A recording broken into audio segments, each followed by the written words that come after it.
3-jarige van rubriek 6a graag laten weten, zodat we hebben een kleine groep, rubriek 5, dus we zijn daar vrij snel mee klaar.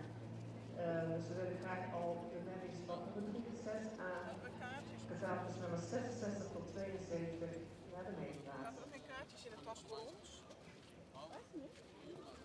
Goedemorgen. Ik heb niks, ik zal even kijken. Municipale liefhebbers. En om het dan maar één keer te gebruiken, Idol. We gaan aanvangen, we hebben hier nog 3 veulenboekmerries in de ring. Maar komt u op met uw veulens naar de baan toe, naar baan 1. En zo direct beginnen we ook met het keurige baan 2. En dat is, we hebben hier 2 prachtige banen, de 3-jarige, die gaan we straks keuren in baan 3. Dat is hier onder de geluidskamerruimte, zeg maar hier het dichtste bij de verhoging. En recht voor de tribunes, dus we maken ook gebruik van de tribune die we voor u neergezet hebben. En dat kunnen u allemaal prachtig aanschouwen. Het wordt natuurlijk ook allemaal live gestreamd, zoals ze dat zo mooi zeggen, dus heel Nederland kan meekijken. Reden is meer om het allemaal vlekkeloos te laten verlopen. En dat vlekkeloos verlopen, daar gaat u natuurlijk ook uw medewerking aan verlenen. En natuurlijk de jury, heel belangrijk, die heeft heel veel succes vandaag. Ik heb altijd weer bewondering voor die voorbrengers die s'avonds natuurlijk kilometers op de teller hebben staan. En dan net doen of ze niks geleden hebben, maar ik zie de oogjes weer kleiner worden. En dat is ook helemaal niet gek na zo'n dag rennen.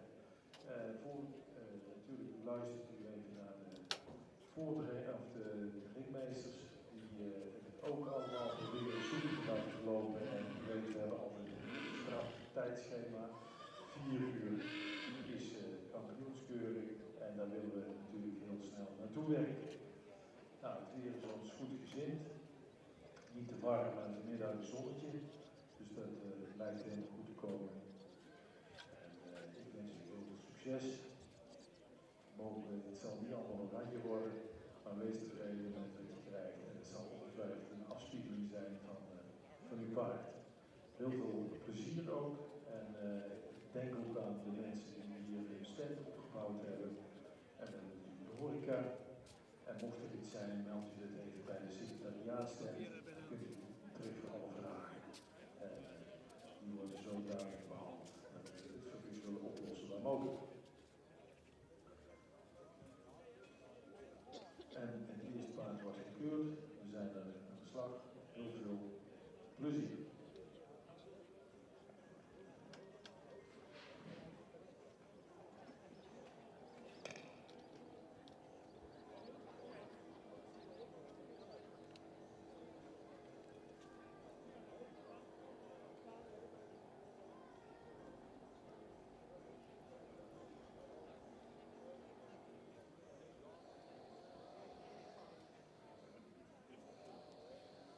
Ondertussen wordt in baan 2 gewacht op de entermerries uit rubriek 3. Dus graag de entermerries, dames van 56 tot 57 naar baan 2. Entermerries, baan 2.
Een oproep weer opnieuw voor de entermerries. Graag naar baan 2.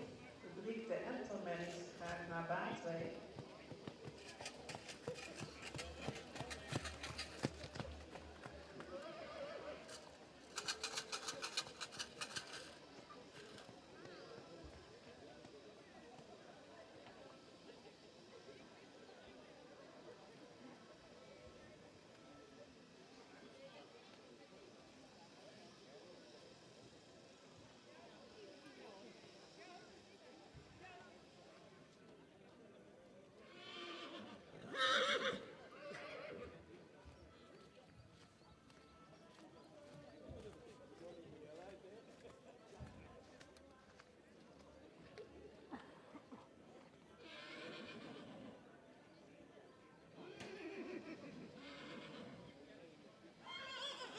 Beste mensen, hele goede morgen hier op de Fokdag in Schijndel. We zijn vroeg begonnen, mooi keuringsweer erbij.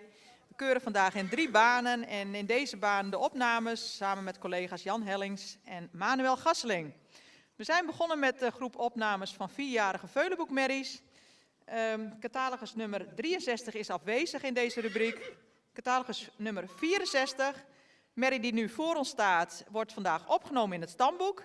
Het is een merrie die wat klassiek aandoet. Merrie met een edelhoofd, zou wat lichter in de hoofd-halsverbinding mogen, ook wat lichter in de hals.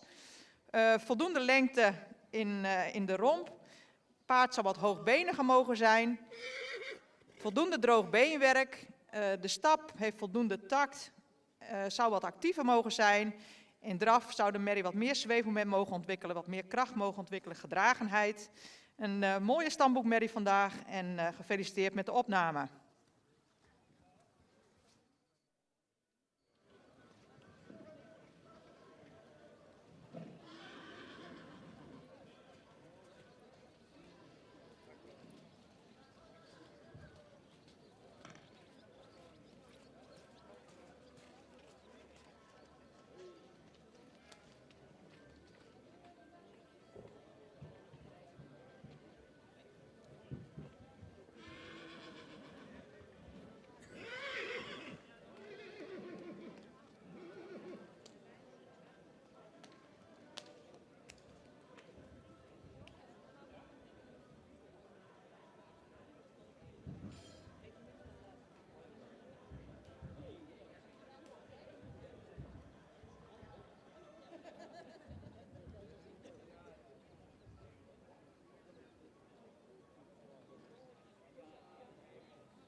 Nummer 37 scoort er goed op het afstiepen, met name in de bal met de mooie halsvorm die erop staat. Het is een evenwichtig gebouw spelen. Bovenlijn zal ietsje sterker mogen, maar een mooi uit met een goede richting. Beenwerk is voldoende van kwaliteit en goed gesteld. De stap is zeer goed, zo gebruik maar mogelijk en iets meer buiging in het achterbeen zal komen. De draf is heel zacht maken en zal er wat meer bergop overgaan. De tweede keer niet laten vullen naar 37.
Ja, en dan de uitslag van de derde en laatste merrie in deze eerste groep. Catalogus nummer 65. Een merrie die voldoende lang gelijnd is, die wat rasuitstraling betreft een fraaiere halsvorm zou mogen hebben. Ook meer expressie in het hoofd, meer neklengte. De merrie is erg strak in de bovenlijn. Het kruis zouden we graag minder hellend zien en meer lengte. Beenwerk kan meer kwaliteit tonen. Ook de voorbeenstand zou die wat stabieler in de knie mogen zijn. Paard stapt met voldoende tact, mag daarbij wel meer door het lichaam stappen. In draf ook voldoende gebruik van het achterbeen, maar dan zou hij ook meer ruggebruik mogen tonen. Dus vandaag stamboekopname voor deze merrie. Result of number 65, she is accepted in the stud book, no premium. And also number 64 is accepted, no premium. And number 62 is coming back now for the results.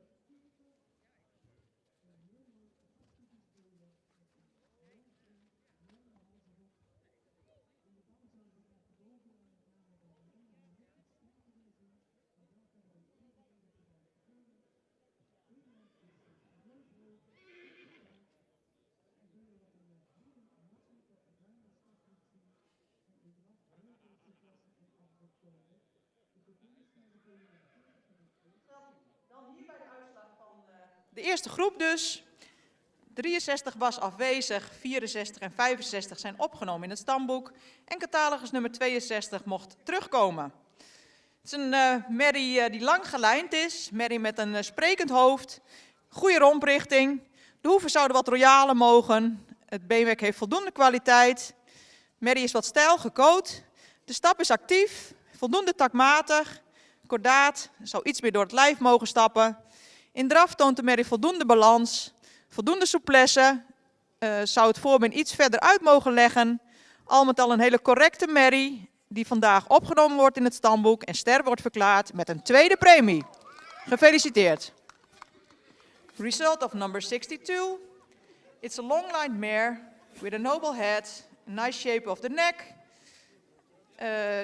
good quality of the leg work, a bit steep pasterns. The walk is active and regular. In trot, she shows a lot of suppleness. She could place her foreleg more forward. This mare is accepted today in the stud book and declared star with a second premium.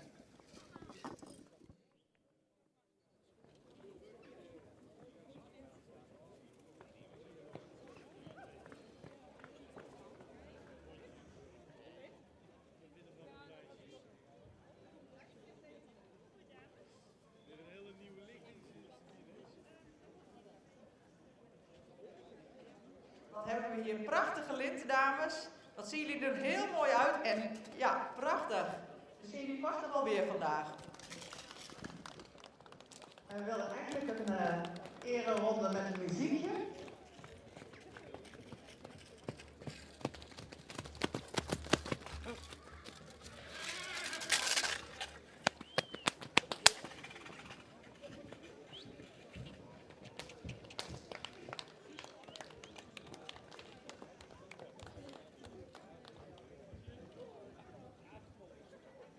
Proficiat, catalogus nummer 62, ster met een tweede premie.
krijgt 3 merries opname stamboek op sterfverklaring, rubriek 6a, graag naar de baan, naar de vooropstelling.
In baan 2 worden de endmerries op tal gezet. Catalogus nummers 56 en 57. De jury is nog in paraat. Ja, en mag ik de eerste groep 3-jarigen verzoeken naar de baan te komen, naar ring 3. Graag de eerste groep 3-jarigen naar ring 3. En daar staan we op u te wachten. We zien u snel verschijnen. Vriendelijk dank. Hey, goedemorgen. Ook wij hebben onze eerste groep klaar. 2 jaarlingen. We hebben prachtig weer om te keuren. Het is niet te warm. Niet te zonnig. We hebben nu 2 jaarlingen in de baan. Ik sta samen te keuren met Henk Halma en met Ulrike Wijsner. En mijn naam is Piet Bergsma. De eerste 2 jaarlingen staan op catalogus volgorde en dat is ook onze volgorde. Ik begin met nummer 57. Een paardje wat voldoende edel in zijn hoofd is. Zijn hals is voldoende verlengd, zou iets meer neklengte kunnen hebben. Sterke bovenlijn, het voorbeen zou misschien iets meer lengte kunnen hebben. Het achterbeen is wel correct van stand, maar het spronggewicht zou correcter gebouwd moeten zijn. En ook in de stap zou hij meer regelmaat en tact mogen hebben. In draf blijft hij wat op de voorhand, komt de achterhand zou iets meer om moeten brengen. Hij krijgt vandaag een derde training. Nummer 56, een paard wat ietsje lang in zijn hoofd is, wel voldoende expressie in het hoofd heeft. De hals is ietsje zwaar, wat diep bij de borst. Heeft een goede schouderlichting. De rug zou ietsje sterker mogen zijn voor een jong paard. Het kruis is voldoende van lengte. Het achterbeen is licht sabelbenig. De stap is ruim en taktmatig. En in draf blijft hij wat op de voorhand. Zou hij het achterbeen iets meer onder het lichaam mogen brengen. Maar vanwege zo'n goede stap krijgt het enter vandaag een tweede training.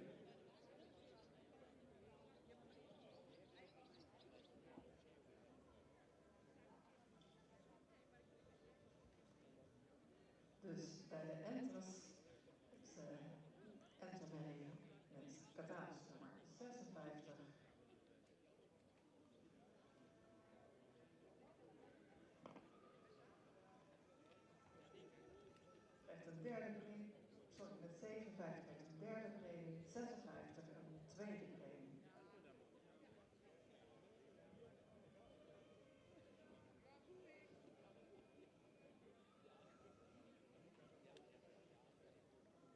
57 aan de derde premie, 56 aan de tweede premie.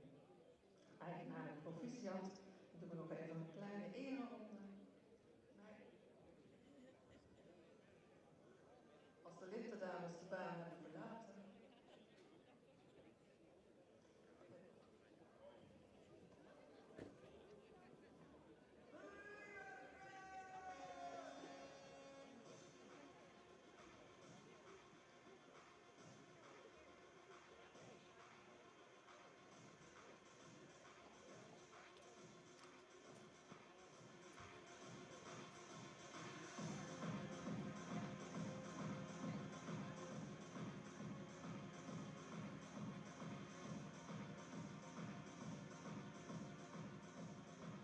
En dankjewel. Dat waren de entertainers. Helaas geen eerste premies, dus hier komt geen entertainer terug in het jeugdkampioenschap. En dan gaan we verder met de Twente-merries. Catalogus 58 tot 61.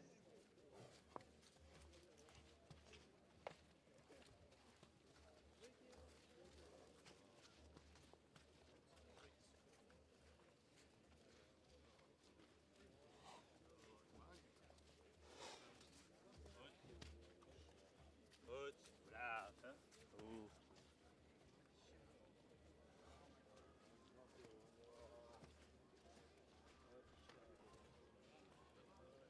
En in baan 3 stappen we rond de merries van fabriek 6 aan, opname 3 jaar. Oudere voetmerries voor opname stamboek of sterfverklaring. We zijn catalogus nummers 66 tot en met 72.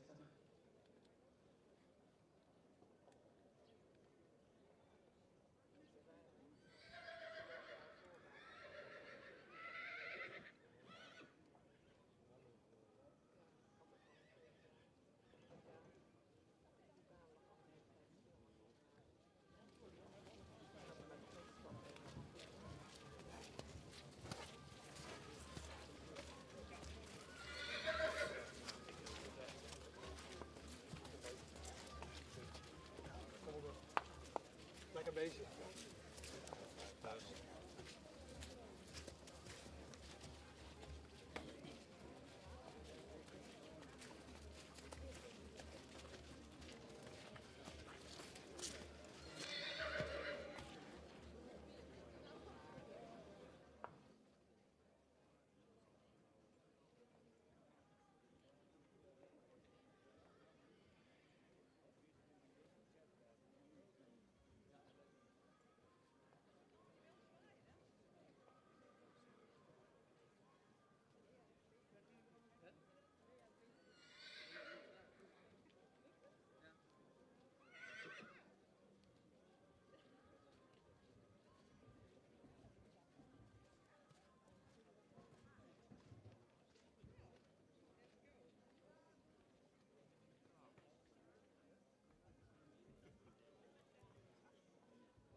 2 is het laatste Twente in de baan.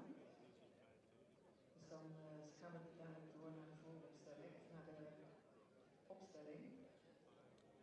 Dat betekent dat de deelnemers aan rubriek 7 gereden, een paard gereden kunnen brengen voor de keuring in baan 2.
En baan 2 beginnen aan de vooropstelling 59, 58 en 61.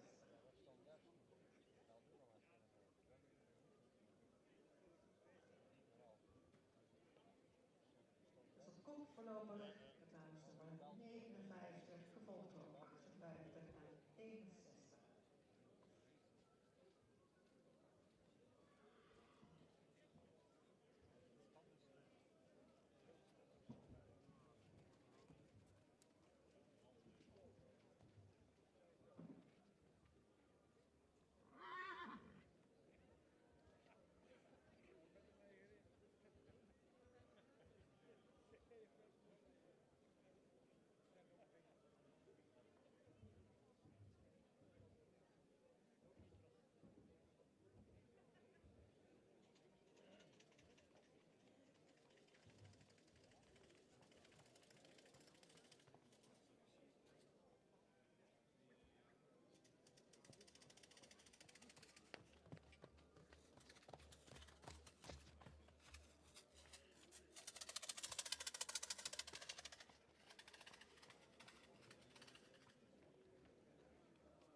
We hebben nu onze tweede groep, de tweejarigen, drie stuks.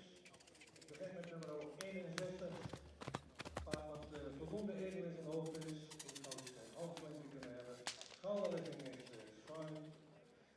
Is voldoende sterk in de bovenlijn. Kruis zou iets meer lengte kunnen hebben. En het beenwerk zou iets meer kwaliteit mogen uitstralen. Paard zou iets bestuurder mogen zijn. De stap is voldoende ruim en in draf heeft hij wel licht voet of zo onder zich. Zou het achterbeen iets meer onder het lichaam kunnen plaatsen. Krijgt vandaag een derde premie. Dan heb ik nummer 58, een paard met een edelhoofd. Zou iets meer neklengte kunnen hebben. De hals is wat voldoende van lengte, ietsje zwaar, omdat die bij de borst heeft ook iets onderhals. De rug is voldoende sterk, het kruis is voldoende van lengte, ietsje hellend. Het voorbeen zou iets meer lengte kunnen hebben. Het achterbeen zou iets droger mogen zijn. De stap is voldoende ruim, maar zou iets resoluter mogen zijn. In draf blijft hij een beetje op de voorhand, zou het achterbeen iets meer onder het lichaam mogen plaatsen. Paard krijgt vandaag ook een derde premie.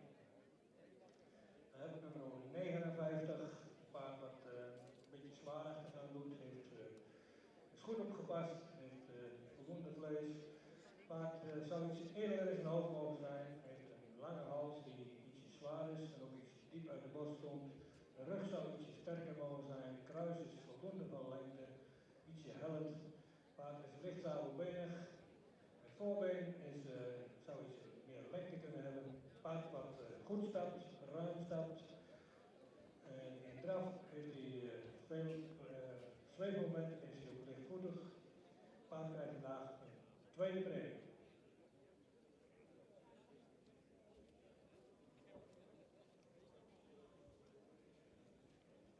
Dus een tweede premie voor catalogus nummer 59 en een derde premie voor catalogus nummer 58 en 61. De linten aanhangen.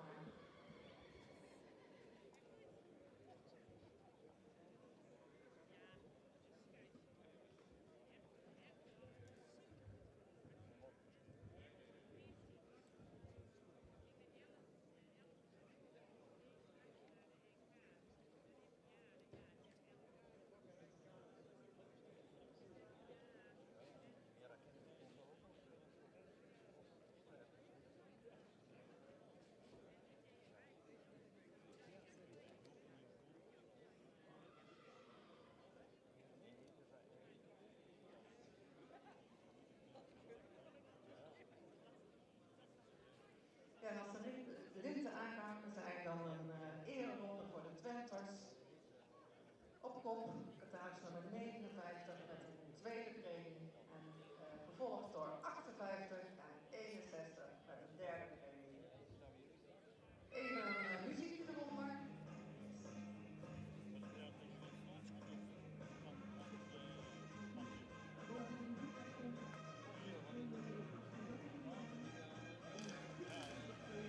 En de voorzitter die laat ook nog zijn kwaliteiten als voorbrenger of aanjager zien.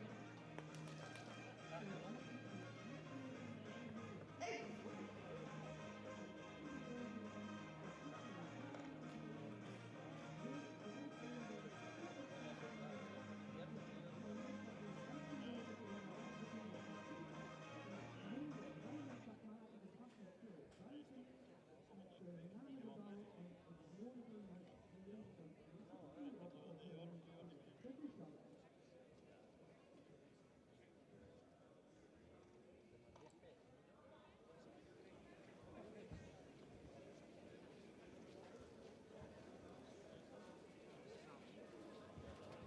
En dan krijgt de 7-jarige naar baan 2.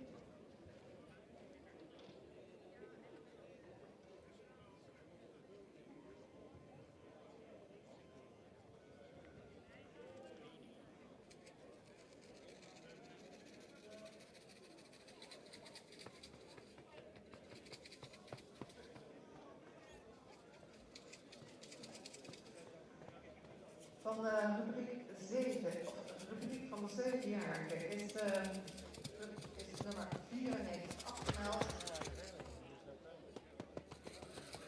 Dus we beginnen met 95 96 en dat is ook de hele rubriek 7.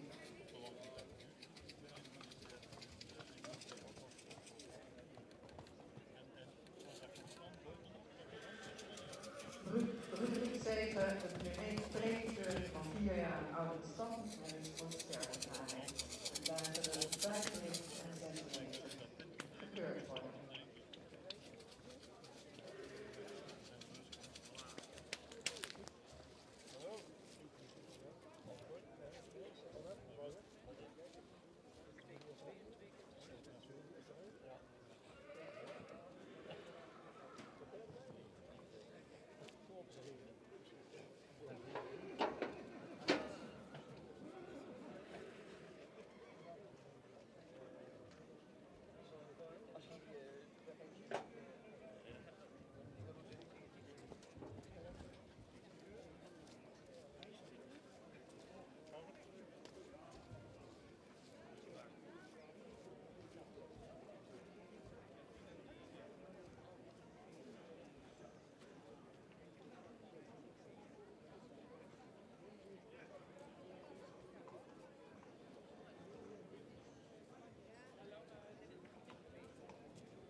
doet het. Valt hier de uitslag van nummer 95. Paard wat iets langer in zijn hoofd is, louter voor mijn expressie, heeft lange hals, zou iets met kap kunnen hebben, heeft een sterke bovenlijn, kruis is voldoende van lengte en ook van ligging. Voorbeen is ook voldoende van lengte en ook goed van stand. Het achterbeen zou wat meer kwaliteit mogen hebben, zou rechtsachtig. Paard zou ook in stap meer tact en ook iets meer regelmaat kunnen hebben, ook iets meer ruimte.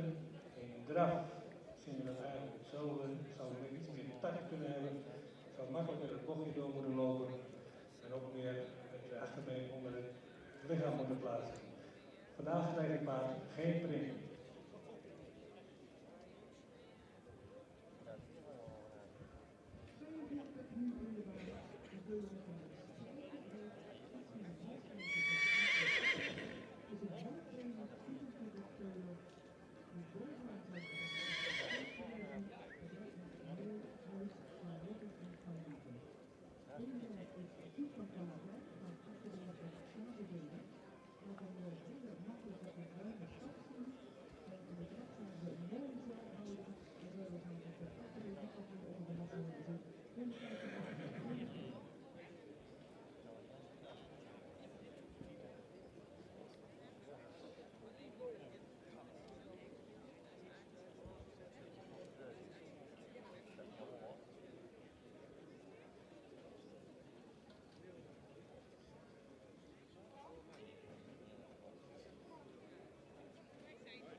72, 3-jarige Mary, wordt vandaag opgenomen in het stamboek. Het is een Mary met een voldoende sprekend hoofd die verticaler in de halsrichting zou mogen zijn.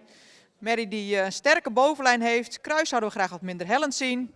Beenwerk mag wat meer kwaliteit uitstralen en het achterbeen is sabelbenig. In de stap mag de Mary meer regelmaat laten zien. De draf daarentegen heeft voldoende balans en souplesse en veel ruimte. Mary wordt dus opgenomen in het stamboek.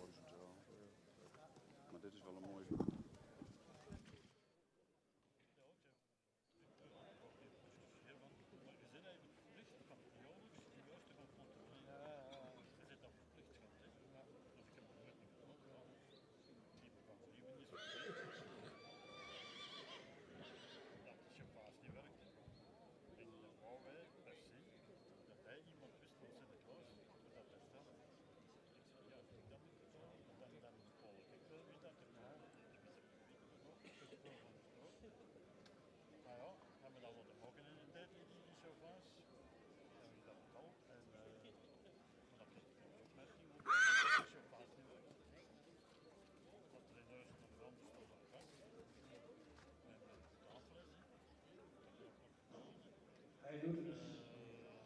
Nummer 96, gepaard met voldoende in zijn hoofd is, voldoende halslengte, niet uit zijn borst, goede schouderligging, sterke bovenlijn, kruis is, zou iets met lengte kunnen hebben, dat moet heller mogen zijn.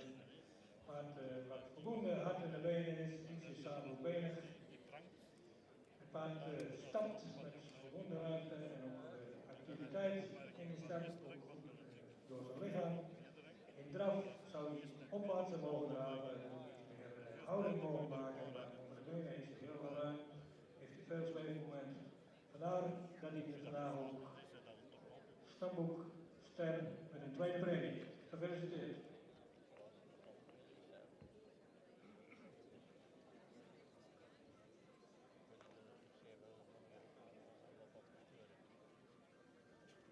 En er is weer een ster gevallen.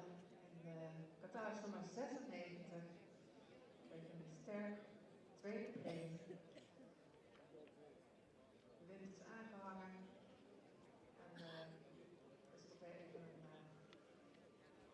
mooi momentje voor een ereronde.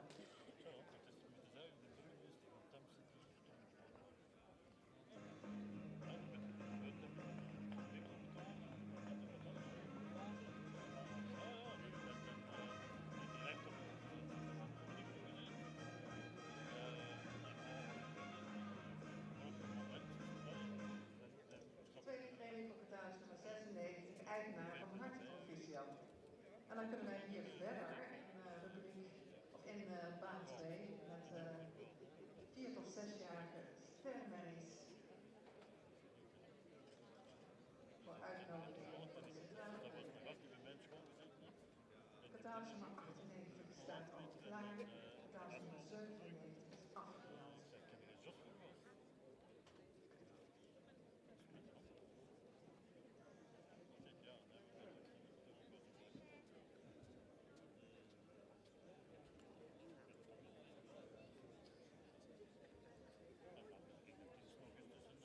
En anders leggen ze straks bij die stemmen.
ondertussen zijn er ook eerste premies gevallen bij de hengstveulentjes. Catalogus nummer 38 en catalogus nummer 40. Catalogus nummer 38, Valken van Polen en Spoorwaai. Een jonge Albert uit een Duitse moeder, gefokt in eigendom bij Schoenmakers Gilze. Van harte proficiat en meteen gevolgd ook door catalogus nummer. Catalogus nummer 40, Thibo van de Maaskanthoeven, een jonge Tiede uit een rendermoeder, gefokt in eigendom bij Van Bos en Mare Gessel. Van harte proficiat. En de eerste preemieveulens even wachten tot het einde van het ochtendprogramma. Dan wordt bekendgemaakt welke terug mogen komen voor het kampioenschap Beste Hengstveulen. Daar zijn gisteren ook al een aantal hengstveulens voor geselecteerd. Dat waren catalogus nummers 10 en 15. Daarmee die zullen terugkomen om deel te nemen aan het kampioenschap Beste Hengstveulen. Catalogus nummers 10 en 15. En voor vandaag moeten we dus nog even wachten. Dat zal ik bekendmaken zodra de veulenkeuring is afgerond. Hierbij de uitslag van catalogus nummer 71.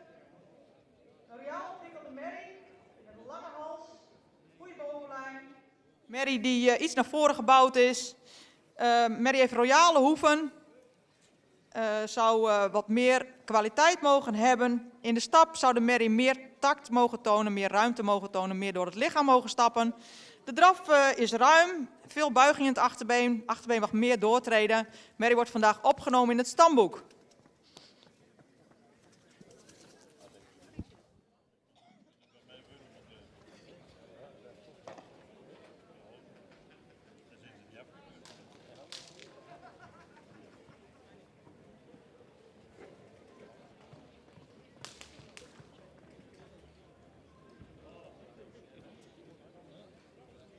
En dan even een huishoudelijke mededeling. Er staat een grijze BMW op het parkeerterrein met het kenteken ZL006Z. En van die wagen staan alle ramen open. Dus de eigenaar waarschuwt. Snel terug naar uw auto. Een grijze BMW ZL006Z.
Hierbij de uitslag van de eerste groep 3-jarige Veulenboekmerries.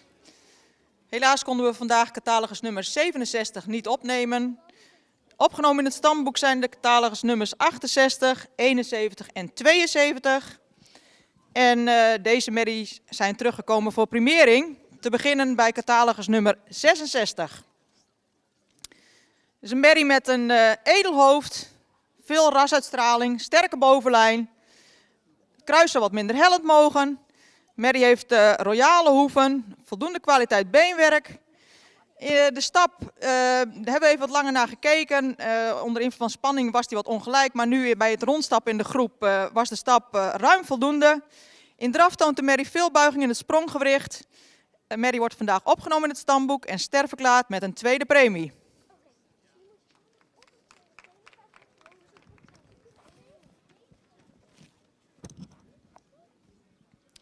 Catalogus nummer 70 is een merrie met een mooie voorhand die wat opwaartser gebouwd zou mogen zijn. Merrie beschikt over een lang kruis die wat minder hellend zou mogen. Merrie stapt goed, sluit goed aan. Voorbeenstand zou wat correcter mogen.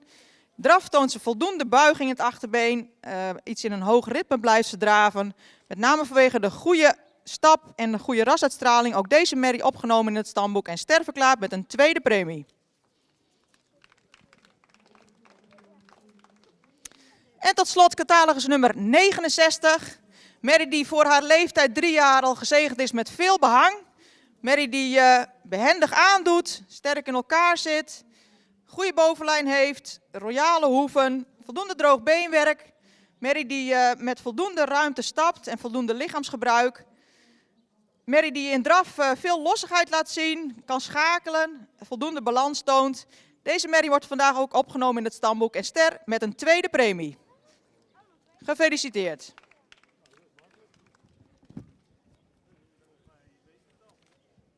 Dan hebben we weer 3 mooie stermerries erbij. Op kop 69, gevolgd door 70, gevolgd door 66. Alle 3 het rode. Of the first group of 3-year-old mares. We had 7 3-year-old mares to judge. Not accepted in the stud book because of irregularity in the walk was 67. Accepted in the stud book no premium were 68, 71 and 72. In this group 3 star mares, all with the second premium, number 69 the first place, then 70 and then 66. Congratulations to the owners.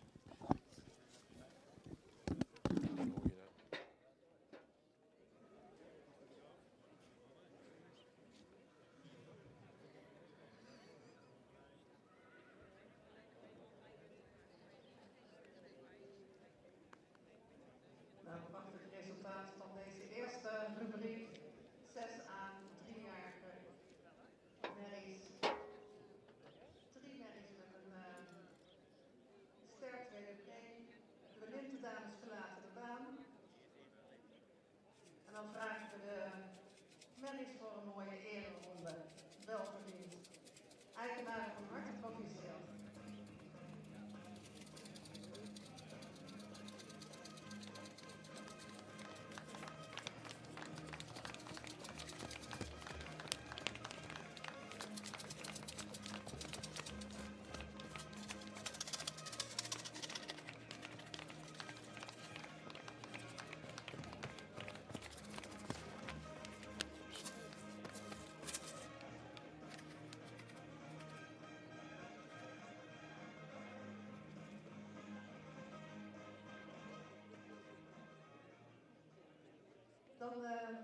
Dan graag de deelnemers aan rubriek 6B naar de vooropstelling. Zo lekker doorloopt het programma. Mocht u nou denken, u bent hier voor het eerst of misschien voor een tweede keer. U denkt van ja, prachtig die Friese paarden, maar eigenlijk begrijp ik niet helemaal wat hier nou eigenlijk gebeurt. Hoe wordt er nou gekeurd? Hoe wordt er naar die vleugels gekeken? Wat doet de jury met die premies? Wat betekent dat allemaal? Dan kunt u deelnemen aan een rondleiding georganiseerd en dan krijgt u tekst en uitleg over wat er hier allemaal plaatsvindt. En En dat is om 11 uur. Dan kunt u zich melden bij de secretariaatstent. En dan krijgt u een leuke rondleiding hier over het terrein. En dan wordt alles toegelicht. En kunt u ook alle vragen stellen die maar in u opkomen. Van harte welkom. Hoe meer zieken, hoe meer vreugd. En hoe meer je begrijpt van wat er hier gebeurt, hoe leuker het wordt. Dus van harte welkom om deel te nemen aan deze gratis rondleiding. Om 11 uur bij het secretariaat. En u kunt zich daar al eerder aanmelden ook.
En bij de Hengsteulers is nog een eerste premie, catalogus nummer 39, Victor van der Meersen Hoeve.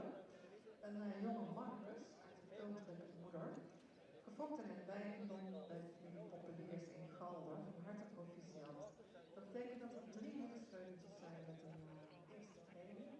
Er is nog 1 hengstveulentje niet gekeurd, dat is catalogus nummer 36.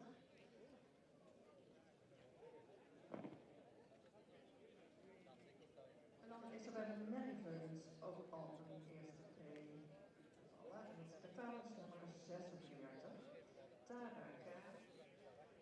Een jonge oud-dochter uit een biermoeder, gefokt en een eigendom door Koopmans in Marenkessel, van harte proficiat.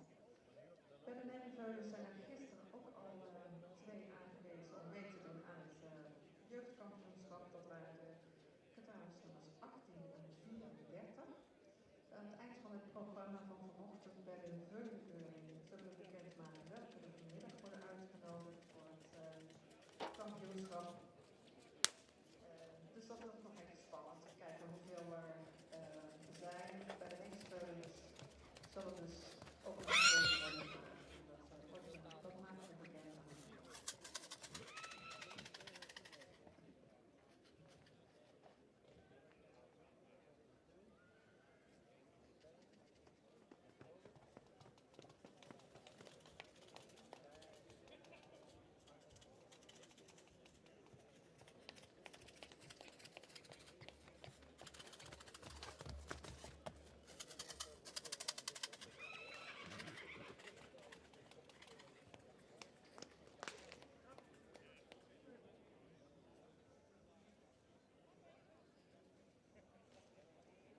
Wat betreft het kampioenschap, vanmiddag om 1 uur begint het middagprogramma in een mooie manclinic.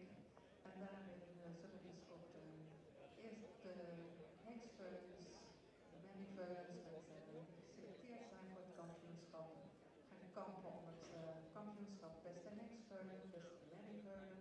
En ik denk dat de beste merrieveulen ook meteen doorkomen voor het jeugdkampioenschap, want er is geen eerste premie Eindhoven Twente wat daar tegen kan kampen. Dus dan gaat het ineens heel snel. En verder hebben we het nog even af te wachten hoe het verder zal gaan lopen. Maar in ieder geval vanmiddag om 1 uur heeft u de peuters voor de kampioenskleuren soep bezorgd u dan dat u dan klaar staat.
in de bouw, serieus met de rapporteur en activiteiten. Voorbereiding en coördinatie van onze personeelsbeden. En met name de toevoeging van de onderwijs.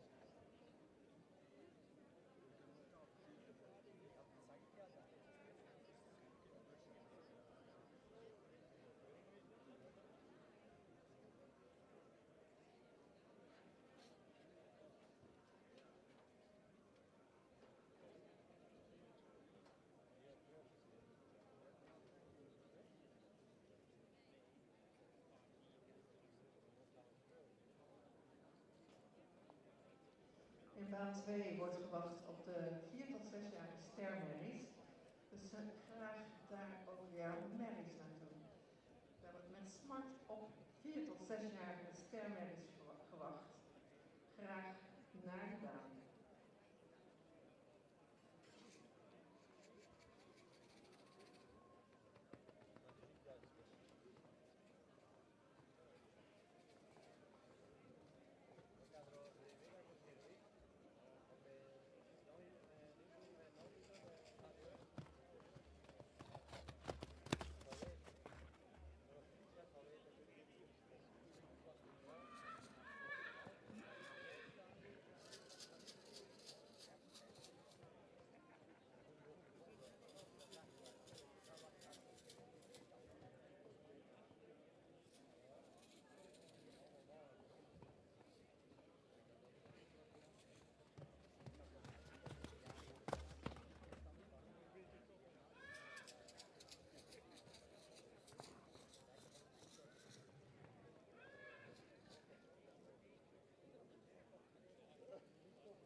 Dringende oproep aan de deelnemers van rubriek 8, de predikeur van 4 tot en met 6-jarige sterrenmees.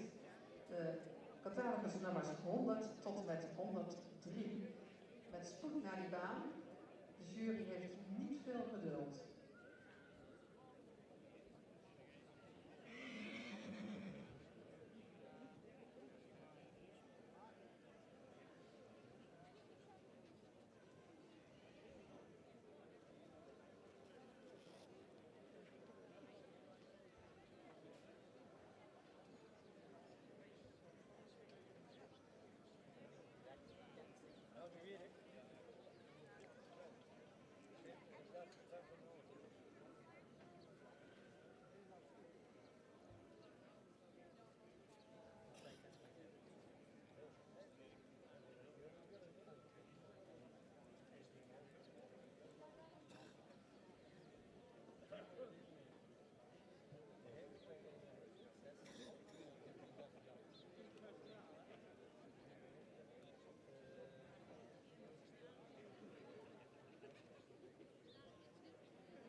150, 200 kilometer zeggen ze is dat van bij mij. Nee, 150 tot 200.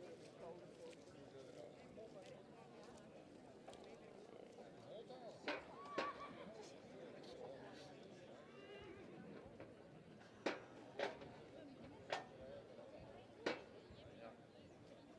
10 augustus, hè?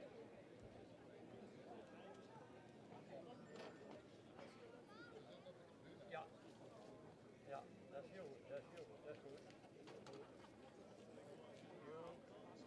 Ja, ja, weet je.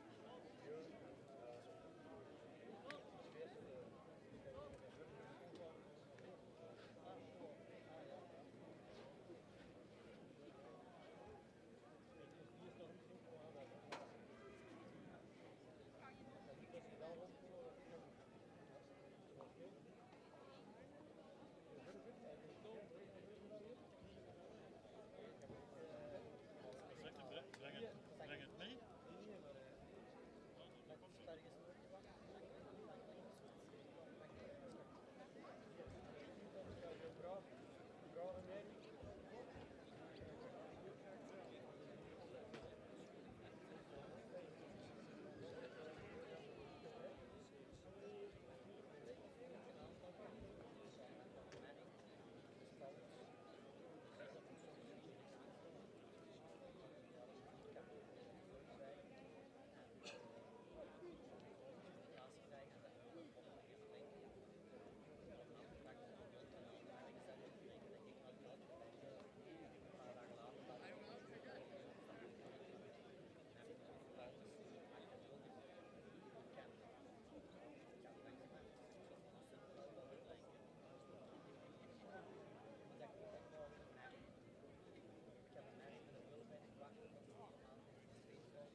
kwartaals nummer 97, 101 en 102 van het 4 tot 6-jarige sterrenmeisjes met spoed naar die baan.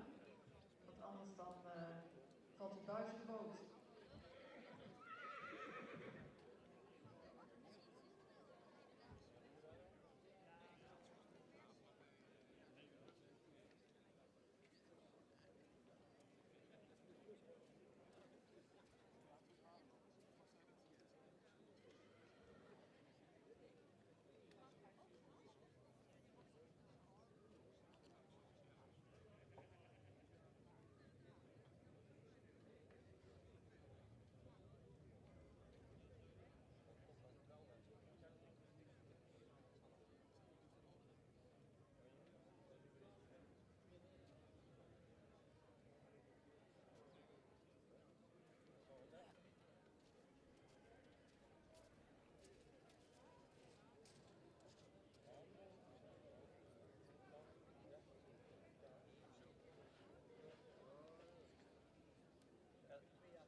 Voorlopige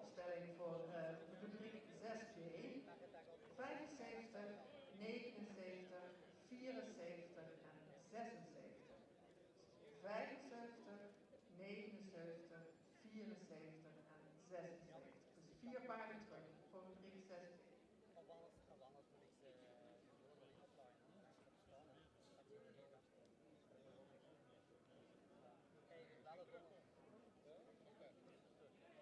Dus de voorlopige opstelling van rubriek 6b is 75 op kop voorlopig, 79, 74, 76. En dan met goed voorbereiders naar baan 2. Baan 2 wordt verwacht op de laatste merries van rubriek 4 tot 6 jaar sterrenmerries.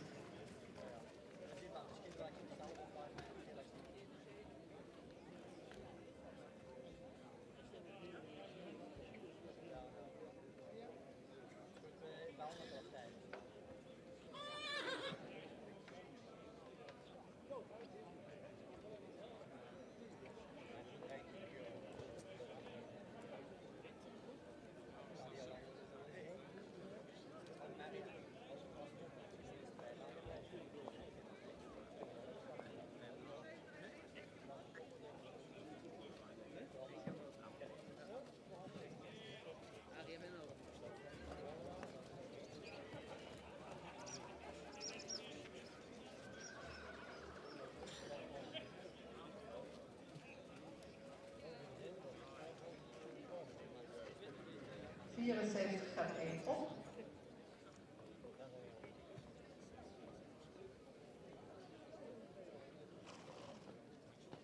Dus we krijgen 75, 74, 79 en 76.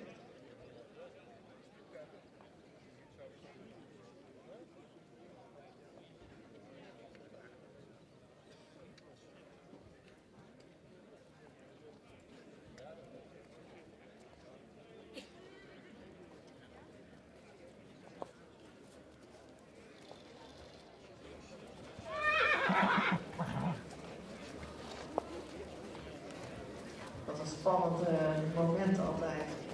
Wat gaat het worden?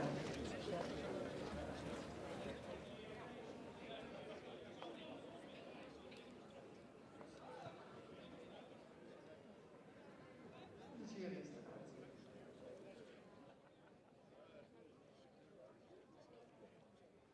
Ja, beste mensen. Hierbij dan de uitslag van de tweede groep, 3-jarigen. In deze rubriek 7 paarden gekeurd. Opgenomen in het stamboek is catalogus nummer 78. Helaas konden we vandaag 73 en 77 niet opnemen. Maar de paarden hier in het midden zijn allemaal premiewaardig. En we beginnen met de toelichting bij catalogus nummer 76. Dat is een royaal ontwikkelde merrie die meer neklengte zou mogen hebben. Merrie beschikt over een goede bovenlijn. Kruis zou wat meer lengte mogen hebben. Heeft royale hoeven, voldoende droog beenwerk. In de stap zou ze iets meer souplesse mogen tonen, maar wel voldoende ruim en takmatig. In de draf draaft ze met een mooi gebruik van het voorbeen. Voldoende buiging in het achterbeen. Deze merrie wordt vandaag opgenomen in het stamboek en sterverklaard met een tweede premie.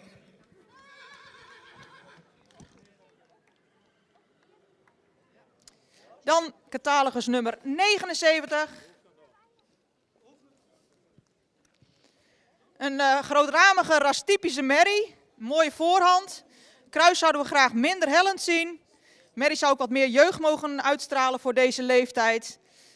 De voorbeenstand zou correcter mogen, ook de hoeven zouden royaler mogen. De stap is met voldoende ruimte en tact. In draf toont de merrie voldoende balans, goed gebruik van het achterbeen. Deze merrie ook ster met een tweede premie.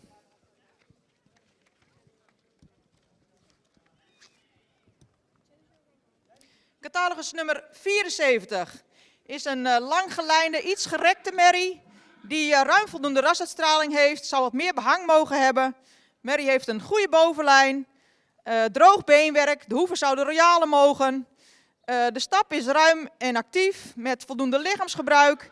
In draf toont de merrie veel techniek, draaft opwaarts, mooi met schoft omhoog, mooi gebruik, mooi op eigen benen. Deze merrie ook ster met een tweede premie. En dan op kop geplaatst, de merrie die heel jeugdig aandoet, echt rijker in de bespiering zou mogen zijn. Maar een merrie die heel opwaarts gebouwd is, veel schoft heeft. Het kruis zouden we graag wat meer lengte inzien. Merrie die stapt goed door het lijf met voldoende tact en ruimte. In draf toont de merrie veel balans, veel souplesse, sterk achterbeengebruik.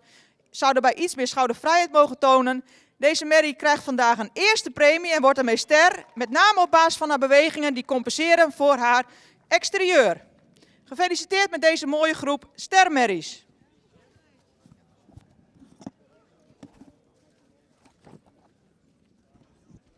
Results of the second group of 3-year-old Volboek mares. We had 7 mares to judge. Number 78 is accepted in the stud book, no premium. And unfortunately, we couldn't accept numbers 73 and 77. The 4 mares here in the arena are all declared star. And number 75 is declared star with the first premium. Congratulations to the owners. Deelnemen aan het kampioenschap beste 3 jaar. Daar hebben we alvast 1 kandidaat. Laten we hopen op meer.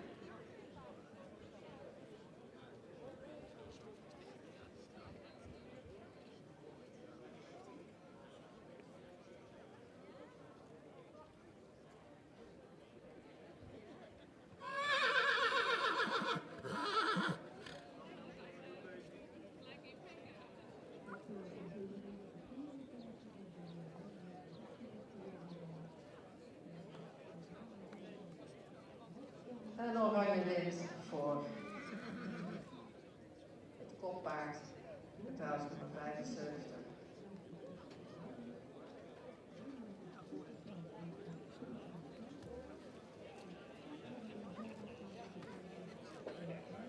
We wachten even tot de dames uit de baan zijn.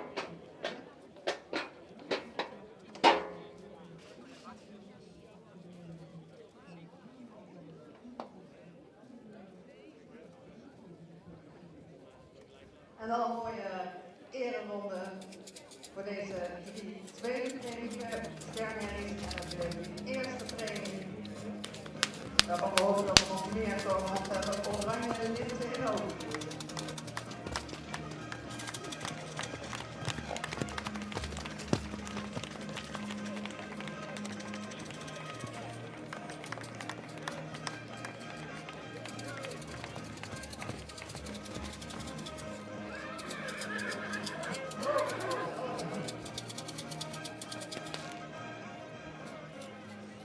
Toch verzoek aan de deelnemers om enige afstand te bewaren tot de ingang.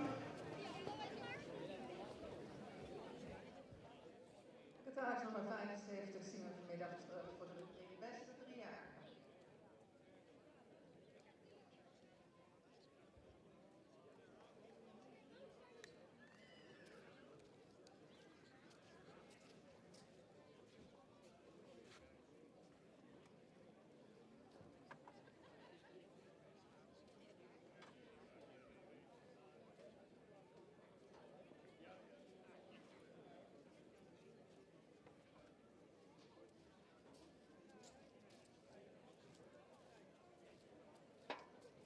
Er wordt nog steeds gewacht op de voorbrengers in baan 2. Dus met spoed voorbrengers naar baan 2, want de jury wil gaan opstellen.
cirkel overnemen.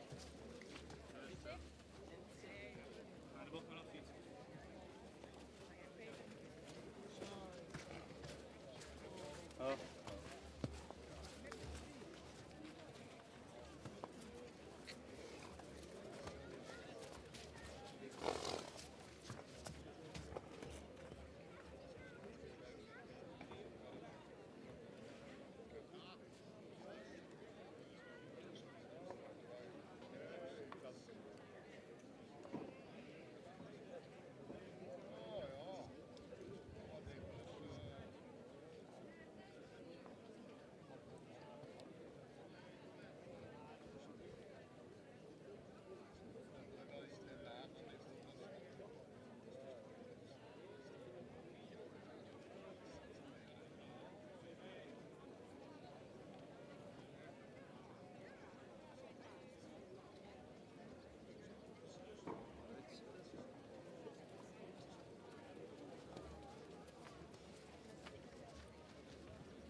In ring 3 is het eerste paard in de baan van rubriek 6C, betaalsnummer 80.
6-jarige sterrenmerries naar baan 2, want daar wordt opgesteld. Dus alle paarden van de rubriek 4 tot 6-jarige sterrenmerries naar baan 2, daar wordt nu opgesteld.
Vier tot 6-jarige sterrenmerries nu naar baan 2, daar wordt opgesteld.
Alle 4 tot 6-jarige sterrenmerries nu naar baan 2, daar wordt opgesteld.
Kijk wel even. Ja.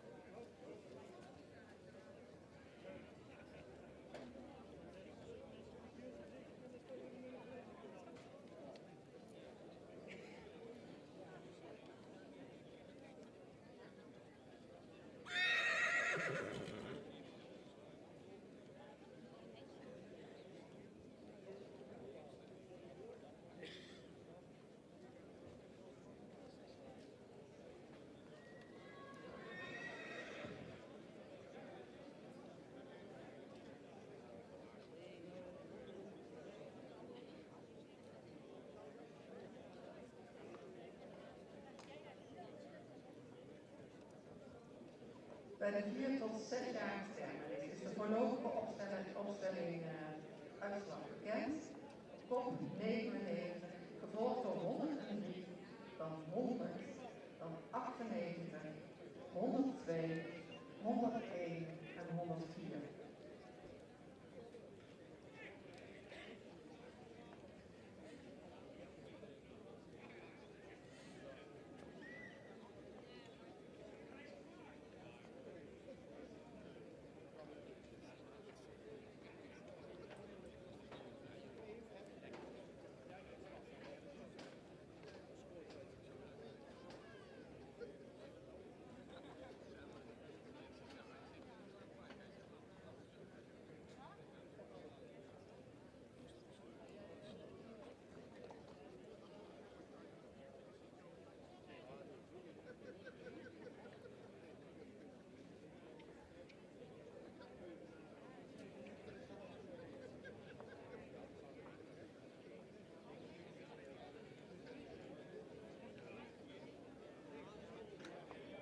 Oproep voor rubriek 9, geen keuring van 7 jaar en oudere stemmerries, graag klaarmaken om dan te beginnen aan rubriek 9 in baan 2.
Ja, eigenlijk is deze groep klaar. Het is vervelend voor de mensen die wel op tijd zijn en anderen moeten wachten. Tenminste, als het een uur uitloopt, kan mij nog niet. Ik moet wachten op paarden. Ik begin met nummer 104. 104 is een paard met een edelhoofd, heeft ook een lange hals, verticaal gesteld, sterke bovenlijn. Kruisleggende is goed aangesloten, kruis is voldoende verlengd technisch helpt. Paard heeft misschien ook een goed en hard droogbeenwerk. In de stap zou het voorbeen verder weg moeten worden gezet en is hij wat kort en wat gehaast. In draf is hij wat naar voorhand, zou hij meer gedragen moeten draven. Paard wordt vandaag niet aangewezen. Krijgen we nummer 101. Paard wat iets meer jeugduitstraling zou kunnen hebben. Heeft een voldoende edelhoofd, op een hals die sterke bovenlijn, kruis is lang, maar erg hard. De stap is ruim, mag ietsje resoluter stappen. In draf had ik wat moeite met de balans en ook zou hij iets meer zweefmoment kunnen hebben. Wordt vandaag niet aangewezen. Rijder nummer 102.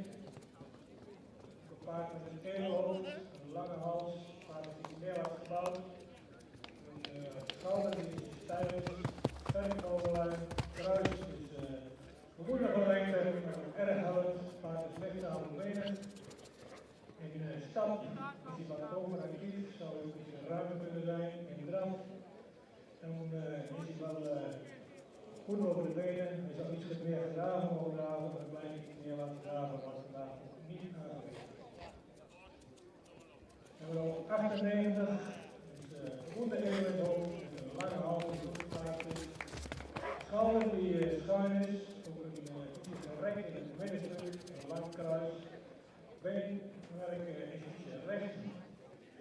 De stap van dit paard is wat korter, zou iets meer tijd meer mogen zijn.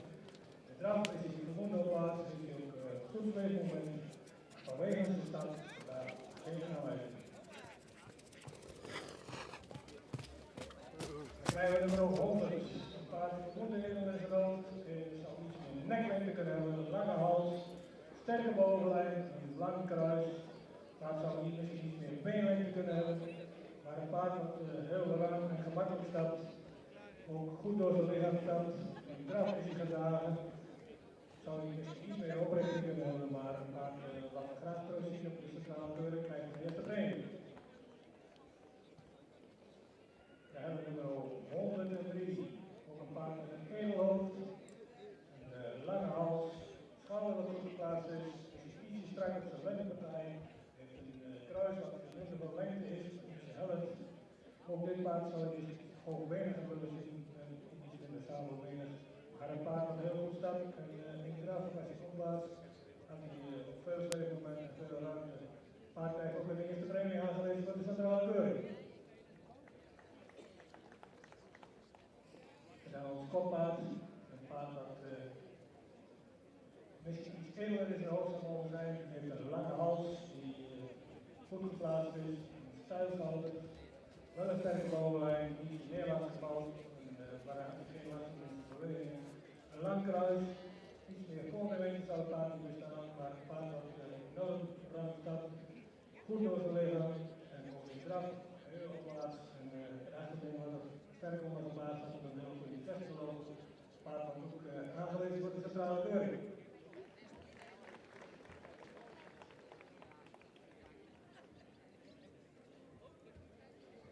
Ondertussen was weer een oproep voor de 7 jaar en oudere mensen om zich te melden bij baan 2. Natuurlijk geweldig. Een aantal mooie merries uitgenodigd voor de centrale keuring. Volgende stap. Dat betekent dat we ze daar weer terug zien.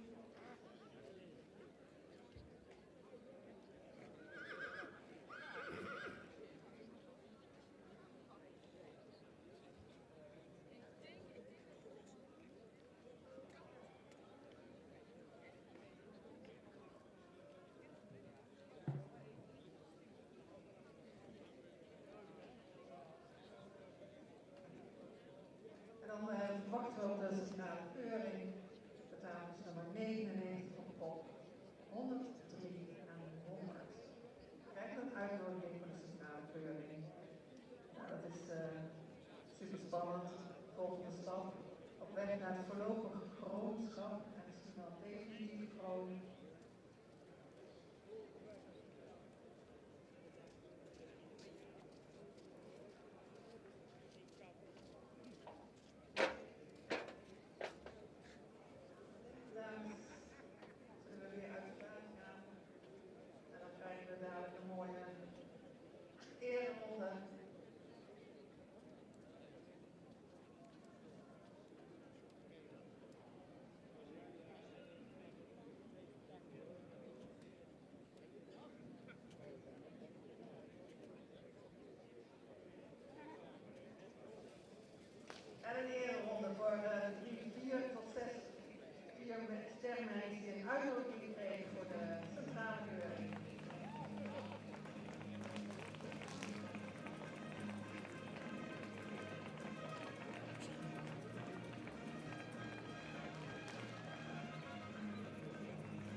bekend geworden welke hengstpeuters met het eerste premie dat vanmiddag terug mogen komen in het kampioenschap. Beste hengstpeuter. Dat zijn catalogus nummer 39 en catalogus nummer 40. Catalogus nummer 39 en 40 mogen terugkomen, deze hengstpeuters, voor het beste hengstpeuterkampioenschap van vandaag. Dat betekent dat de twee beste hengstpeuters van gisteren, catalogus nummer 10 en 15, daar komen dus niet bij, catalogus nummer 39 en 40. Laat u even weten of u ook daadwerkelijk met deze peuters er zult komen. Dan weten we dat onze kampioenschap compleet is. Dus catalogus nummer 39 en 40. Laat even weten dat u komt bij het secretariaat.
voorlopige opstelling van rubriek 6C. 86, 80, 82, 85, 81 en 84.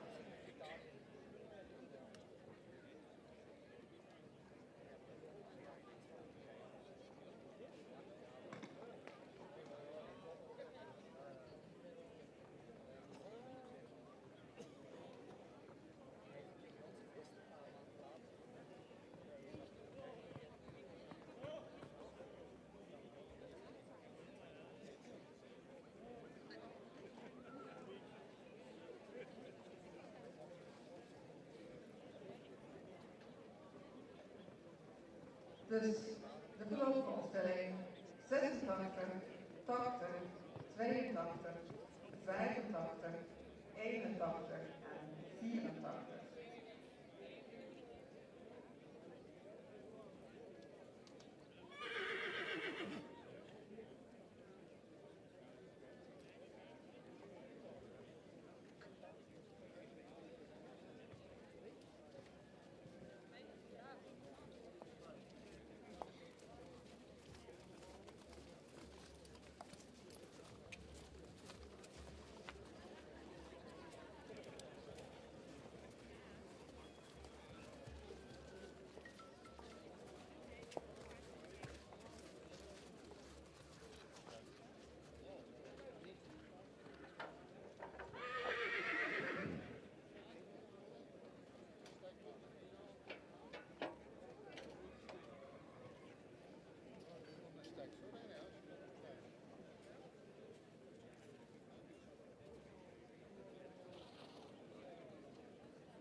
Bij baan 2 wordt gewacht op nummer 106.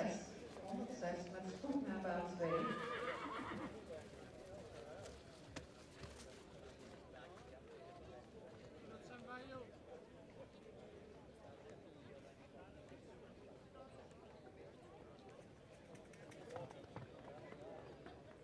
Ja, de uitslag van de derde groep. Driejarigen, hele kwaliteitsvolle groep.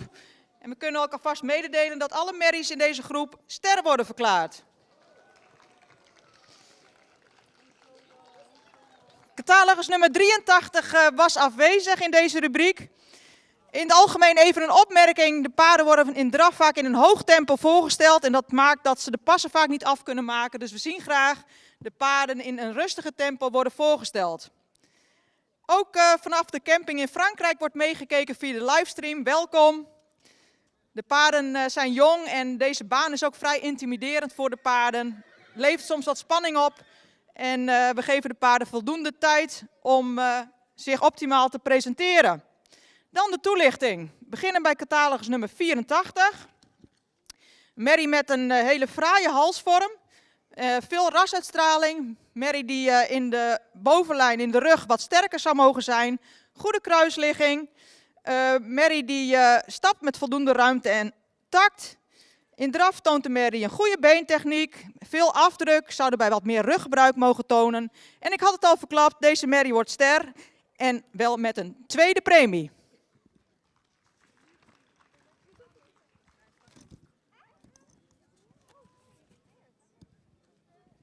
Catalogus nummer 81 is een evenredig gebouwde merrie die wat meer neklengte zou mogen hebben.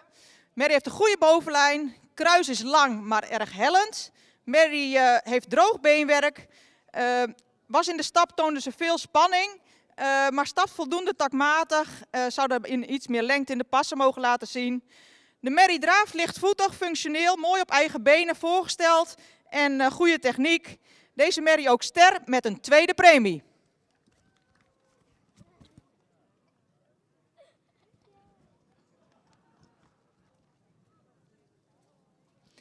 Catalogus nummer 85 is een merrie met een fraaie halsvorm. Merrie met een lichte hoofd-halsverbinding. Voldoende sterke bovenlijn. Merrie heeft royale hoeven en droog beenwerk. In de stap toonde ze veel spanning. Ze mag daarbij meer lengte tonen in de passen. De merrie draaft met veel tact, veel souplesse, veel balans en kan goed schakelen. Ook deze merrie ster met een tweede premie.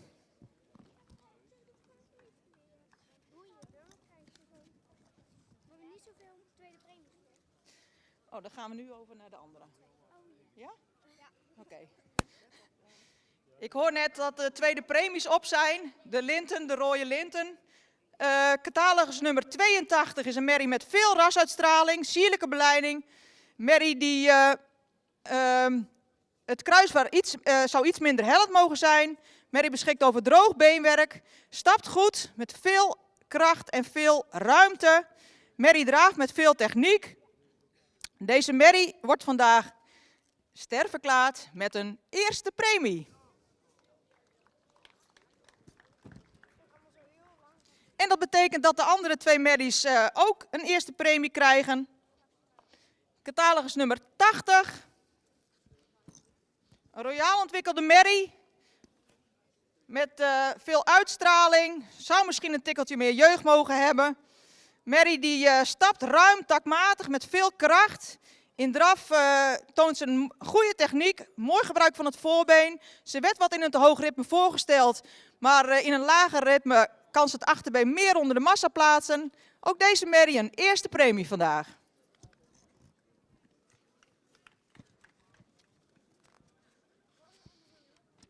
En op kop geplaatst in deze rubriek catalogus nummer 86. Een moderne, langgelijnde merrie die iets meer expressie in het hoofd zou mogen hebben. Merrie beschikt over royale hoeven, droog beenwerk. Stapt ruim en actief met veel lichaamsgebruik. In draf toont ze veel ruimte en balans. Achterbeen zou een fractie sneller ondergebracht mogen worden, maar er is altijd wel iets. Hele mooie koppositie voor deze merrie en ook ster met een eerste premie.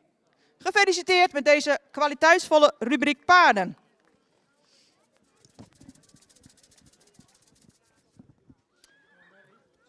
Ja, twijfelde wel, maar... Results of the third group of 3-year-old mares. Number 83 was not here today. And all the 6 mares we judged are declared star. 3 of them with a second premium and 3 of them with the first premium. So very good quality in this group.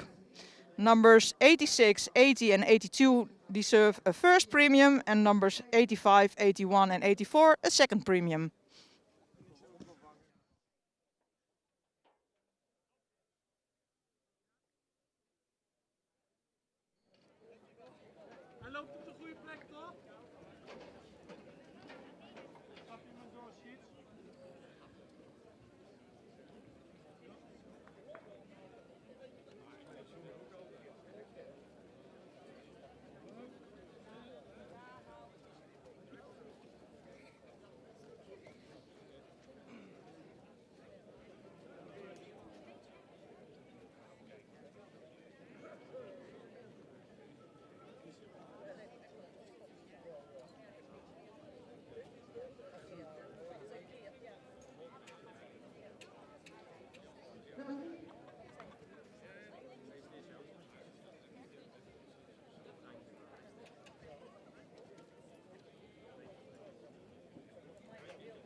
hebben in ieder geval weer 3 eerste trainingspartijen voor het kampioenschap. Dus 3 jaar, beste 3 jaar vanmiddag met een geweldige prijs.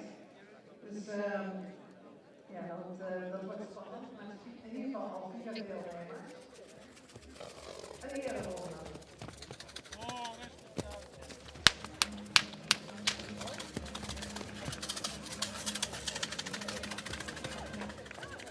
Mag ik even allemaal uit de ingang van deze baan even ruimte maken.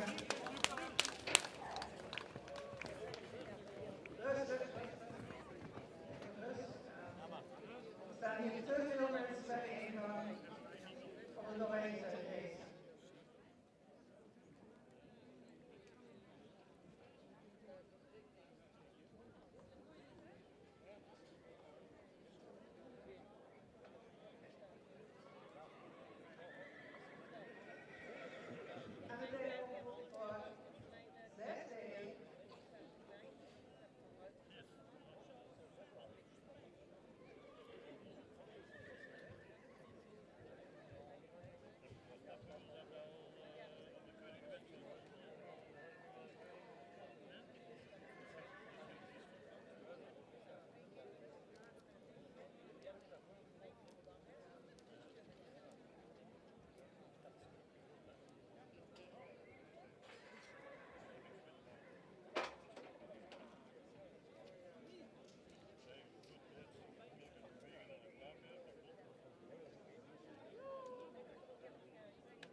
Graag de lintendames naar baan 2.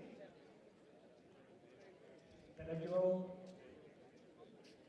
Onze laatste groep. Sterrenmeisjes, 7 jaar oud. Goed bewaarde meisjes, die zijn allemaal nog keurig uit. En allemaal goed hard werken. Maar missen dan soms wat in de type voor een eerste training. We beginnen met nummer 110. Dat is paard met verwonding in de hoofd. Lange hals, die goed geplaatst is.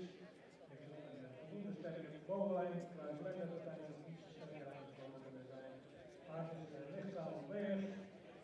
In de stap heeft hij veel ruimte en lichaamsgebruik. In de draf zou hij op plaats mogen zijn en ook ruggenbuik mogen hebben. Wat we daar niet aangelegd. Krijg nummer 105. Dat paard voldoende in de hoofd. De hals is voldoende lang. Stijl is schouder, goed en sterke bovenlijn, kruis is lang en is helder. Heeft een onderstandig, paard is ook stapelbrenger. De stap was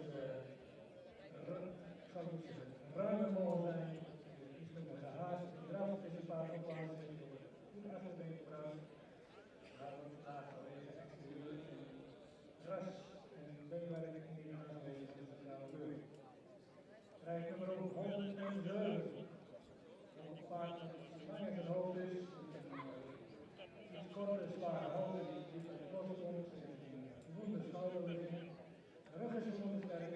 De verder zal het sterker aangesloten kunnen zijn. Een lang kruis. Paard dat heel goed stapt en ruim stapt.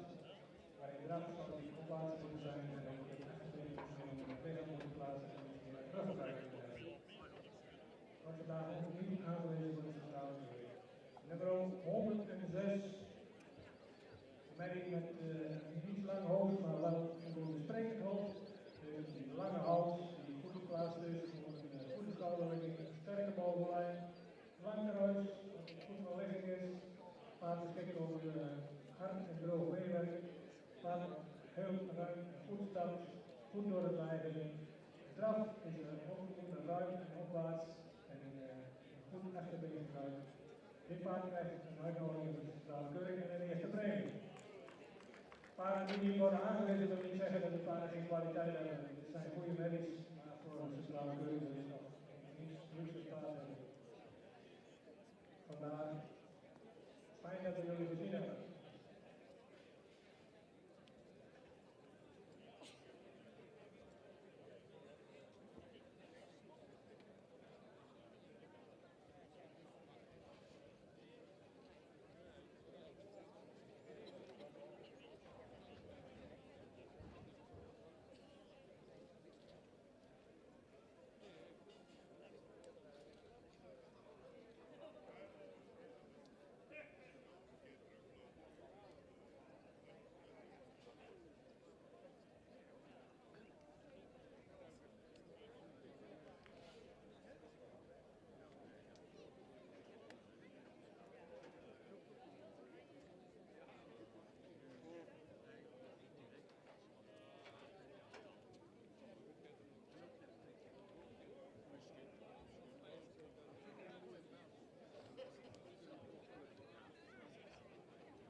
kan niet meer.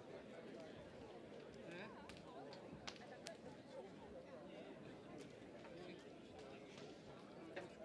Ja, hij had begrepen, ja.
Misschien is iedereen.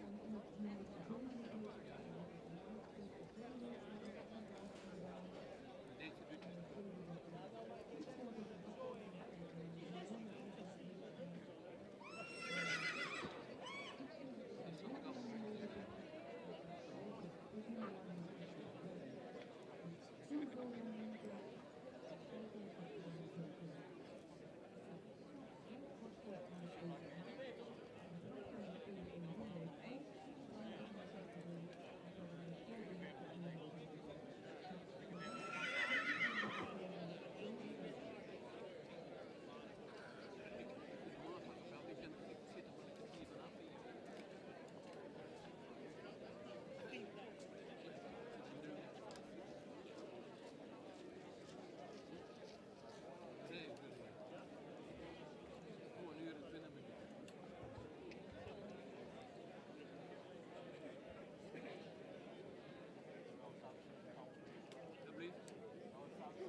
Binnen het woord.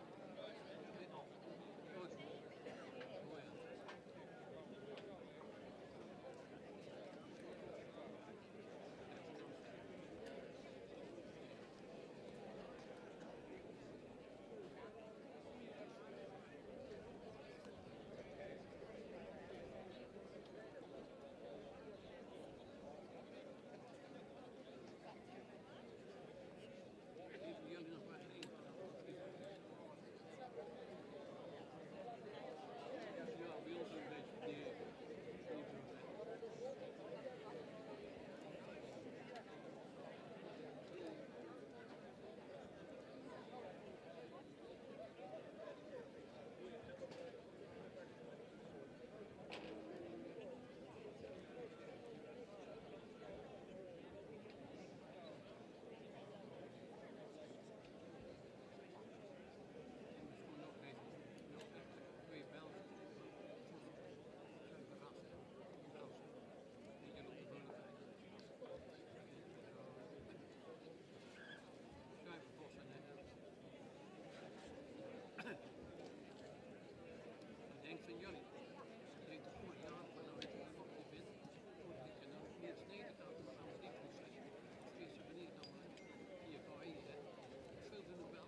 Nou, dan voor de merkkeuze met de eerste premie komt de uitnodiging nu. We zijn vertaald van de 46 en 52. Worden uitgenodigd voor het kampioenschap van vanmiddag. Beste merkkeuze en meteen ook door voor het jeugdkampioenschap. Dus mooie kansen. Samen met twee merkkeuze. De eerste geselecteerd zijn vertaald van 18 en 34. Dus de eigenaren van 46 en 52 kunnen jullie laten weten dat jullie ook komen bij het kampioenschap, dat we zeker weten dat we compleet zijn. Van harte gefeliciteerd met de uitnodiging.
Zeker. Ja.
De voorlopige opstelling van de laatste groep 3 jaar.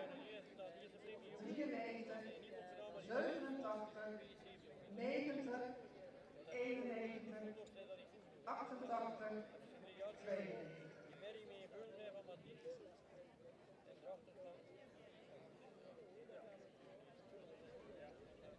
Dus 93, 87, 90, 91, 88, 92.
de voorlopige opstelling was echt voorlopig, want nee, er mag 1 omhoog.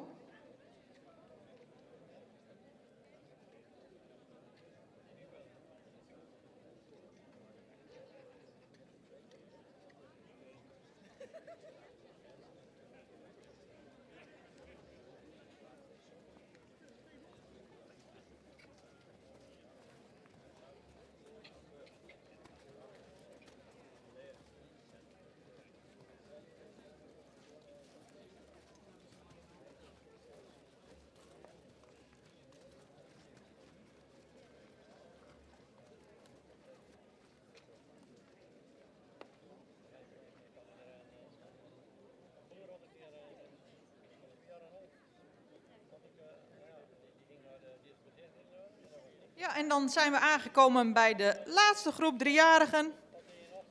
Ook alle paarden weer premiewaardig. Paarden met een mooi exterieur, waarbij je vooral in de beweging meer kon overtuigen over het algemeen. Catalogus nummer 92 is een voldoende jeugdige merrie met ruim voldoende rasuitstraling. Zou iets sterker in de bovenlijn mogen hebben, is iets naar voren gebouwd, heeft voldoende droog beenwerk. De stap heeft voldoende tact, maar is wat afgepast. De voorbeenstand rechtsvoor zou wat correcter mogen. De merrie heeft voldoende buiging in het spronggewricht in de draf, zou daarbij meer oprichting mogen tonen. De merrie wordt opgenomen met een derde premie.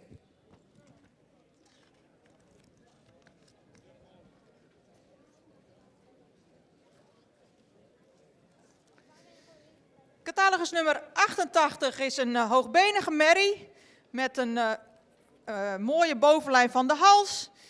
Merrie die een voldoende bovenlijn heeft. Kruis is iets hellend. De stap is iets gehaast en in de wendingen heeft de merrie iets moeite met de tact. De draf heeft voldoende techniek. De merrie wordt ook opgenomen met een derde premie.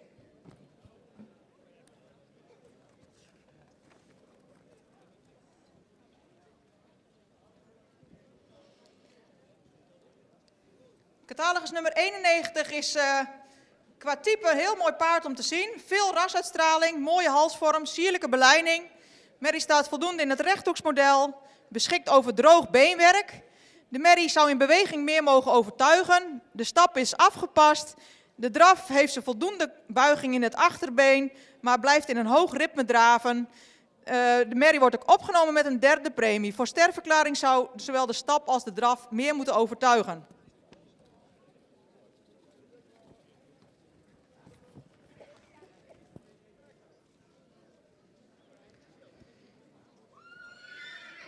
Catalogus nummer 87 is een merrie met ruim voldoende rasuitstraling, die lang gelijnd is en goed in het rechthoeksmodel staat, die een strakke bovenlijn heeft. Merrie die stapt met voldoende ruimte en tact. In draf zou ze wat meer gedragenheid mogen tonen. Ze blijft daarbij wat op de voorhand lopen. We zien eigenlijk die strakke bovenlijn wat terug in de beweging. Ook deze merrie opgenomen met een derde premie.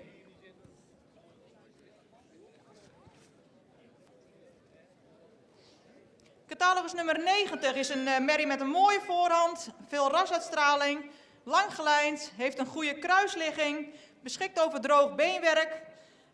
In de individuele presentatie had ze wat moeite met de stap, maar hier bij het rondstappen stapte ze met voldoende ruimte en tact. De draf is voldoende opwaarts, heeft voldoende ruimte, achterbeen zou iets resoluter mogen aantreden. De merrie wordt vandaag ster met een tweede premie.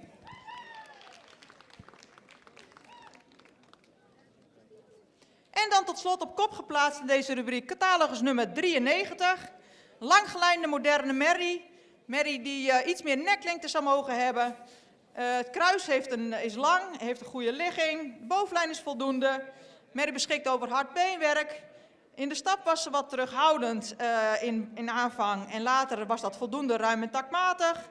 In de draf toont ze veel techniek, goed gebruik van het achterbeen. Ook deze merrie wordt opgenomen in het stamboek en sterverklaard met een tweede premie. Gefeliciteerd met deze resultaten.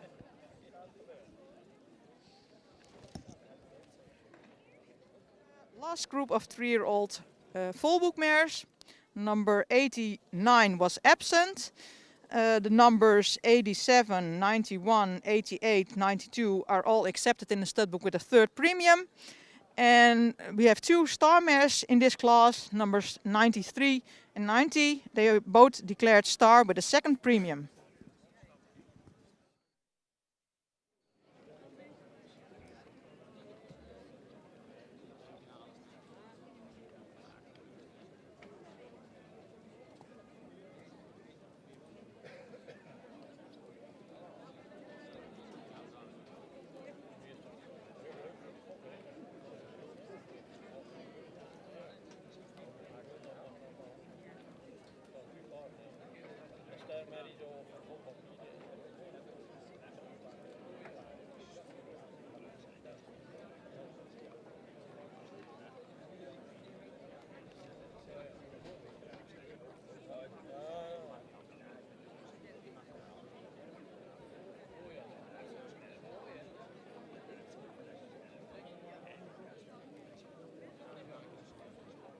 Deze laatste groep levert weer 2 sterren op en 4 derde premie ineens. Deze is de laatste groep. Gaan we daar een fijn eer onder doen. En dan zullen we straks 4 eerste premie, 3 jaar kunnen terugzien vanmiddag in het kampioenskeuring. En daar is een mooie prijs voor, de dekking van de heks Watson voor de beste 3 jaar. Daar moeten we om te kampen.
Goedemiddag allemaal.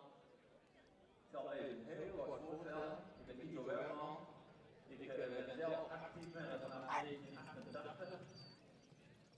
En wij hopen over morgen over 3 weken onze dit jaar de titel 2 van ZZ-men te verdedigen. Begin jaren 90 heb ik de instructeursopleiding gedaan. En vanaf 1996 ben ik testmanager geweest voor het Friese Stamboek tot eind 2021, dus 25 jaar, ik ben 23 nog 25 jaar. En ik heb in 25 jaar ongeveer 5000 paarden op het moment, waarvan 350 hengsten in de verrichting op te doen. Wat ik in die periode geleerd heb met die paarden, dat er geen enkel paard gelijk is. Elk paard voelt weer anders en heeft er een andere benadering nodig. Belangrijk is dat we heel consequent zijn ten opzichte van ons paard, als we wat gaan vragen. En dat we duidelijk zijn in de oefeningen die we geven in de aanwijzingen. Nou, we hebben hier 2 combinaties. Ze zijn al even geïntroduceerd. Renate die met een Z-paard rijdt. Nog maar net in het Z heb ik begrepen. Gaat ook over 3 weken, morgen over 3 weken naar die HPA om te proberen daar de Z-titel te halen. En René die nog met een jong paard, 4 jaar oud, nog aan het begin van zijn carrière staat. Nou, het mennen, en dan ga ik even de ruiters een beetje plagen, is moeilijker als onder de zadel rijden. Waarom? Nou, wij hebben als menners veel minder hulpen ter onze beschikking. Terwijl we, als we even naar de dressuur kijken, eigenlijk hetzelfde doel voor ogen hebben. We willen de paarden net zo mooi in de houding, in de stelling, in de buiging en rechtgericht zijn en ook in de overgangen rijden als onder het zadel. Maar als menner hebben wij maar een aantal hulpen ter onze beschikking. We hebben de stem, de zweep ter ondersteuning en de lijsters waarmee we sturen en aanwijzingen geven. De rode draad in de training is dat we controle krijgen over richting en tempo. En afhankelijk van het niveau waar we op acteren, gaan we dus ook onze training daarop aanpassen. En we zien nou Renate al even een mooi galopje doen.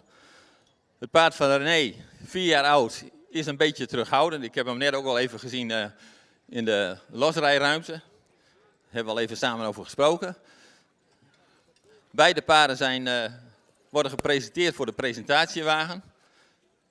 Ook de dame en de heer die zijn keurig aangekleed. De paarden zijn correct opgetuigd.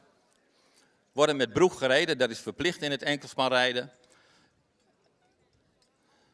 En tegenwoordig moeten we met een cap oprijden. Dat zien we ook hier bij de beide menners. Nou, ik wil voorstellen dat René zich even gaat opstellen. En dan gaan we nog even kijken naar de optoming van René. Die van Renate die is standaard zoals het hoort. René heeft dat iets anders gedaan. Ik heb er daar al even met hem over gesproken. Misschien kun je even hier voor het publiek gaan staan, René.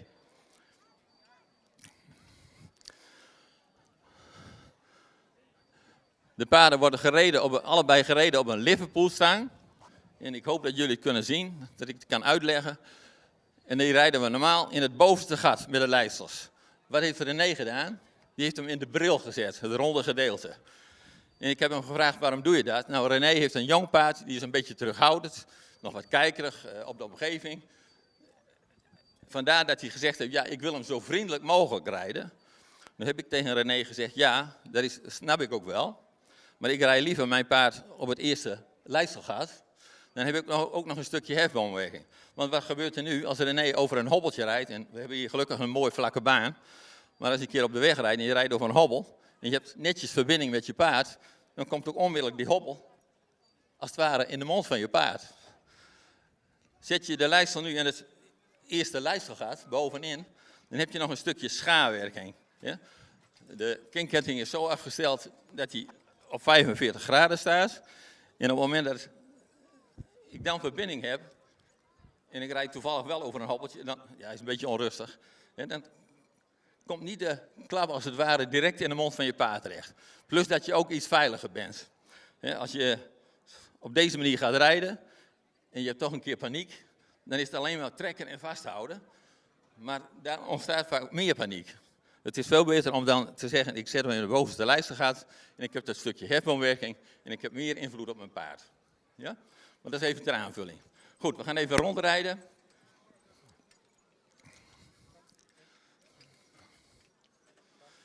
We We hebben een stukje losrijden, dat slaan we niet over, maar dat hebben beide mensen al in de inrijbaan gedaan. Dus vandaar dat we gelijk even een beetje aan het werk gaan. Wat ik mooi vind, dat we als Menner heel veel structuur hebben in de hulpen die we toepassen. Als we recht naar voren rijden, dan willen we op beide lijstjes keurig dezelfde verbinding hebben. Nou, testen hebben uitgewezen dat bijna alle Menners links en rechts niet hetzelfde druk hebben op de lijstels.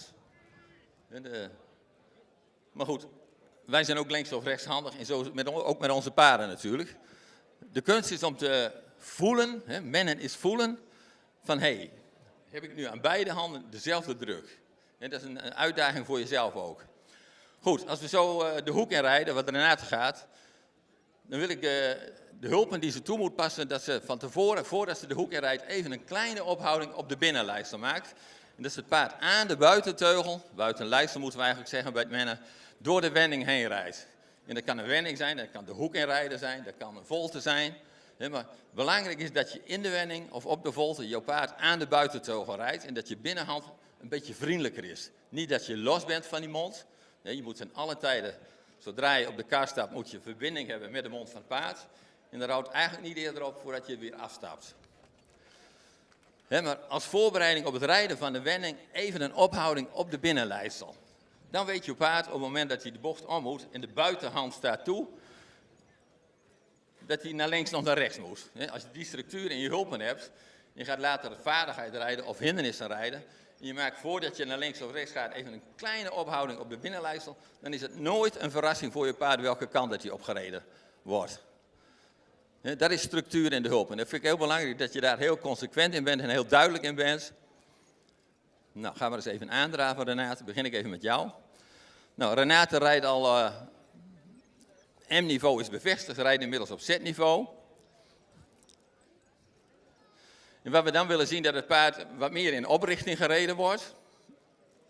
Maar altijd van achter naar voren. Belangrijk is dat de motor goed ontwikkeld is, dat we het paard altijd van achteren, vanuit de achterhand zeg maar, over de rug heen naar voren toe in de hand rijden. Als we dat stukje impuls missen, dan kun je aan de voorkant vaak niet zoveel doen. Heel belangrijk is om een actief paard te hebben die voor jou wil werken. Het gaat niet om temperament.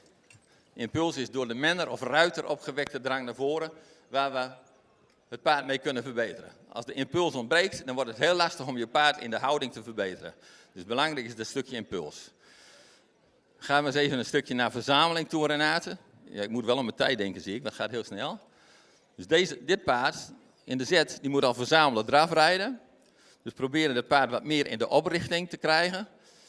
Nou, verzamelen is de nek het hoogste punt, de achterhand er meer onder. Waardoor het beeld ontstaat dat het paard zakt in de achterhand en als het ware rijst in de voorhand. Dat de schoft omhoog komt. Nog meer verzamelen. Hij draaft nog vrij groot. Probeer hem nog maar kleiner te draven. Daag hem maar een beetje uit. En vang hem op. Dat hij niet door je hand heen loopt, maar bij je blijft. Mooi in de oprichting. Dat hij als het ware gaat dansen. Ja? Hij moet leren wachten. Totdat je aangeeft zo. En nu gaan we even weer een stukje verruimen of naar voren rijden. Laat hem wachten. Dan mag hij niet naar beneden duiken. Mooi en weer terug. Op tijd terug. Beetje stelling vragen daarvoor in de hoek. Denk aan de structuur van de hulpen. Dus aan je buitenteugel en probeer je binnenhand in de wending weer zachtjes te houden. Waarom moet die binnenhand zacht? Ik vergelijk dat vaak met rijden onder het zadel. Licht rijden op het buitenbeen. De ruiters zullen dat herkennen. Waarom moet je licht rijden op het buitenbeen? Dan help je je paard mee om beter door de wending heen te komen, om in balans te blijven en het binnenachterbeen meer onder te plaatsen. Als de binnenhand bij het mennen een beetje strak blijft en stug, dan kan dat binnenachterbeen net niet voldoende onder de massa komen, waardoor je hem ook niet helpt om beter in balans te blijven. Mijn geluid valt weg. Nee, toch niet. Oké. Goed, draaf nog een keer aan, Renate. Dus kleine stukjes in die verzameling en dan even naar voren toe. Zet hem maar even weer op de achterbeen. Frontje er mooi op. Actief in het achterbeen. Buiging in de sprong willen we zien in die verzameling. Oprichting. Kom. Kom. Wachten. Hij mag het niet van je overnemen. Dus jij geeft pas aan straks op de volgende lange zijde dat je even een stukje gaat uitstrekken. Ja? Dat is de voorbereiding op het uitstrekken. Eerst op het achterbeen zetten en dan Heel goed. Ja, mooi. Dit is mooi. Dat mag best een applausje van mij. Mooi. En weer terug. Op tijd weer terug, hè? Goed zo. Volgende lange zijde daar nog een keer. Weer op het achterbeen zetten. Frontje er mooi op. Goed zo, wachten. En nou ben jij aan de beurt. Zo, mooi. Kijk, kijk, kijk. Dat is mooi. Super. Oké. Nou, op die manier probeer je dus je paard steeds sterker te maken, ook voor de zetoefeningen. En als je begint met de verzameling aan te leren, dat is best heel moeilijk voor een menpaard. Want hij moet en in oprichting blijven, en actief in het achterbeen blijven, een buiging en de sprong hebben. En hij moet ook nog die kar van 150 kilo meetrekken, plus de menner. Dus dat moet je nooit 50 meter willen doen. Begin met 3, 4, 5 pasjes. En ga heel vaak schakelen. Dat soort momentjes pakken, schakelen. En iedere keer weer de eerste reactie, daar de focus op houden, dat hij vanuit het achterbeen reageert.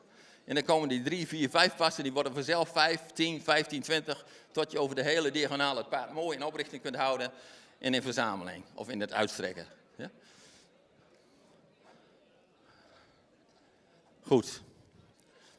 Tineke Bartels zei ook ooit in je training 1001 overgangen. Schakelen, schakelen, schakelen. Naar voren, terug, naar voren, terug. Daar maak je je paard beter van. Goed, we gaan even naar René. En we zien dat René zijn paard wat terughoudend is. Hè? En dat is best lastig. Op het moment dat je paard te weinig impuls heeft, voorwaartse drang heeft. En misschien wordt hij ook al wel een beetje moe hoor, want de bak is best een beetje zwaar hier. Het is vrij nat. Maar goed, het is nog 5 minuutjes, hè? Kom op. Hij mag ook best een beetje doen voor het eten wat hij elke dag krijgt. Goed, René, probeer straks maar eens even iets meer naar voren te rijden. En dan moet je nog niet te veel denken aan, hij moet nog netjes in de houding, in de krul zeg maar. Dat vind ik vooral bij een paard die in de opleiding is minder belangrijk. Eerst moet dat stukje impuls in orde zijn, dat stukje voorwaartse drang, voordat ik aan de voorkant ook hem mooi kan maken. Dus draag maar eens weer aan als het kan. En wat we zien dat René heel veel zweepgebruik nodig heeft. Om zijn paard naar voren te drijven. Nou, als je in de proef rijdt, dan heb je vaak dan de opmerking van de jury, ja, te veel zweepgebruik. Dus je moet thuis in je training moet je iets bedenken, waardoor je paard in elk geval reactie geeft. Zo. Draf. Dit is een beetje...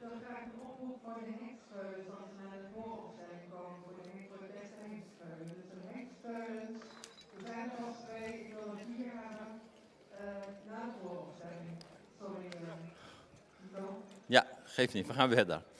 Goed, René gaat even proberen zijn paard aan te draven. Ja? Goed.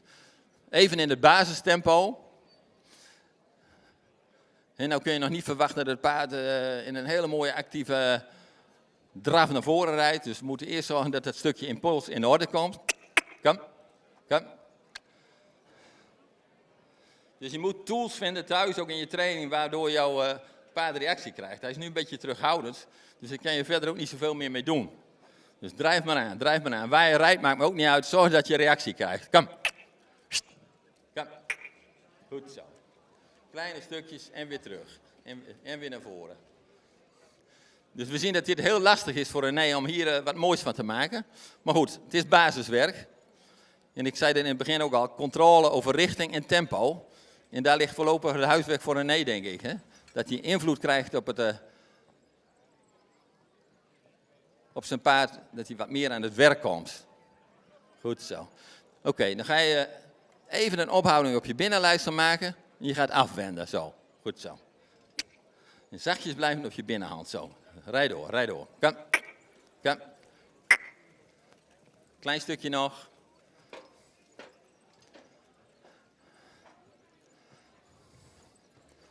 Goed zo, en even weer naar stap. Zo, doorstappen, doorstappen. Dus op het moment van drafstap zelf ook leren aanvoelen. Hè, dat je geen haperingen krijgt in die overgang. Dat geldt ook voor ons allemaal natuurlijk, ook voor Renate. Goed, ga maar even stappen René. Ik vind het dapper hoor dat je toch met zo'n paard hier in de ring komt. En je daarin ook kwetsbaar opstelt. Dus het maakt helemaal niet uit hoor. We hebben allemaal met dat soort zaken te maken. Goed, Renate nog even weer.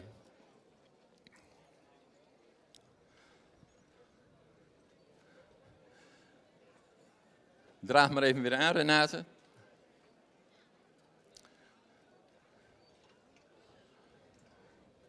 Dus contact houden.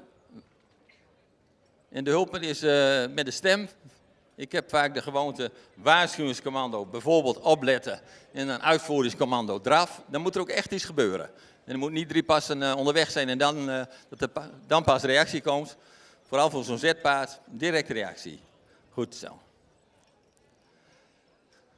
Zo, ga maar eens even een volte rijden, zo hier voor de tribune, Renate. Aan deze kant van het tentje.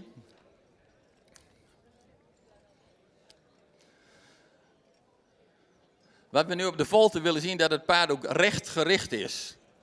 En rechtgericht zijn betekent ook in stelling en buiging.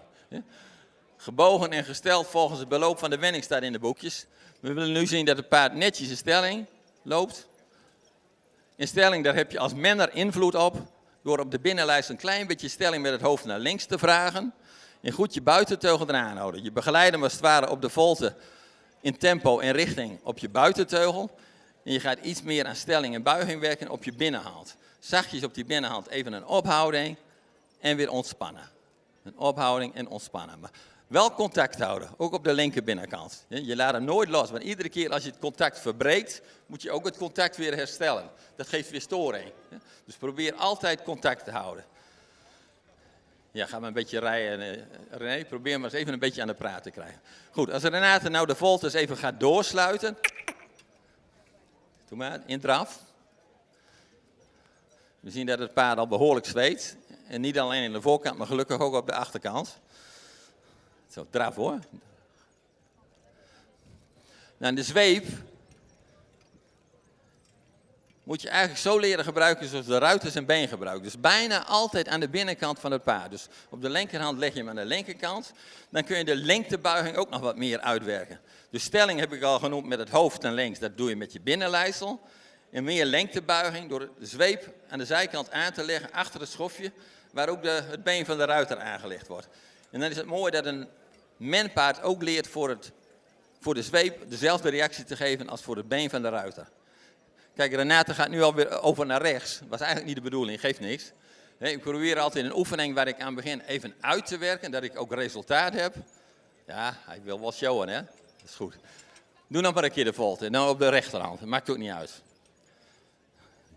Goed zo. Blijf maar even binnen de hoefslag, dan kan René ook doorrijden. Zo. En weer zachtjes blijven op je binnenhand. En sluit zijn volte maar eens een beetje meer door. Dat we nog meer stelling en lengtebuiging krijgen. Zo, maak hem maar een beetje kleiner. Zo. Goed zo, maak maar kleiner. Uiteindelijk moeten we een volte van 6 meter kunnen rijden. Stelling en buiging, nog iets meer stelling. En lengtebuiging, juist daar. Kom. Zachtjes op de binnenhand, zo. En dan probeer je je buitenteugel weer mee te nemen. En je helpt mee vanaf de binnenkant met je zweep. Je vraagt dus aan de linkerkant van open die volte weer. En je helpt mee vanaf de binnenkant met de zweep. Dus die zijwaartse reactie willen we graag hebben. Dat het paard leert voor de zweep en de buitenteugel weer mee te komen. En zo de volte weer gaat openen. Zo, mooi. Hou hem actief. Kom. Goed zo, dan ga je de hoefslag volgen.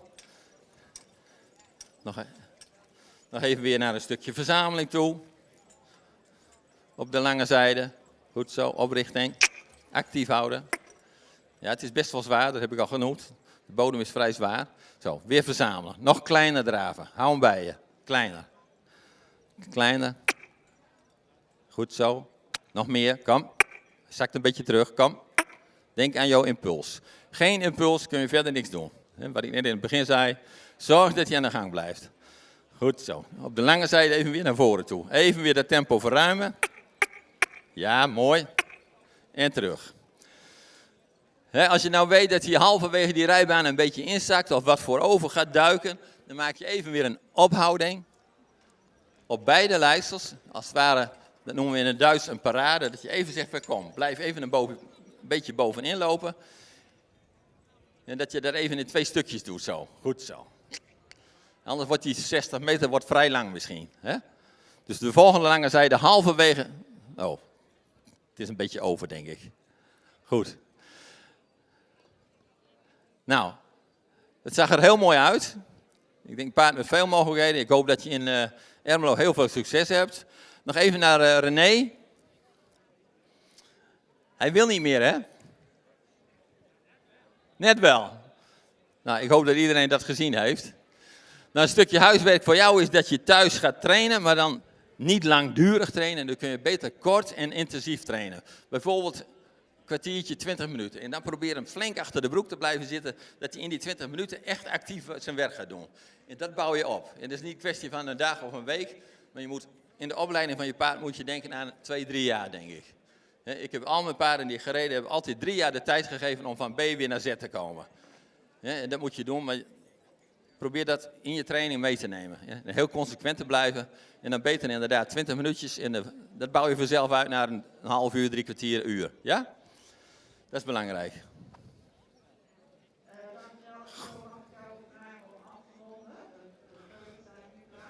Ja, goed. Nou, René heeft zijn huiswerk meegekregen.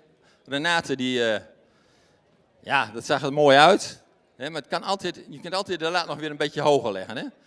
Ik had zelf de laatste keer een score van 72%. En ja, de bedoeling is om naar 75% te gaan. Hè? Dus je moet voor jezelf ook altijd even weer de lat een beetje hoger leggen. Maar geef je paard de kans dat hij sterker wordt en dat hij oefeningen steeds makkelijker kan doen. Je kunt niet in één keer het uiterste verwachten. Er moet altijd opbouw in zitten. En trainen betekent herhalen, herhalen, herhalen. En heel consequent blijven in datgene wat je vraagt. En belonen als datgene komt wat je vraagt. Ja, heb jij nog vragen, René? Renate? Sorry. Ja, mooi. Als René nog vragen heeft, mag dat ook natuurlijk, anders kom je straks even bij mij. Ik hoop dat jullie een klein beetje hebben meegekregen. Het was heel kort. Maar dat het duidelijk was waar we het even over gehad hebben. En dan zien we dat mennen ook een hartstikke mooie sport is. Ik geniet er nog steeds van, na 30 jaar. Dank u wel.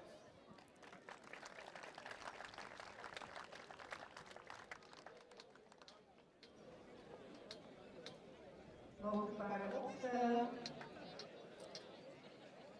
Super bedankt om hier te komen trainen. Jullie laten zien dat het allemaal in het werk gaat met een goede uitleg van het zo daarbij.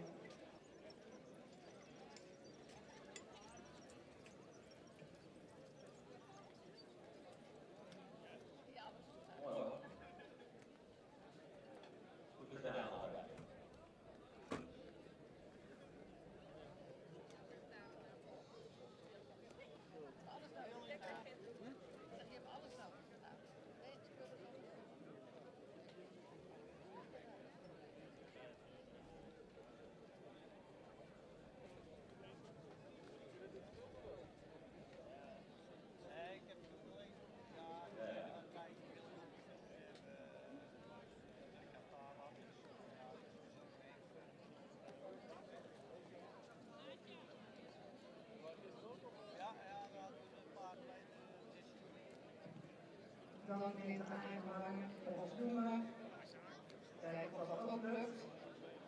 Mennen met bloemen in de hand.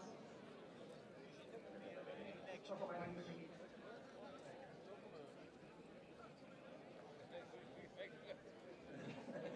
Ik heb er één genoeg. En dan moet je ook iedereen van. Super bedankt. Voor de en ik even. Goed, even hier rond denk ik op de rechterhand. Applaus voor jullie allemaal.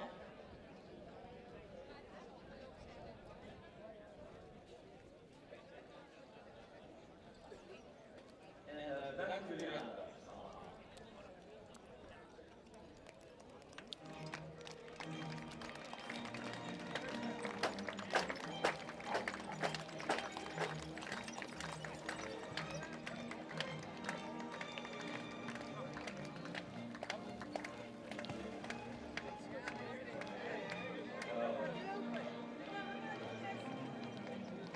Dank u wel, Renate Boling.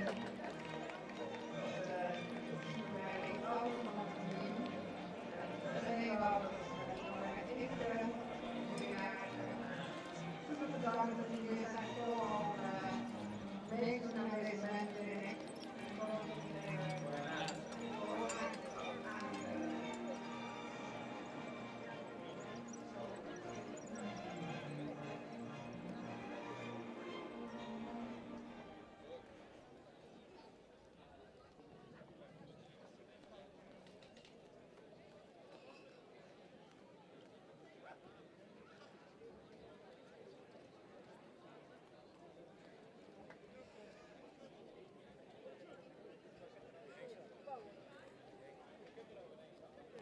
En dan willen we graag de jury inderdaad voor die kampioenskeuring van de beste hengsteunen.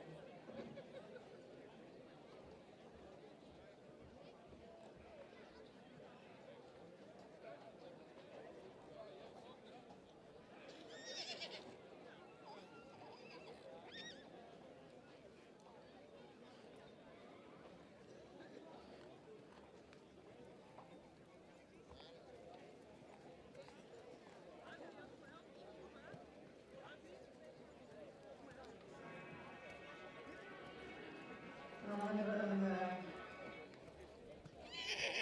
de kampioensjury. Sabine Zwager, Jolande Kool en Dick Brummel zullen de beste hengsteunen gaan selecteren. Hengsteuners lopen rond in tafelvolgorde.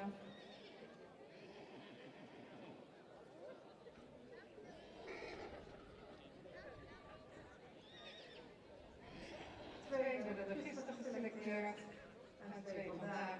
Gisteren hadden we de prima weten, de Tidde van de Domineeshof, catalogus Martinium catalogus, jonge mannen, met het Adelmoeder, gevochten in Eindel bij Deen en Oosterwest Middelbeers, gevolgd door catalogus Martijn, Vijand Antje P, jonge Johannes, het Beert, Mary, gevochten in Eindel door Jan Peters en Hogeloon. En dan van vandaag, catalogus nummer 39, Victor van der Heersenhoeven. En dan jonge Marcus uit Ulpingmoeder. Gevochten in Eindel bij de Poppenbeers in Galder. En de laatste, catalogus nummer 40, Tibor van de Maaslandhoeven, jonge Mathilde. De Rindermoeder, gevochten in Eindel bij Van Rossen in Marenkessel. Het eerste mag in baan blijven, de andere mag de baan verlaten. En dan mag het catalogus nummer 10, als het niet zover is, presenteren.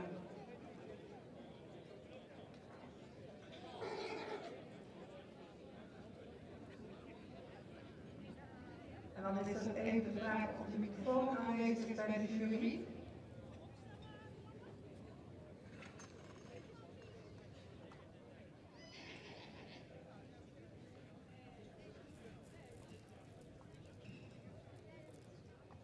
Graag een microfoon naar de jury.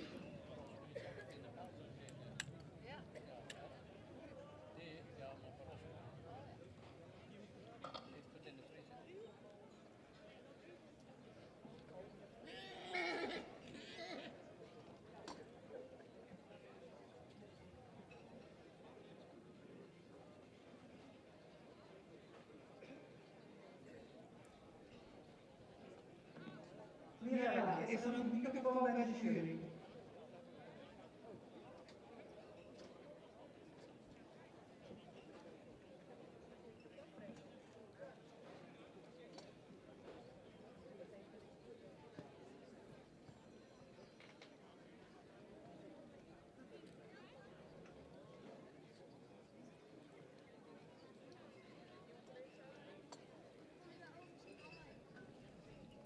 We kijken naar catalogus nummer 10, Tidde van de Domineeshof. Het is een zoon van Menne, 496. De moeder is een Adel, Mary.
Dankjewel. U mag de zaal verlaten. Dus draag één bordje en verlaat dan de baan. En dan vrijbaan voor categorische nummer 15. Vijand Antje P.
Even stilzetten, kun je hem losmaken.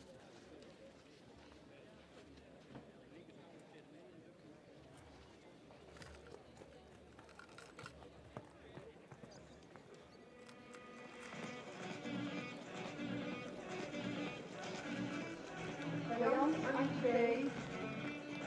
Johanneszoon. De weermoeder. Stermoeder. President van de Vrijheid aankomende jaar.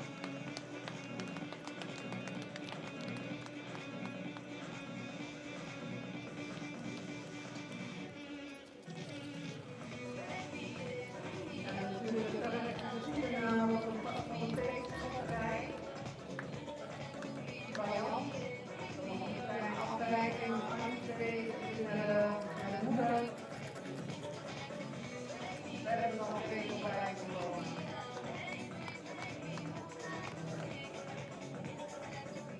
Dank u wel.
in Eindhoven. We hebben jullie popgeleerd in Galder.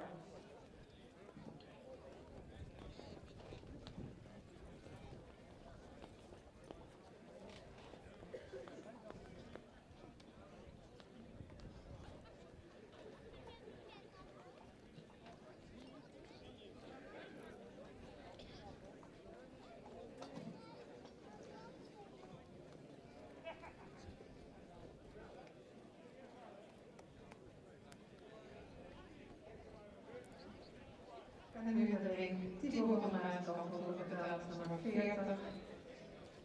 Nummer 10 zoon. Met een stemreferente Mary van Rindert. En Fok en eigendom bij A.F. van Rossum in Marrakesh.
Dankjewel, Tibor van Maaskamp. En dan willen we graag alle hengstveulens weer terug in de baan, op de volgorde. En dan kan de jury kijken welke de beste en de reservebeste wordt.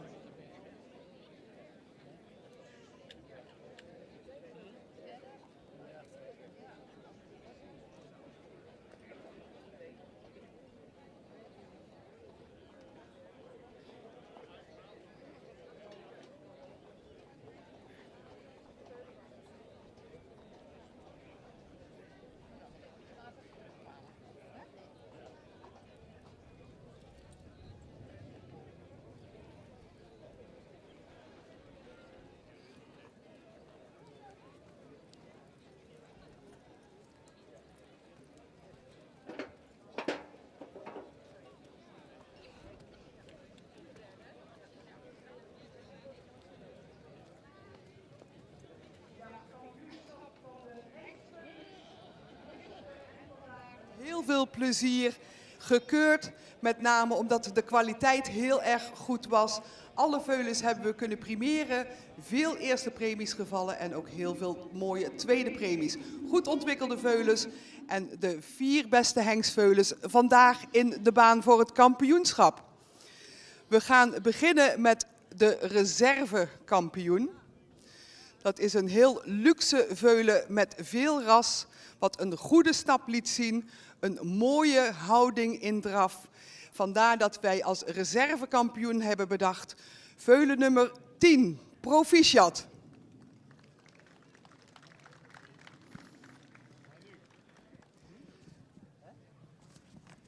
Maar nu zegt de voorzitter, de kampioen van de hengstveulens 2022. Een heel luxe hengstveulen met een mooie hoofd, goed van bouw, een vlot stappend veulen en een veulen wat heel veel lossigheid toonde in de draf.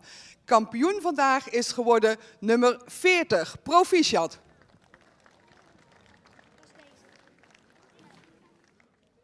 Super, een mooi kampioen en een mooie reservekampioen. Dus kampioen, het nummer 40, titel van van Oepen, jonge Tiede, eigenaar Halen van Rossum uit Maarkerselmarkt en Proficiat. Komt weer gedaan, de wind wordt aangehouden en daar wordt een prachtig, ook een prachtig shirt bij. En dan een reservekampioen, het nummer 10, Tilly van de Domineeshof, Julie Denen uit Oost-West Middelmeers en Johan Menne.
We zullen er even zoeken hoe dat weer ging met zo'n scherm.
Dat zijn natuurlijk onvergetelijke momenten om feitelijk vast te leggen.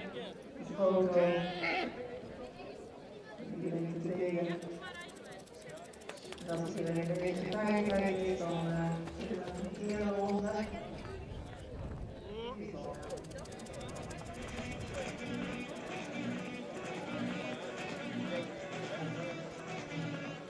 Dan gaat de kaart, de jonge Tiede, titel van de laatste afdoen.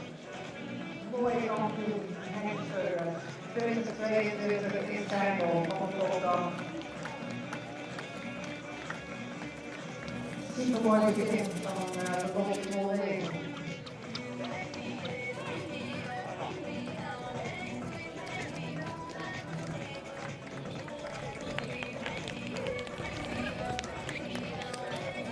Net achteraan komen de jonge mannen, Tilly van de Domineeshof.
dit jaar geen eerste premies en of en premies waren, zal het beste manager ook meteen jeugdkampioen zijn van Schijndel 2022. En dat geldt dus ook voor de reservejeugdkampioen. Dus dit is een dubbel kampioenschap.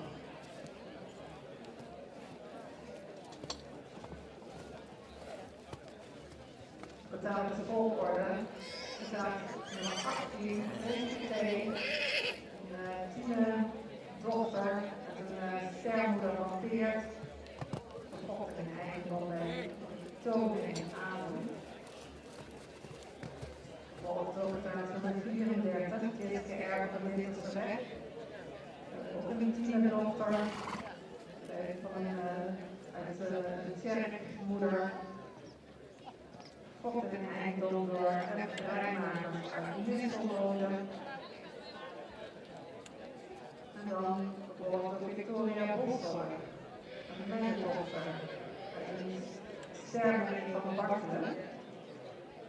Verkocht in eigendom bij de Studij Bosser in Antwerpen. En tenslotte, betaald van 52, Vaja van de Hoefse. Ook een tienerdochter. Het is een Noordermoeder. Verkocht in eigendom bij SACE Herbijen uit Nieuw-Nederland.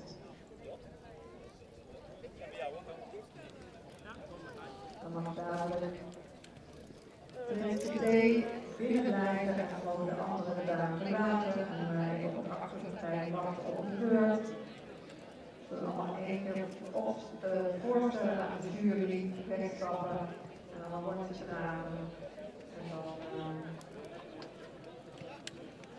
de dagen weer verlaten. Ik presenteer aan de jury Renske Thee.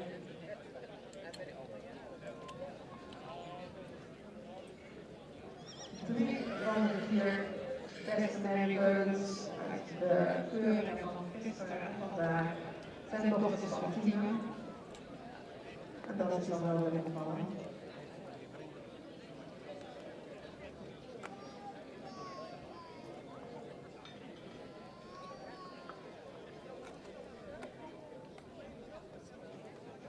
Renske Thee had gisteren de eerste premie, stond vandaag fris in de baan.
En wordt gepresenteerd aan de jury catalogus nummer 34, Tjitske Erk van de Lidelse Weg. Tine Dogger. Het is het standbemening van het kerk.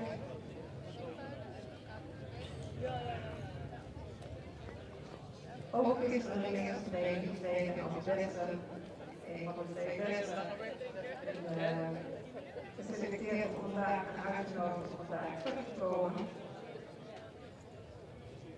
Chris, nog niet de hele dag meegemaakt, dus dat heb ik dan weer als meevaller. De volgende eigenaar hier, Rijmaker en Nistelrode.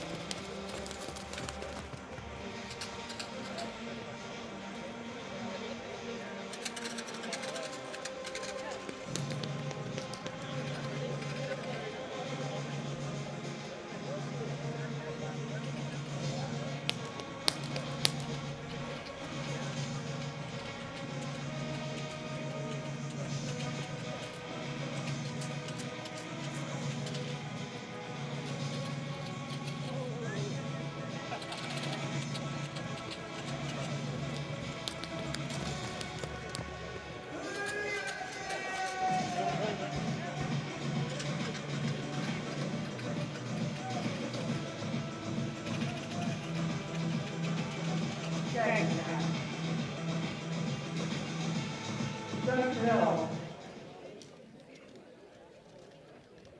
Tjitske Erk van de Lidelse Weg. En kom binnen. Catalogus nummer 45, Victoria Boszorg, mijn dochter.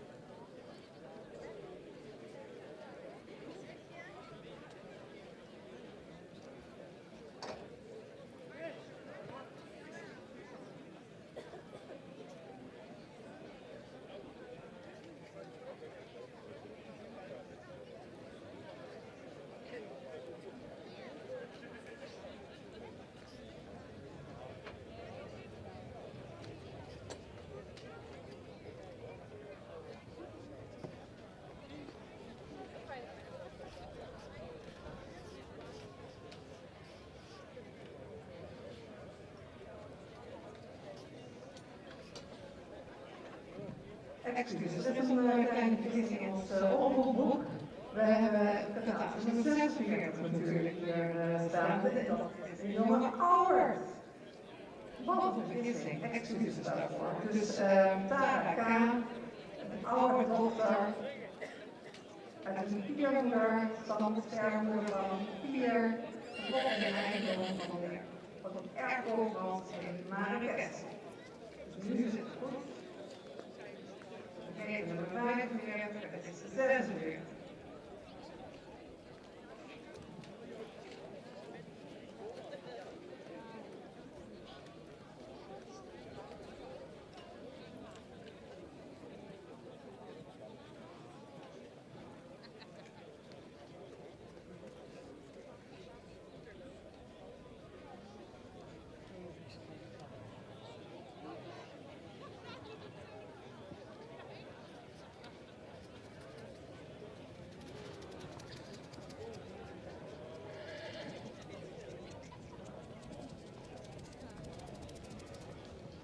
Daar gaat hij weer ouder met de muziek eronder.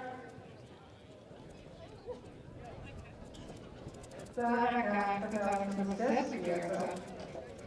Schermoeder van Pier.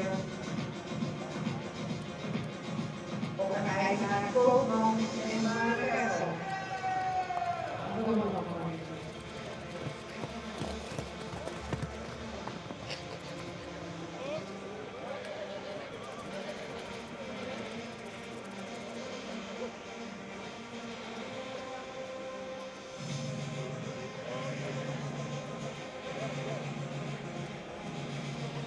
Van Maart.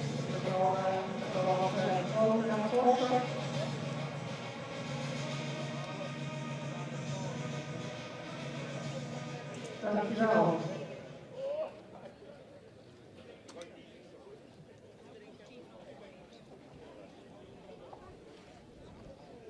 En dan komt binnen getuige nummer 52, extra gecheckt, klopt op, 500 hoeven, helikopter. En toen Norbert Stamboekmoeder, Fokker-eigenaren, ANC Even Herberg in Nieuw-Meiland.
Rondstappen, catalogsvolgorde.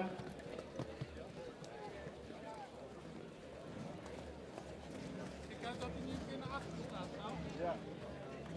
Voor 18, 34, 46, 52.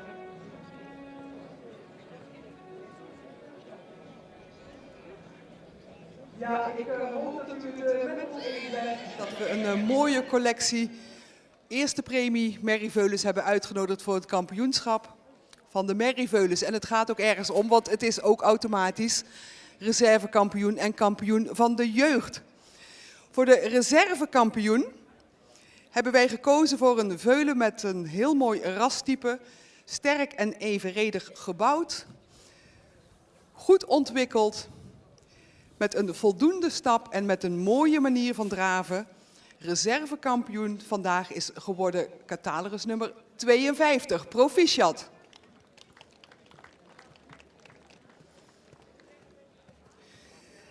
En dan voor de kampioen. Een goed ontwikkeld veulen met een hele mooie hals, een goede stap, correct van beenwerk en met een draf waarin een mooi front werd getoond en een heel sterk achterbeen.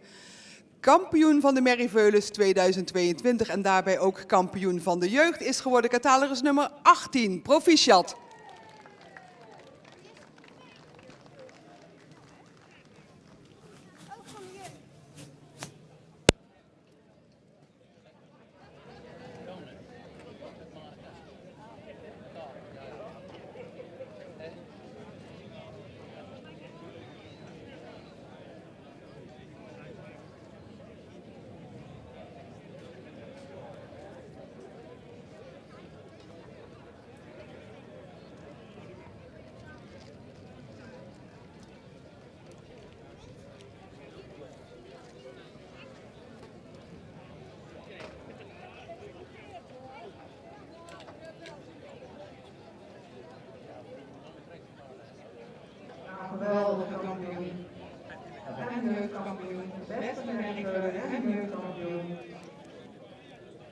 de tienerdochter, Trinske Thee. Juist. En we willen natuurlijk graag de eigenaar hier gaan. Dus als die zo direct hier naar binnen komen, zouden we dat zeer prettig vinden.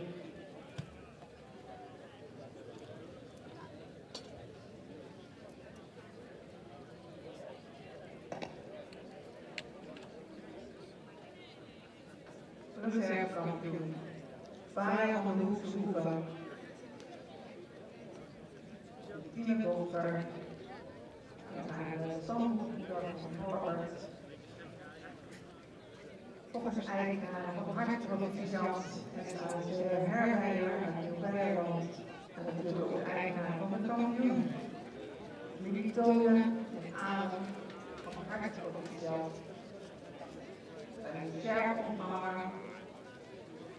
2 sjerpen, sjerpfestivalen en jeugdkampioen. Deze rubriek is gesponsord door TNT Groep. En natuurlijk super bedankt aan onze sponsoren die dit soort deze geweldige opdrachten, deze opdracht mogelijk hebben gemaakt. Dat we ook de prijzen kunnen uitreiken, dat we dit kunnen organiseren. Mooie doelen erbij. En dat is mooie aanvulling van het terrein. Die buren gaan we ook met z'n allen heel veel baat bij hebben. Ik zal het proberen.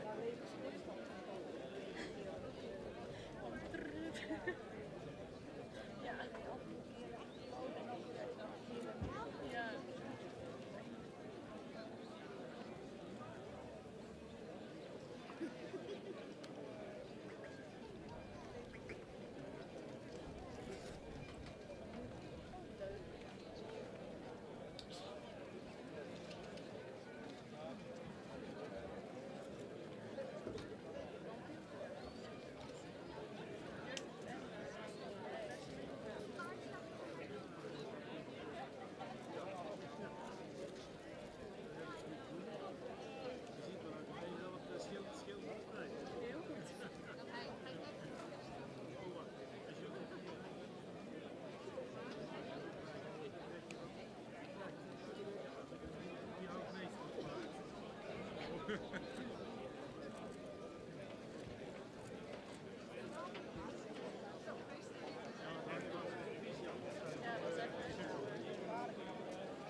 En als dit zijn even ondersteuning van muziek. Yes!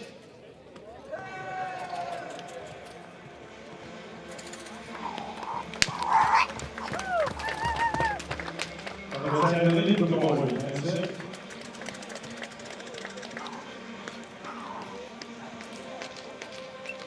Ja, natuurlijk waar.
Dan gaan we nu verder met de tuinfabriek Overplassen Regio Zuid.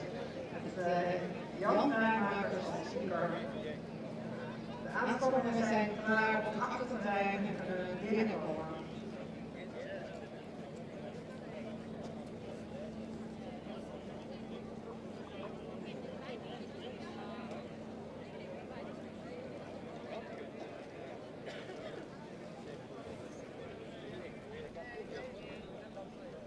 Hallo. Goedemiddag dames en heren. Wij rijden vandaag hier namens Tuinpaarden Zuid-Nederland. De Friese Tuinpaarden, het tweede concours.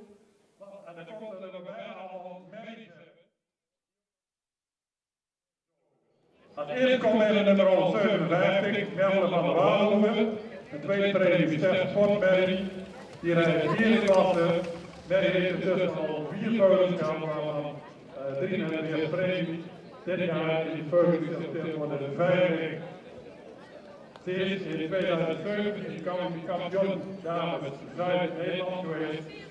En is kampioen indoor competitie van het Merries geweest in 2017. Nummer 157, Melle van der Walenhoeven.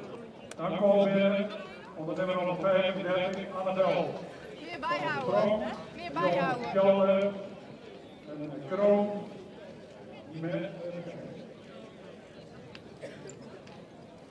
ja, Kroon dit jaar is het eerste voorbeeld van Marken. Ze heeft een tuinkoers gelopen met 84,5 punt. Ze heeft tussen 8 winst en de reis in Zuid-Nederland. Nummer 135, Annabel van der Strong, gereden door Piet van Kempen. Dan komt binnen 641. Paard komt naar de tweede wedstrijd, dat is het enige terrein in de hele club. Die rijdt door linksom of rechtsom. Ik doe er even linksom. Maar die rijdt daar van de tweede wedstrijd, die meneer ook. Dit is dan nog even weg. Het enige terrein is deze H. Gevolgd door heel Hendrik uit Reusel. Dus de ruim Aldin van Mauger. En die heeft de tweede punten in de divisie 12. Dan komt binnen nummer 19, Diamant van de Sprong, jongen Andries van de Zelmerk. Sportdeel A, Berry heeft tussen, ook mee door de Poelen, 12 nakomelingen op de wereldkuur van al 3 sterk zijn. En heeft 3 patentpunten gewonnen toe. Dus nummer 19, de Delta van Andries. Dan komt weer nummer 131, UCZ van de Sprong, de jonge Kerk. Die wordt gereden door Jan Jacob. Kerk heeft 4 nakomingen, en tot het Een pasje bijzetten. Een pasje naar voren zetten. Kijk daar niet lekker binnen. Oh. nummer 131, UCZ van de Sprong. Hij staat zo. Kerk. En dan moet er nog weer komen onder nummer 632, Stoot Herren. Algemeen wordt gereden door Dotja Arma. De sterren heeft ook 2 dagen van het afgelopen jaar ook het eerste training aan de voet van Mathies, wat 3 weken geleden gespeeld is. Die heeft in de kunst 45 winstpunten in de wieg gelopen en 9 in de eerste klas. Ja. Ze moeten 2 wedstrijden geplaatst worden En als moet je in de aan sport. en dan tegenhouden. Dus onder nummer 6 Toos een jongen Alk.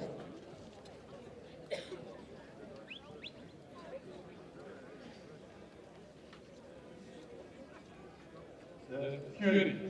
Jolanda gaat even presenteren.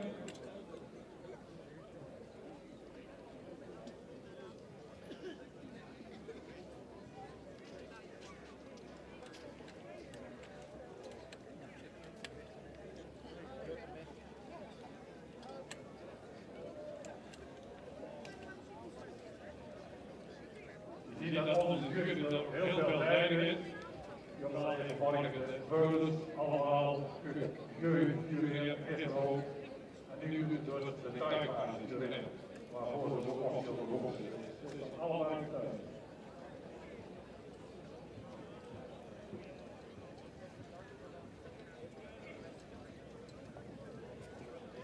Geef elkaar even de ruimte, jongens. Want de baan is groot genoeg.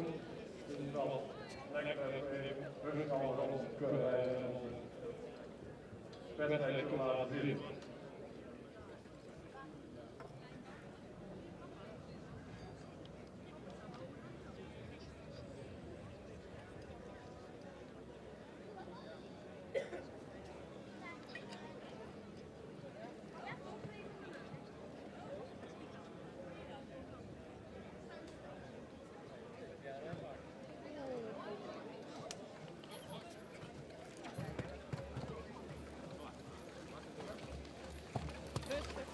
Ja, zo ja.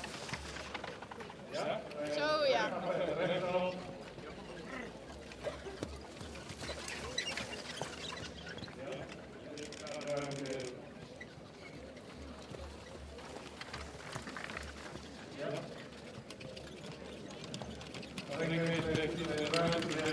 Hou elkaar even in de gaten.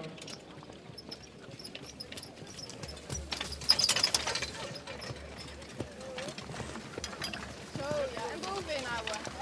Als je denkt dat je de kampioen ziet, mag je best applaudisseren, dat zijn die paarden aan gewend. Dus daar hoef je eigenlijk niet in te houden. Dit is wel vaak al aan als een onderling af, dat moet kunnen.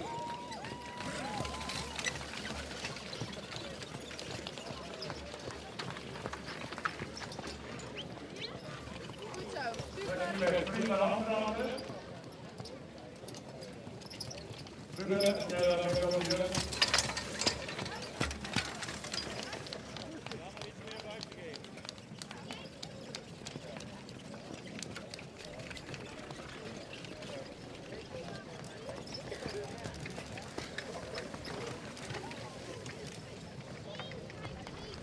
Heel goed. Zo houden.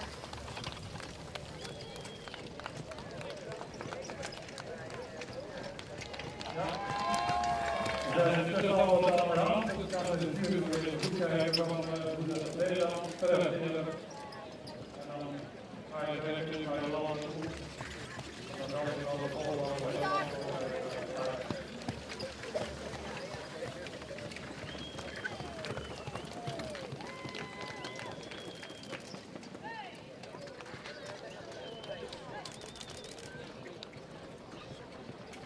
Is eruit. Binnenkomen, 155, 632, 135, 19, 96 en 101.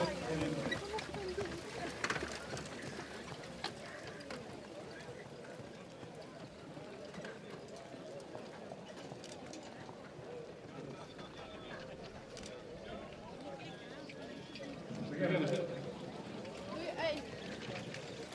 Dit is 100. De twee.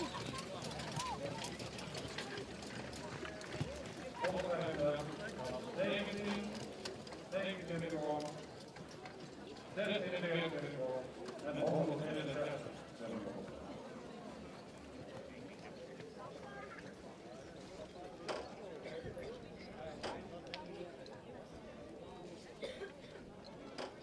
En de jury heeft beslist dat we de eerste twee overrijden. Dus als de ringmeester zover is, dan mag ik ze allemaal rijden. 1 onder de linkerhand, 1 onder de rechterhand.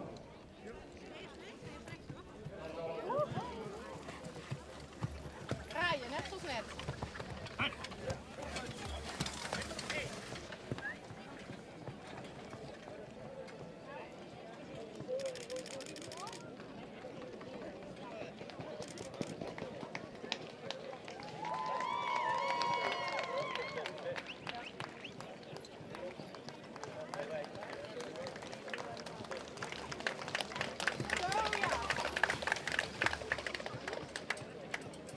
Je ziet altijd die gebieden waar al Roland goed aan hebben. Sport en sportwijn kunnen wel samen gaan. Moet je wel in de groep worden. Anders kan lukt het niet. Dat is Jan Rampen. Niet te hard.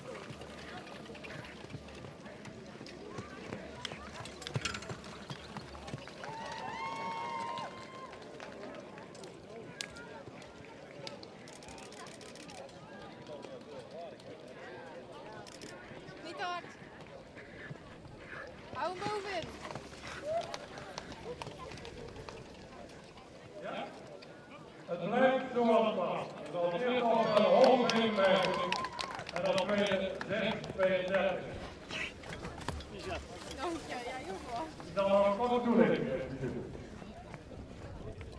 Ja, een toelichting op de eerste twee geplaatste aanspanningen. 6,32 op tweede plaats. Een paard wat er echt mooi tuigt, wat een mooie houding toont. Maar niet opkomt tegen een achterbeen van 157 vandaag. Maar twee hele mooie aanspanningen waar ik met heel veel plezier heb mogen vieren. En dat geldt ook voor de andere combinaties. Dus mooi ook weer een grote rubriek hier in Zuid-Zee in de baan. Het klopt er weer tegenaan, hè? Ja. Ja, dan zie je het jammer met de neus.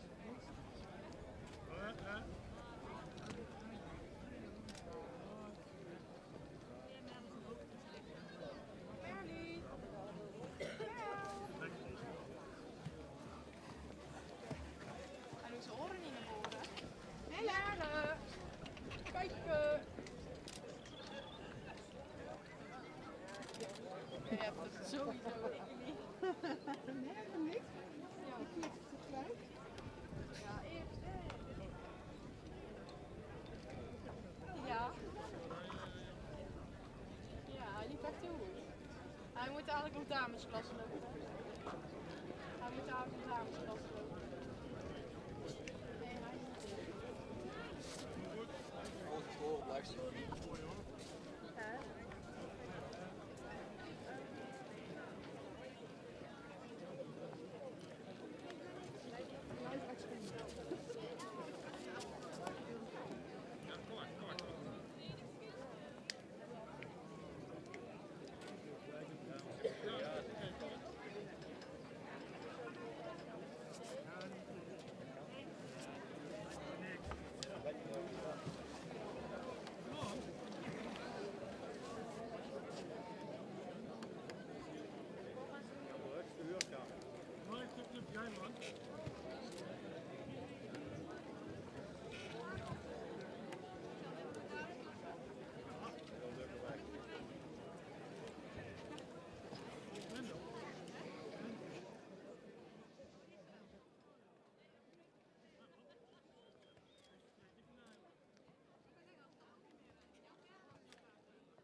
We hebben net de onderhandeling graag afwijzen op de rechterhand.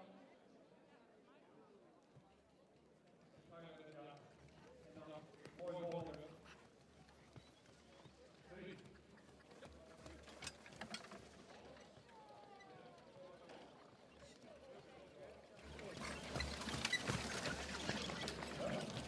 En ik heb maar druk en dat is mooi waar.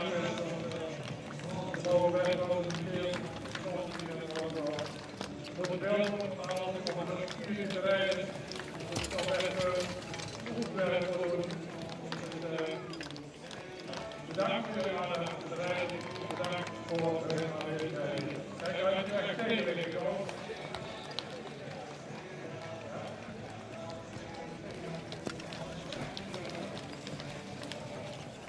Maar ik vind erop.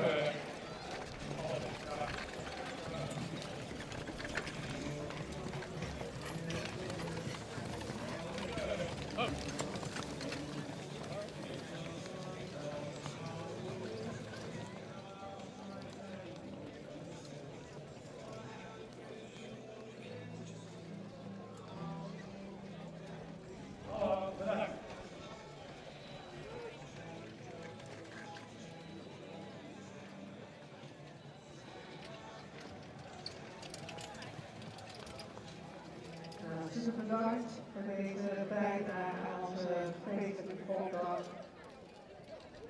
Elke keer een terugkomend spektakel. En dat is een spektakel gesproken. We gaan verder met de hengstenshow. En we hebben het hoekje niet gezegd toen we kwamen. En het is tot nu een verrassing gebleven, maar ik geef graag vrijbaan aan de hengst Faust.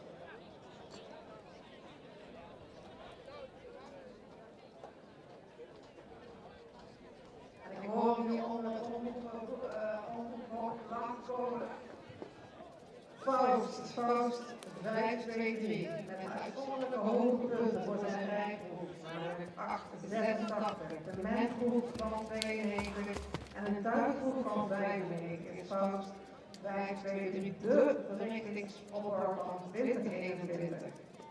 De vader van Faust is sporthecht Maurits 4-3-7 en dit is een combinatie met een zeer sterke muurlijn met het model AAA Mary Fardau M. En dat maakt Faust 5-2-3 compleet. Achter Fardau volgen nog 4 generaties ster-referente merries.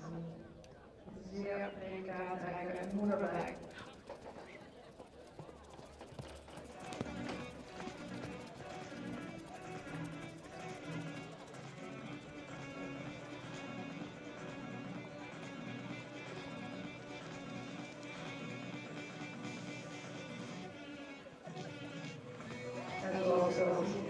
Trouwens mooi ingebouwde hengst met een sterke bovenlijn. De jury heeft beloven over zijn benen, dat ruim, veel lichaamsgebruik en opwaarts is van heel veel stressen. Het kan beschaden en komt achtergrond maken. Dan loopt het opwaarts en ruim gespannen.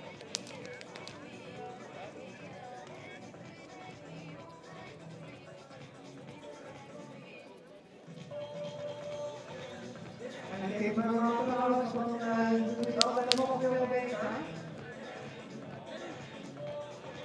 Faust is een talentvol sporthengst ook, zowel van de taal als in het uit. En dat weet hij al 4 jaar. En komt onder andere samen met mijn broeder de halve finale van de Friese Talent Cup. Faust kan beweging, de kracht, instelling en de souplesse van de merrie verbeteren. Staat de dekking op hengstval de Nieuwe Heuvel in Lunteren.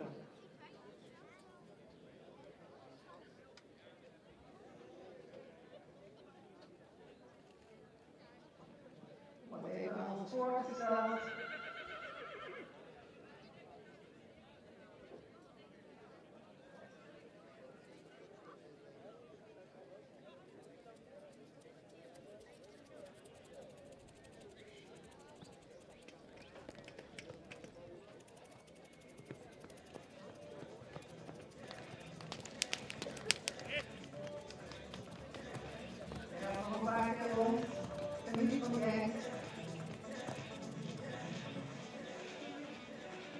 En als je ook geautoriseerd, dan laat ik nog beter zien. Zo zijn ze opgevoed.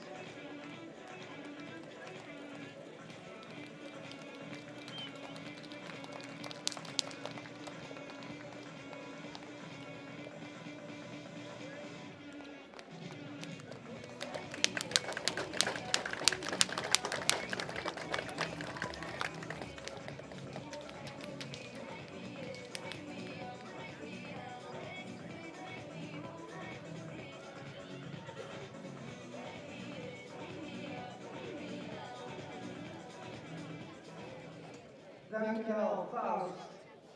Super fijn om hier gehad te hebben. En dan is het ruimte voor de volgende. Even kijken of je al klaar voor staat.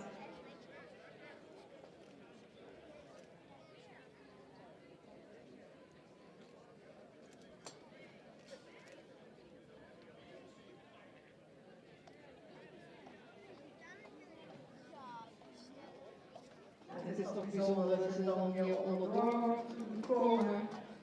En ik wil graag een hartelijk applaus voor de hengstvossen.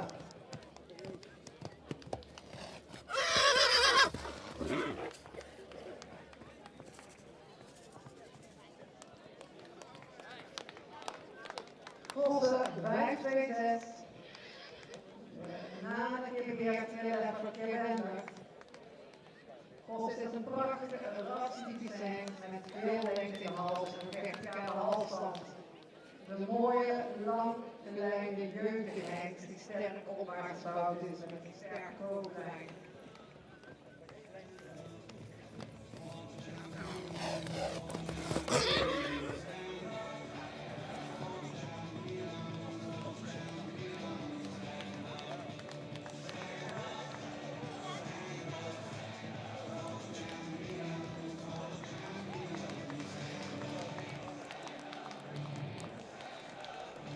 heeft een goede schouderligging met heel veel lengte.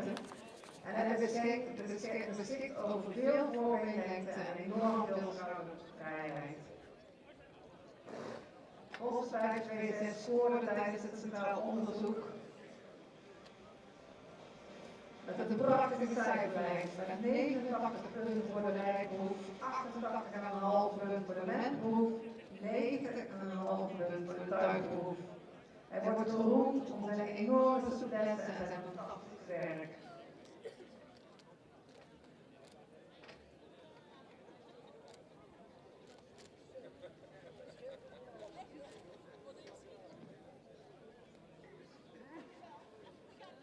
En dat komt goed. Nou, zo'n prachtige cijferlijst scoorde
verkiezen van de beste 3 jaar.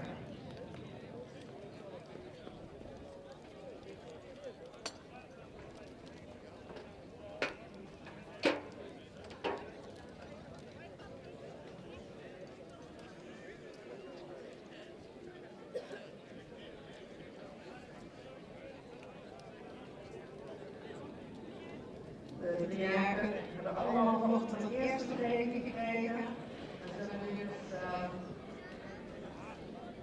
in het aankomen.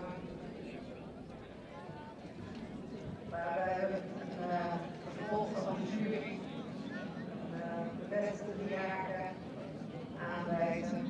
De derde beste, en die zullen vervolgens deel gaan nemen aan het kampioenschap 3 jaar en ouder. Maar voor eerst is er dit keer deze volkdag een geweldige prijs voor de beste 3-jarigen. Aangeboden door de Stevens Totaalbouw en tal de merken. In samenspraak met elkaar is er voor de beste 3-jarigen een gratis dekking van de Hengst Maximum 521 beschikbaar gesteld.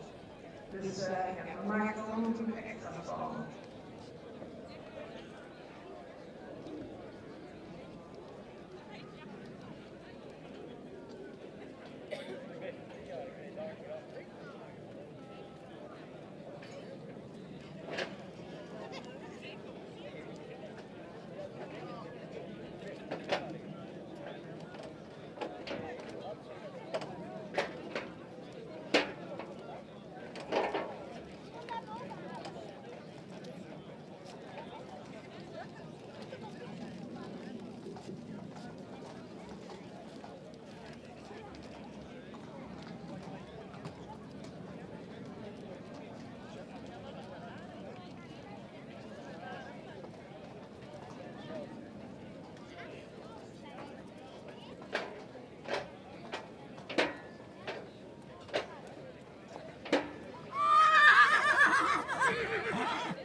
naamsvolgorde zijn binnengekomen.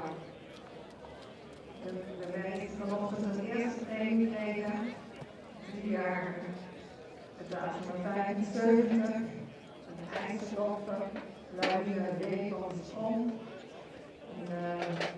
Beert, een sterren van Beert, gevolgd in eigendom van mevrouw Anita van Kempen uit de Rijkenvoort. Betaald nummer 80, dat is Jara van Hulpen, Alwin, uit een stalboek, model, prestatie, triple aanmerking van Jasper, gevolgd door mevrouw van Tilburg, bij Aalburg, en eigendom van Jeffrey en Mary en Mars in de Red City.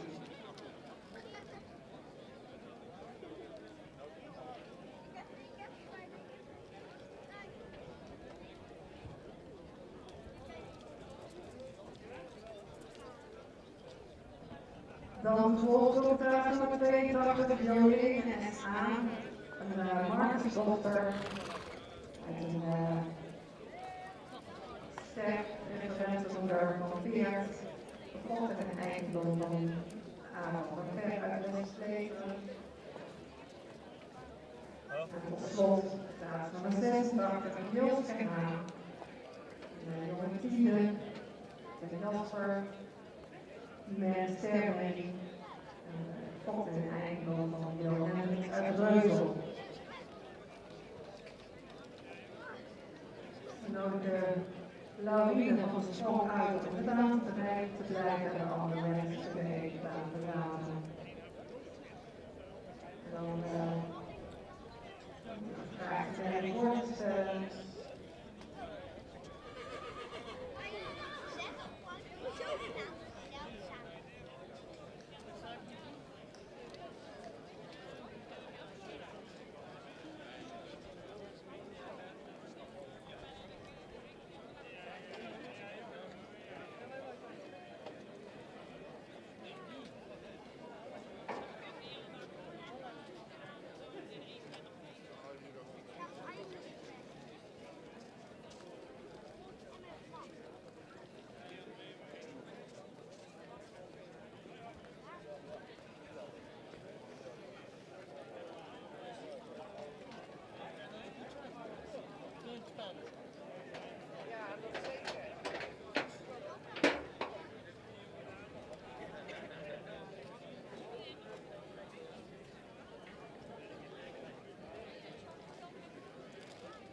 En daar gaat het. De Laurine van de Sprong.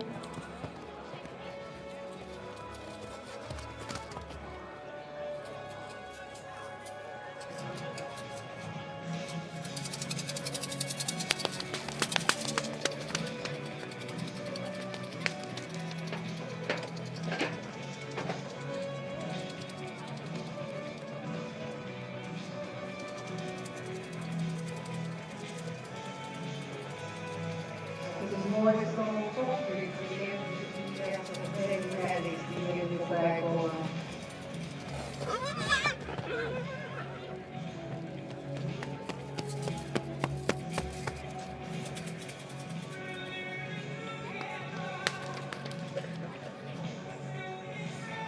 En dankjewel. Deze presentatie van de Laurine van de Sprong. En dan in de baan komen. Ja, van 80 jaar van Hulpen.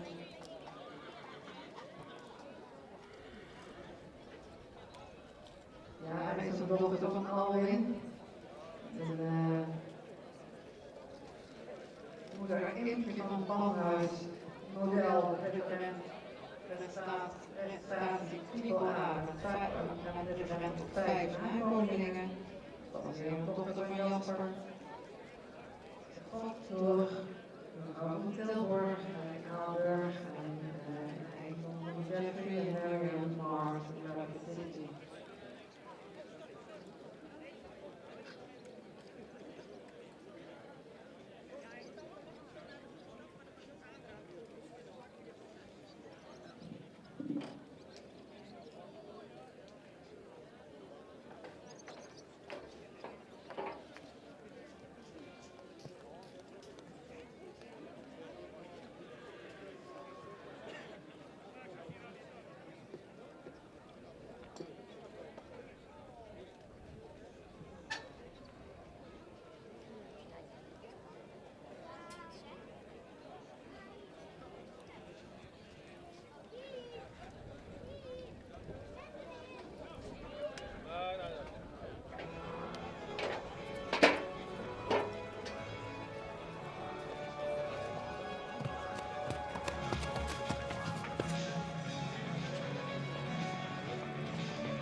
Dankjewel, Jara. En binnenkomt Jolena S.A. gedaan van 82. Jolena is een dochter van Marcus. En de moeder Nissa Antinada. Sterk referent op 4 nakomelingen, dochter van Geert. En eigen van de Ver in Westleven. In het afgelopen jaar ook met Pils als meehuis opnemen met Fokdagkampioen Vita S.A. Ja, dat zal vandaag weer worden.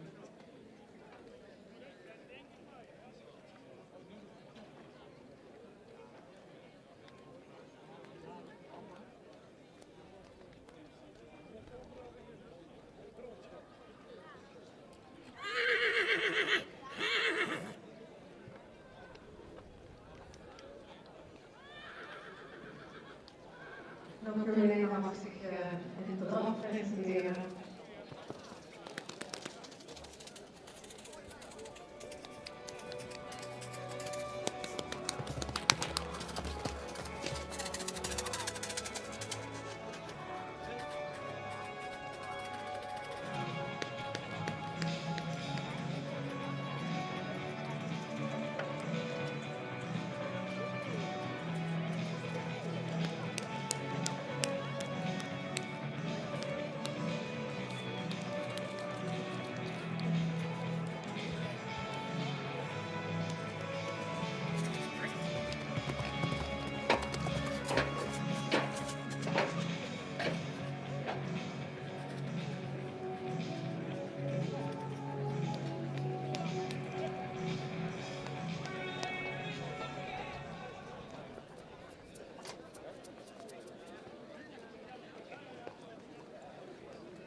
Dankjewel Jolena.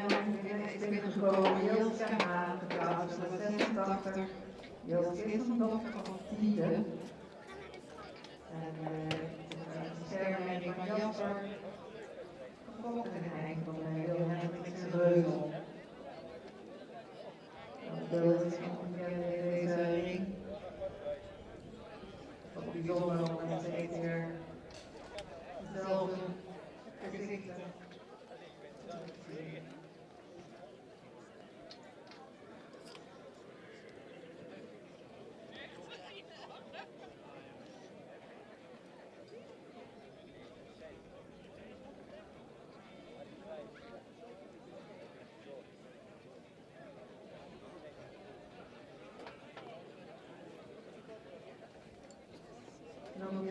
Haan mag zich presenteren in het verhaal.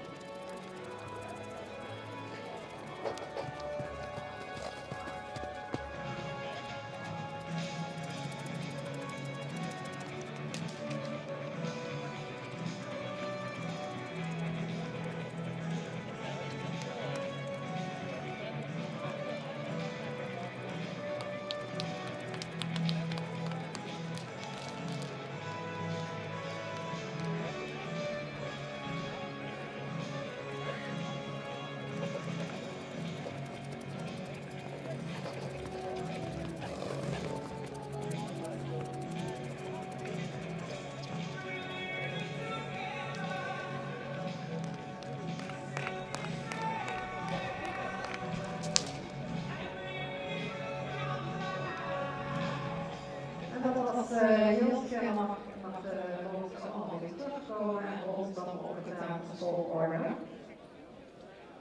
En dan zullen we vandaag de jury de beste en 3 jaar en de reservebeste uit willen kiezen. En dan, ja, de beste 3 jaar mag zich dan toch op een dekking van machten zijn.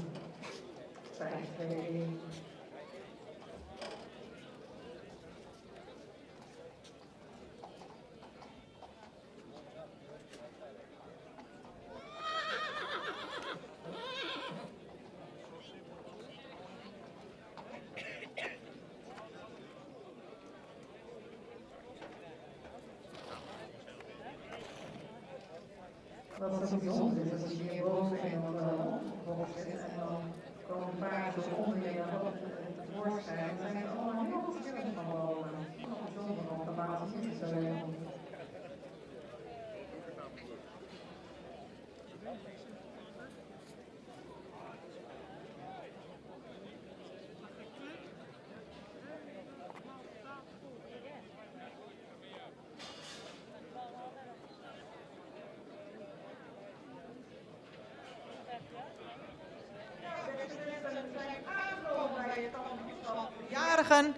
Vandaag 4 rubrieken 3-jarigen gekeurd en de kwaliteit in de breedte was goed te noemen. Deze eerste premiepaarden mochten zich opnieuw presenteren hier vanmiddag. En u kunt zien dat het allemaal paarden zijn die goed in het model staan, rassig zijn, een goede stap hebben. En in de draf waren er 2 paarden die er wat meer bovenuit staken dan de andere 2. Reservekampioen van de 3-jarigen in deze groep is een heel jeugdig paard geworden, opwaarts gebouwd, die nog aan bespiering moet winnen. Paard dat goed stapt en met veel techniek draaft. Reservekampioen is catalogus nummer 75. Applaus graag. En dan gaat het nu om het kampioenschap. Het is een paard die heel goed in het model staat. Misschien iets aansprekender in het hoofd zou mogen zijn. Goede kwaliteit beenwerk heeft. En heel correct stapt. Met veel lichaamsgebruik. In de draf een goed gebruik van het achterbeen heeft. Misschien nou net het laatste beetje oprichting mist in deze kampioensronde. Maar voor ons wel het meest complete paard. Kampioen van de 3-jarigen is geworden catalogus nummer 86. Gefeliciteerd. Results of the championship of the 3-year-old Volboek mares. We had 4 first premium star mares. The reserve champion is number 75. It's a very youthful horse. She could have more muscles in the upper line, but she has very good movements and very uphill posture. And the champion of the 3-year-old mares is 86. Very good conformation. Maybe the head could have a bit more expression. Very good walk and also a trot with a very good use of the hind leg. So nice champions of the 3-year-olds.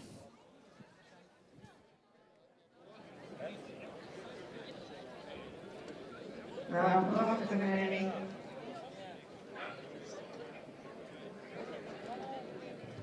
Die heel gaan.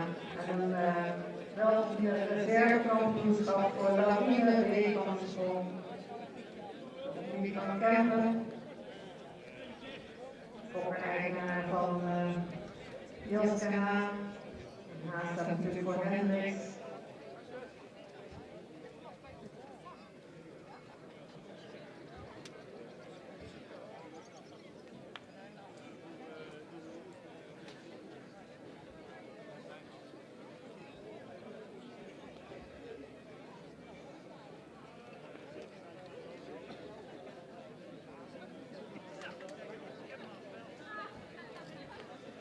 De beste driejarige is een fokdagrubriek. En dat is door ons fokdag zelf bedacht. Daarom is er in dit geval ook geen scherp, maar dat wordt wel ruimschoots goed gemaakt door de bedekte gratis dekking van Marten die hierbij is aangekomen. En natuurlijk gaan we deze merries straks terugzien in het kampioenschap 3 jaar en ouder. En dan is eigenlijk nog even een kleine pauze om wat uit te rusten en bij te komen. En dan kunnen we opnieuw mee gaan wandelen.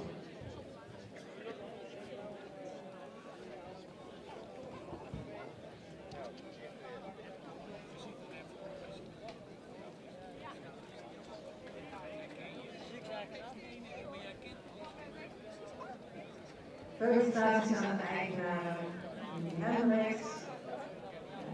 Die van Kemper, bloemen van de voorzitter.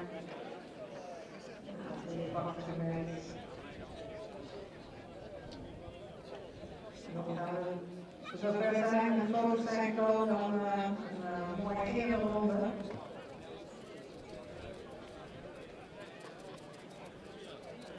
En ondertussen kijken we even of alle deelnemers aan de tuigenrubriek die hier op volk aanwezig zijn.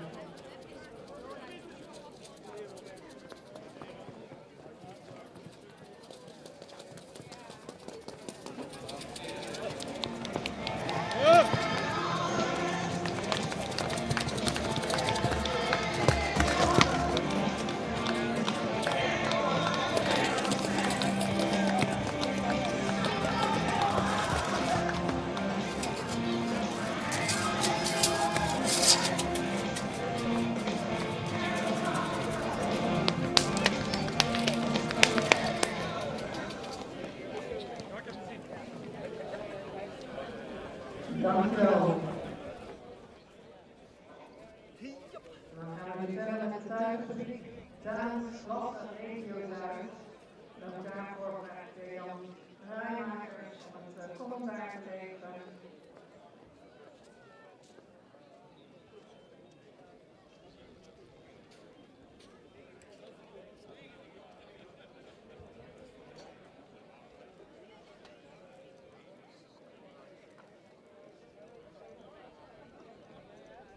En ondertussen vragen we natuurlijk ook om de jeugdkampioen en de reservejeugdkampioen is ook alvast geregeld houden voor straks. En natuurlijk nog de mensen die deelnemen aan het kampioenschap 3 jaar en ouder. Ja, dames en heren, we hebben nog een tuigenrubriek voor de damesklasse. Als eerste is weer binnengekomen nummer 157, Merle van de Waalhoeve. Die hebben we zojuist ook gezien, die had de vorige rubriek, heeft ze dus gewonnen, zoals jullie nog weten. Dan komt binnen onder nummer 135 Annabel van de Sprong. Dat is een jonge Tjalle, een merrie die een hele goede IBOP gelopen heeft. Die wordt nu gereden door Fleur van Kempen. En als derde komt binnen nummer 131, Ussie Z van de Sprong, de jonge fokmerrie van Tjerp.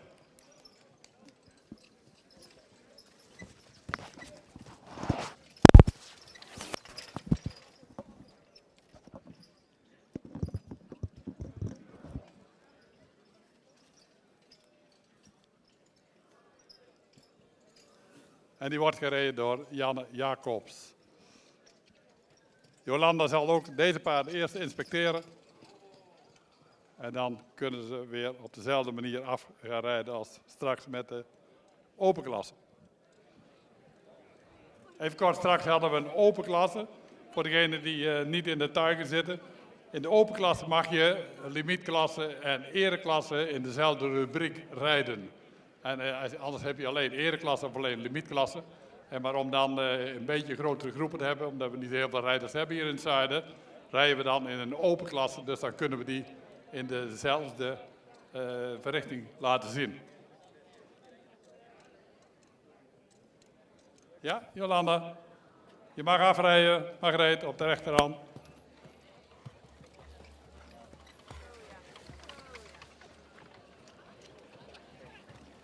We gaan 2 ronden rechtsom en dan op aanwijzing van de ringmeester gaan we van hand veranderen. Even kijken. Kijk en geniet.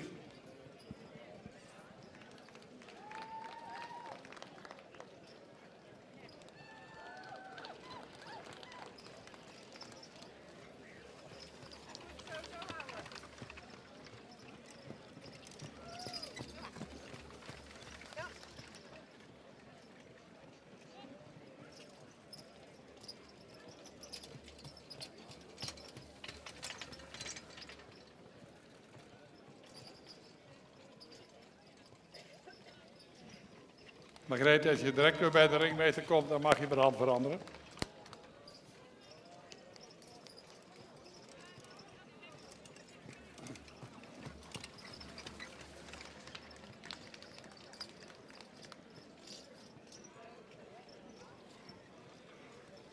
Even opletten. Ja.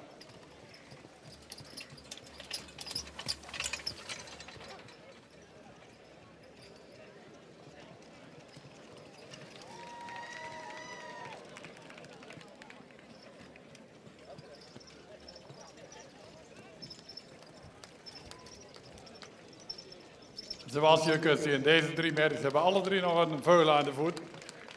Dus er wordt toch wel best veel van gevraagd van deze paarden, maar ze doen het graag, dat zie je.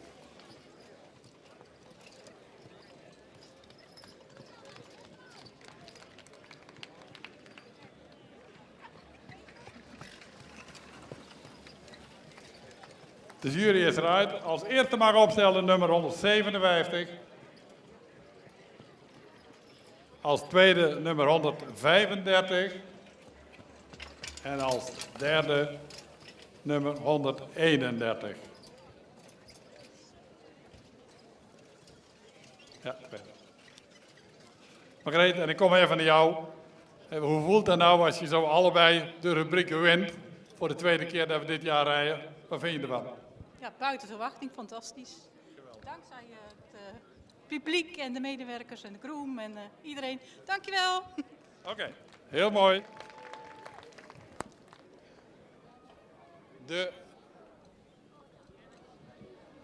Waar blijven de linten, dames?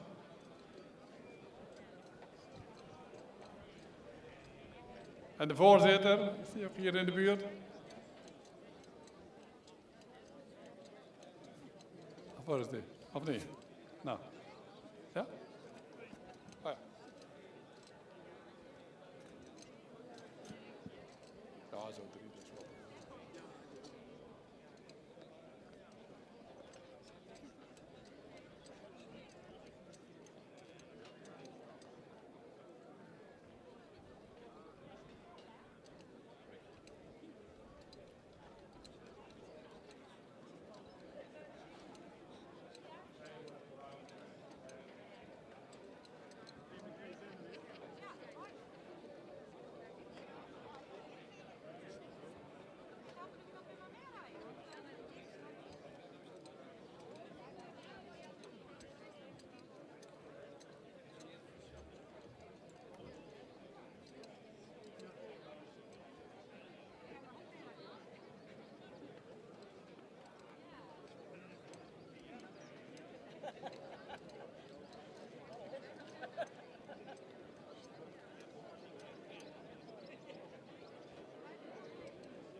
Graag het hebben de foto's meemaken voor de komende expo.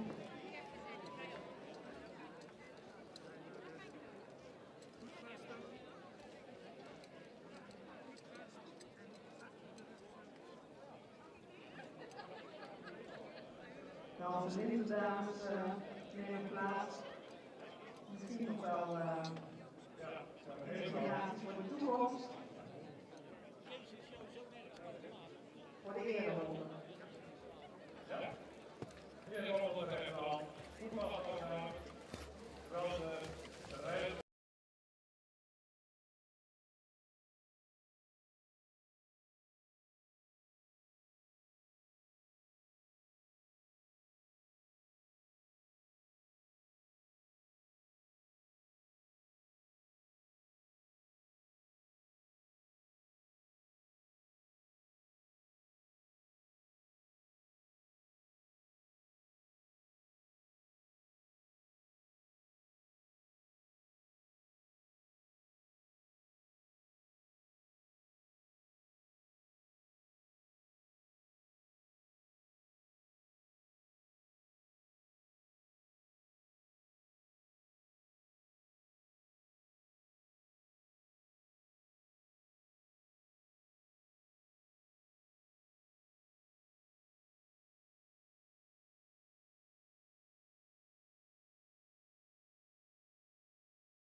Dank voor jullie deelname aan deze rubriek.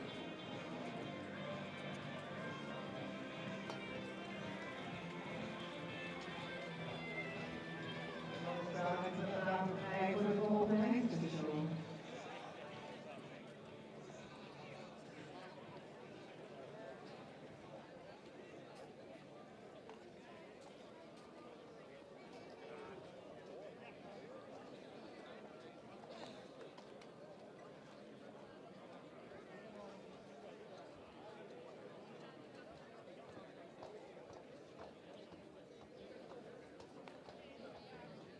En daar komt hij. Die zal zijn. Het is Auwers. 514. Met meer dan 8 op zijn rapport heeft Auwers 514 een superscore achtergelaten in het CNS-onderzoek. Met 81 punten voor de rijgroep, 82 voor de mengroep en 86 punten voor de tuingroep. Is deze jongen een echt talent. Onze Sabine van Loenhorst wordt Auwers 514 voorgesteld in de dressuurbaan. En ze waren onder andere geselecteerd voor de finale van het Almere KPS dressuurcompetitie en de Horses to Fly competitie in Tilburg in klasse M1.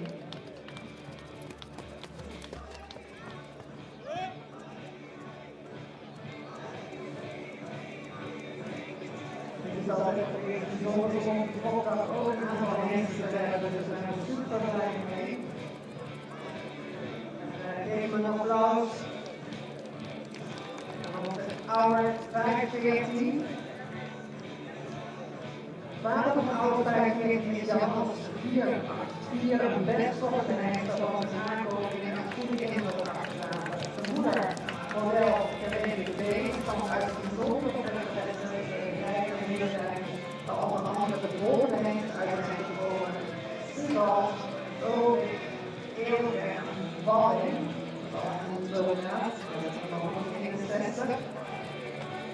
De jury omschrijft Auwers als een liefdesmens met een goede instelling en fijne werkbaarheid. Ieder niet in het raf zoals u ziet.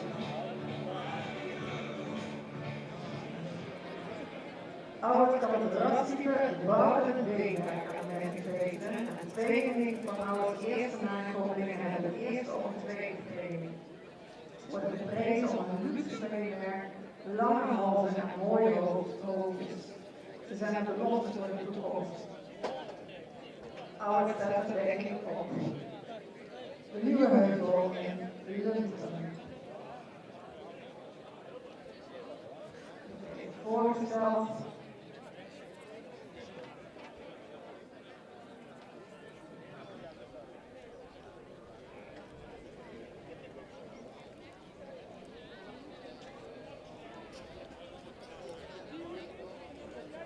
En dan doen we nog een rondje spaarrondes.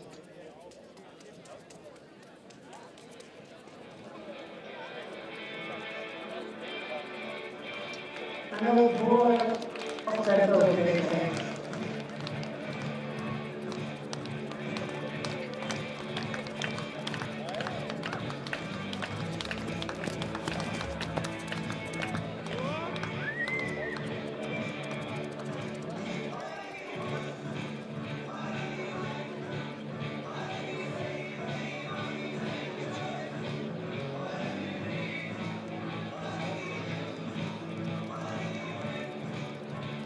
Wat een grap en wat een successen.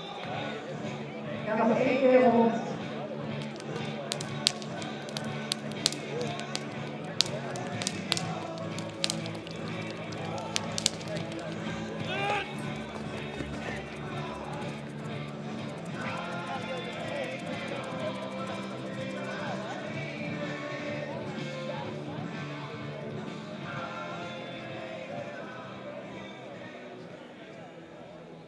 Dat was Howard. Dankjewel, voorbreners. Super blij dat we deze instelling ook laten zien. En dan gaan we verder met het volgende deel van ons programma.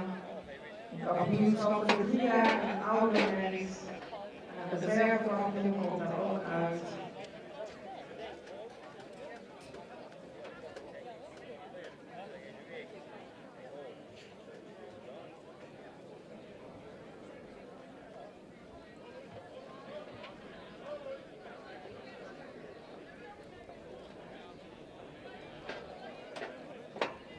Ook dat moet weer heel spannend gebeuren. Er zijn 5 merries die daar zullen verschijnen.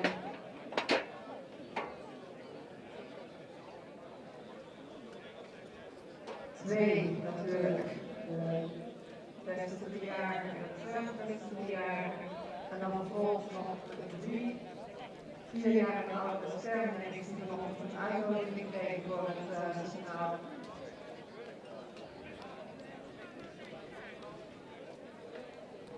Het is een keuring en een eerste training gekregen. Dus we zien daar 5 merries gedaan om rond te staan.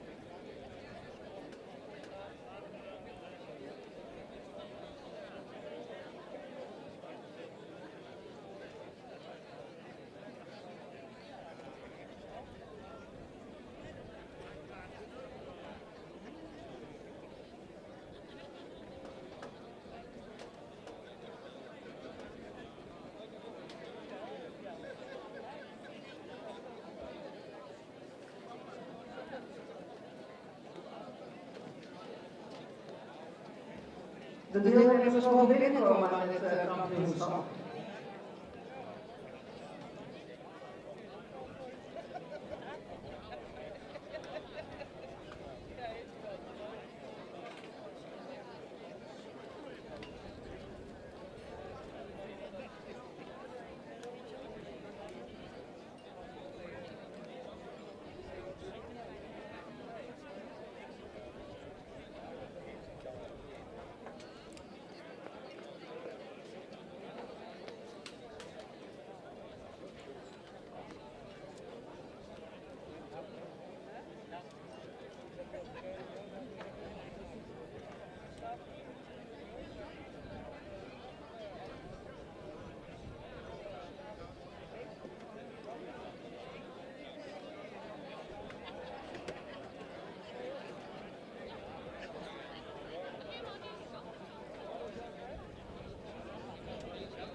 is inderdaad de kaart nummer 75, 86, de reservekampioen en de kampioensverjaardag van de 99, 103 en 106.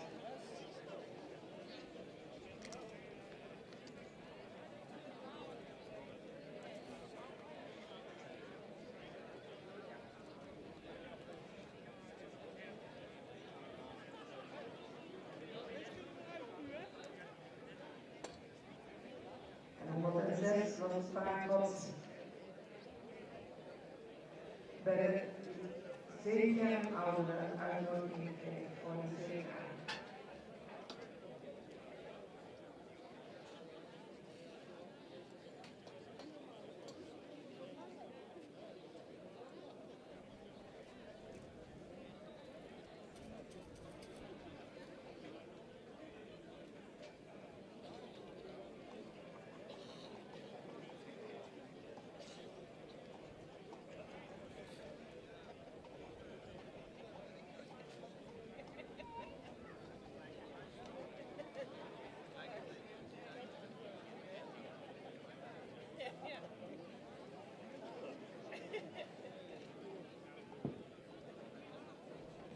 Dus inderdaad, de ijsdochter, Laurine reed van de sprong.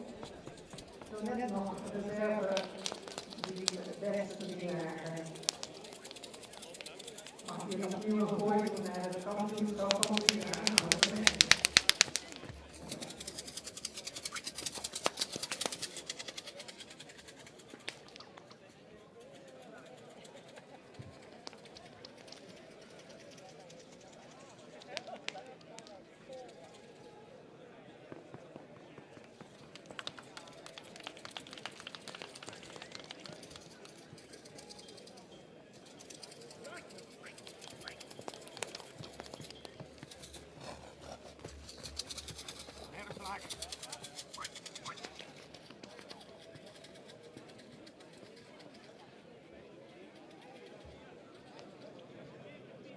Ja, dankjewel.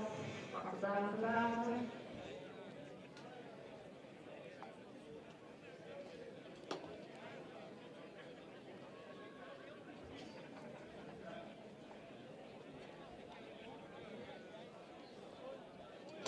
En dan willen we graag Joost KH, de beste 3 jaar van het juist.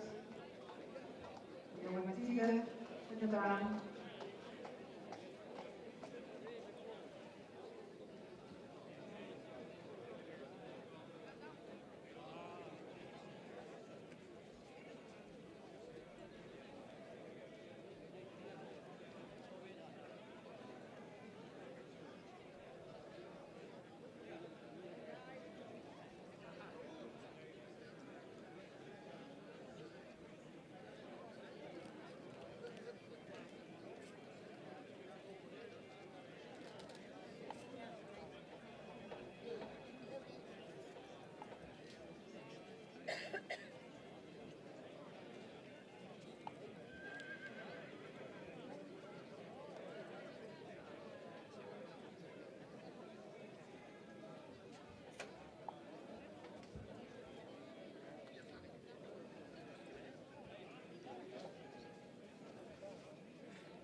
Dankjewel, Jilske Haan.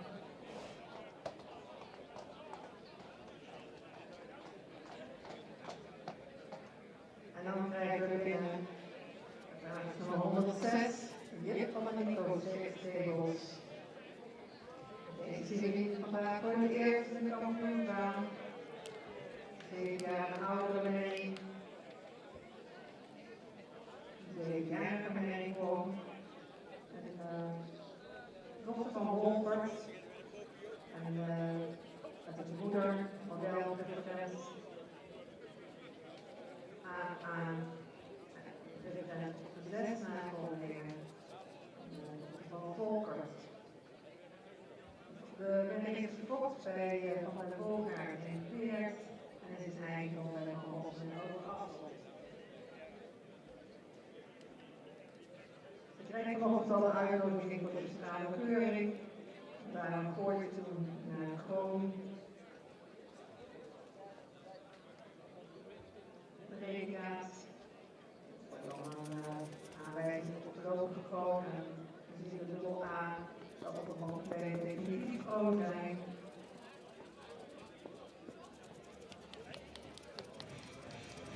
Niet te hard!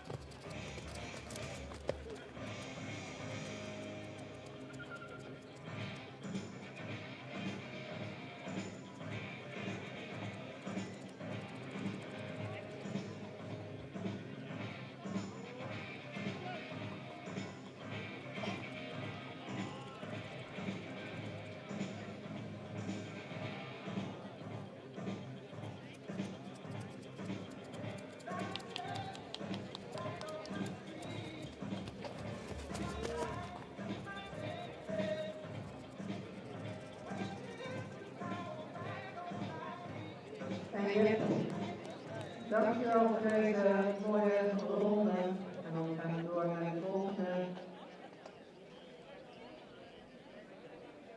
Mary. Die eerste training week als uitnodiging voor de centrale keuring.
Ja, beste mensen, bedankt voor uw geduld. Er was enige Verwarring, maar we zijn nu bezig met het kampioenschap 4 jaar en oudere merries. En hier gaan we ook een kampioen en reservekampioen bij aanwijzen. We hebben net de 3-jarige al gehad. Daarvan de kampioen en reservekampioen mogen zo ook terugkomen voor het algemeen kampioenschap.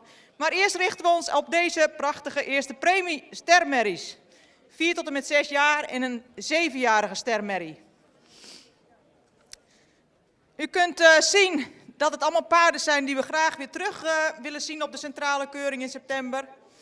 We hebben een reservekampioen gemaakt, een merrie die goed stapt, een merrie die goed draaft, veel behang heeft, een merrie die nog voldoende jeugd uitstraalt. Reservekampioen van deze groep is geworden catalogus nummer 99. En kampioen van de 4 jaar en oudere merries is een grootramige merrie, royaal ontwikkeld, goede bovenlijn, merrie die goed stapt en wat opvallend was, de merrie werd heel goed op eigen benen voorgesteld in draf en kon daarin een hele mooie houding maken.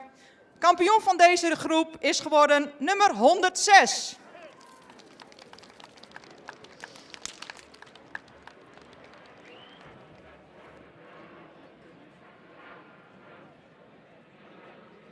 The mares. Champion of this group is 106. It's a very long-lined mare, well developed, with a very good walk and a very good trot. She didn't need a lot of speed to trot in the right way. Reserve champion is 99, a mare with a lot of manes, a mare with a good walk. She could be a bit stronger in the back, that's why she is the reserve champion.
En een mooie kampioen, 3 tot 4 jaar en ouderen.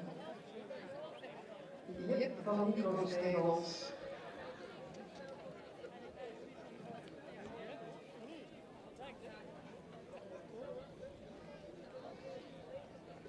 Eigendom van Hans en Overasselt, van harte proficiat. En dan hadden we een mooie reservekampioen. Johannes dochter Fiep van Lansing. Eigendom van Fleur van Camping uit Rijnvoort. We hebben hier 2 mooie kampioen en reservekampioen 4 jaar en ouder. En dan gaan we zo verder met de verkiezing van een algeheel kampioen waarbij de 3 jaar beste bejaarden en reservebeste bejaarden, de beste jeugdkampioen en reservejeugdkampioen en kampioen 4 jaar en ouder geweest net is. En de reservekampioen 4 jaar en ouder.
Slotakkoord.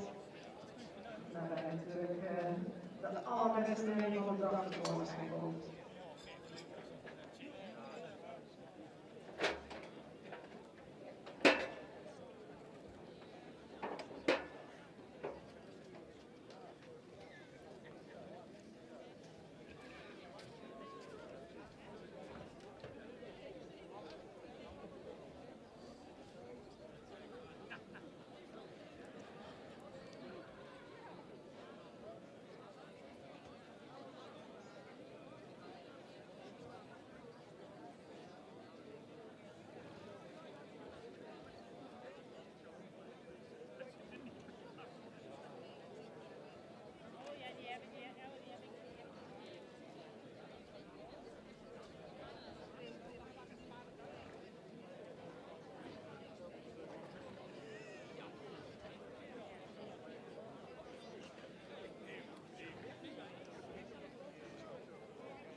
We zijn in afwachting van de veulens.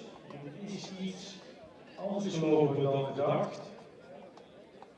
En wij nemen al rust om iets te drinken. Of het komt weer een ander zin. We zitten nog te wachten op 2 veugeltjes. Overigens willen we ook de spanning een beetje ophouden. Dan merk ik dat de jury in spanning bereikt komen. En de voorbrengers. En de organisatie natuurlijk.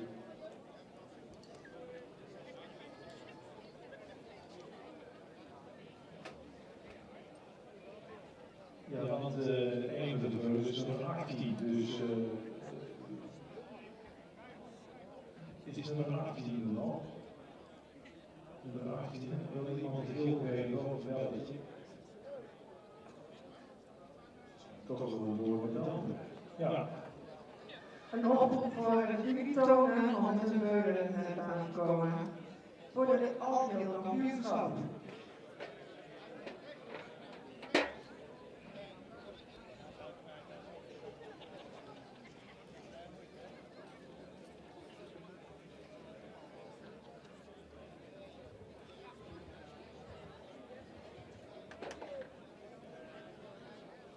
Dat is nu mooi weer.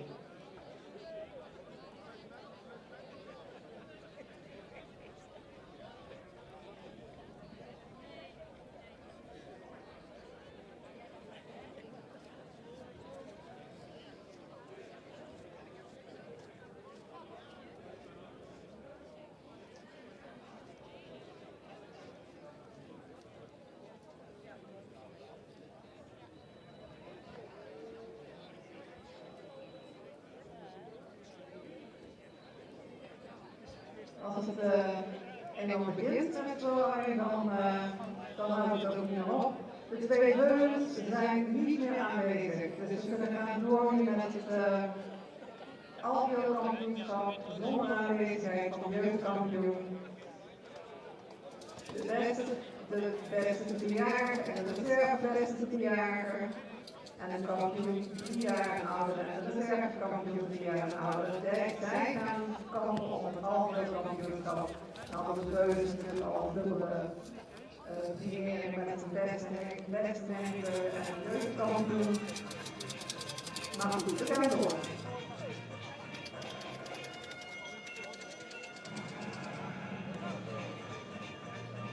In de baan, 75, wel nu de regels gesprongen, achter de reserve, beste bejaarden.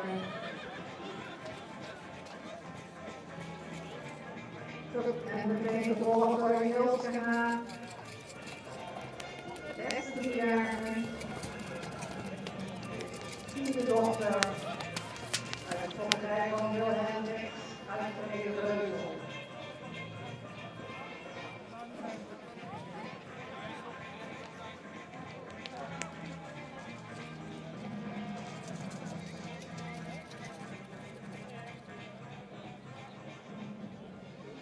Dankjewel.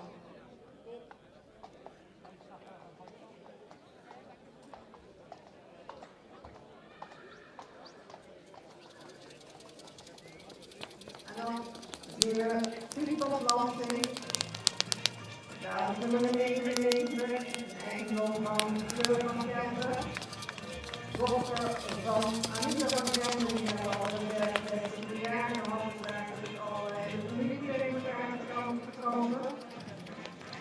Eigenlijk van Johannes. Werd zojuist reservebeste 4 jaar en ouder. En dan willen we graag nog getuigen nummer 116. Jip van de Nico-Zegels. De 7-jarige dochter van Mary. Van Rossen en over afstand.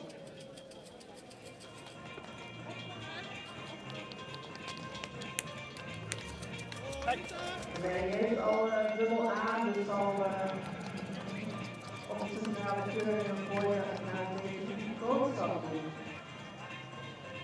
En hier lopen ze natuurlijk ook nog voor het algehele kampioenschap, Fokdagkampioen, Schijndel 2022.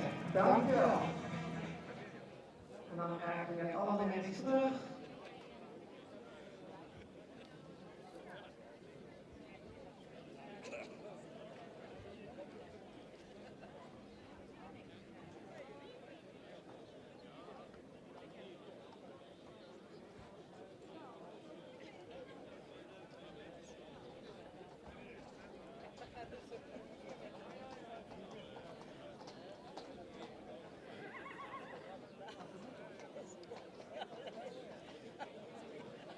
Ja, sommige jaren loopt het helemaal anders.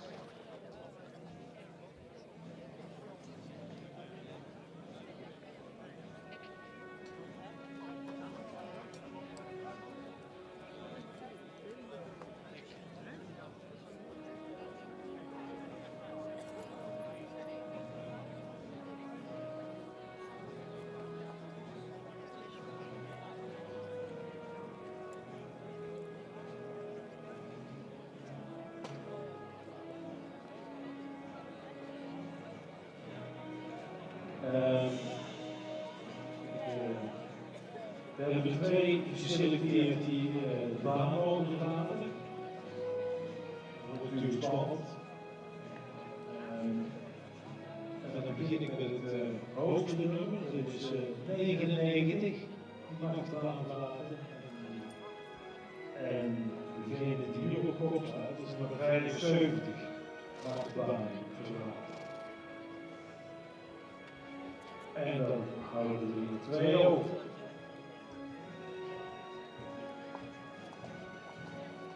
En dat is 86 en 106.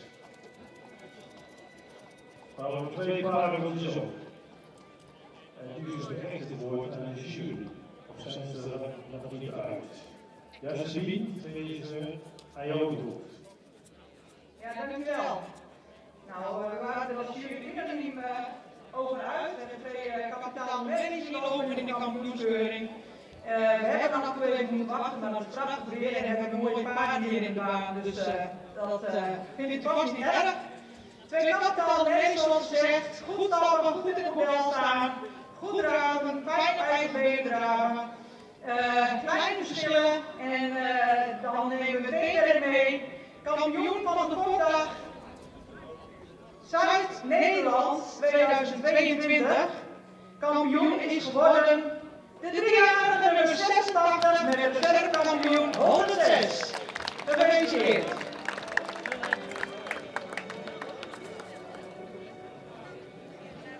Nou, dan hebben we kampioen trots op te zijn. Prachtige Jilska. The overall championship of the breeding day of the south of the Netherlands. 2 very high quality mares, a 3-year-old star mare first premium and 7-year-old star mare with the first premium. The champion of today, both mares, they had a very good conformation, a good walk and a good trot. It was the leg work that showed some difference, and we chose the mare with the best leg work, and that's number 86 as champion and reserve champion 106.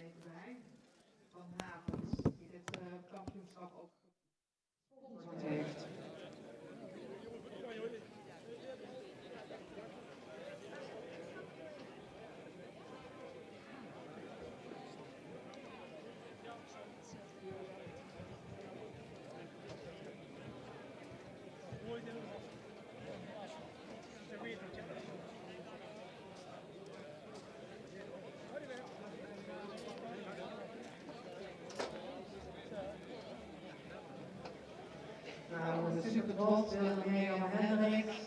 Een prachtige 3-jarige merrie. Een hele belofte voor de toekomst. Het zal straks vast ook bezig zijn, want het is na de keuring. Daar ooit toen het kampioenschap van de 3 jaar.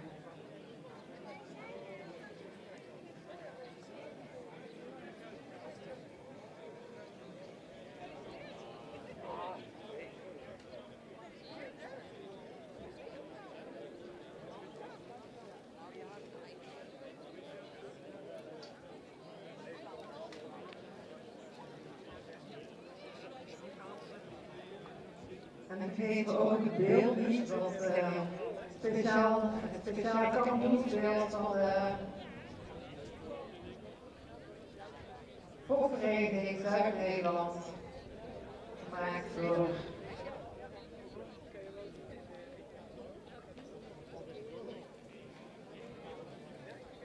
de heer Brevers en mevrouw Marianne. Als duo, als kapitein hebben zij een uniek beeld gecreëerd van een aantal jaren in als prijs in onze Volksvereniging rondgaat. Het is een wisseltrofee voor 1 jaar.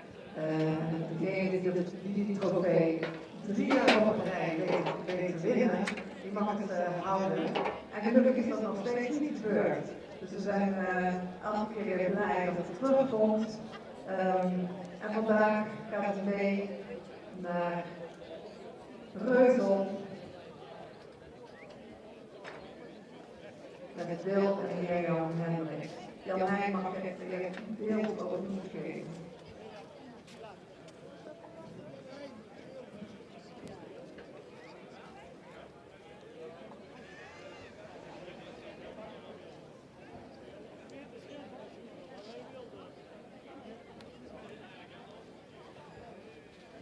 Ja, dat beeld op eten in.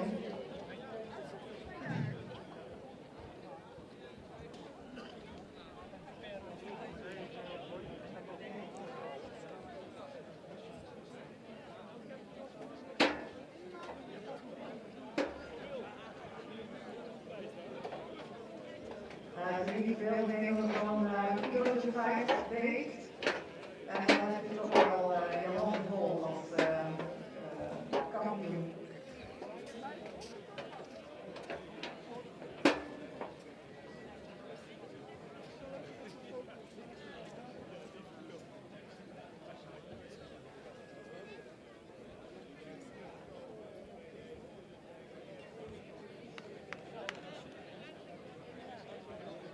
En dan als alle winsten zijn uitgereikt, alle prijzen overhandigd, wil ik graag aandacht voor Wilhelmus.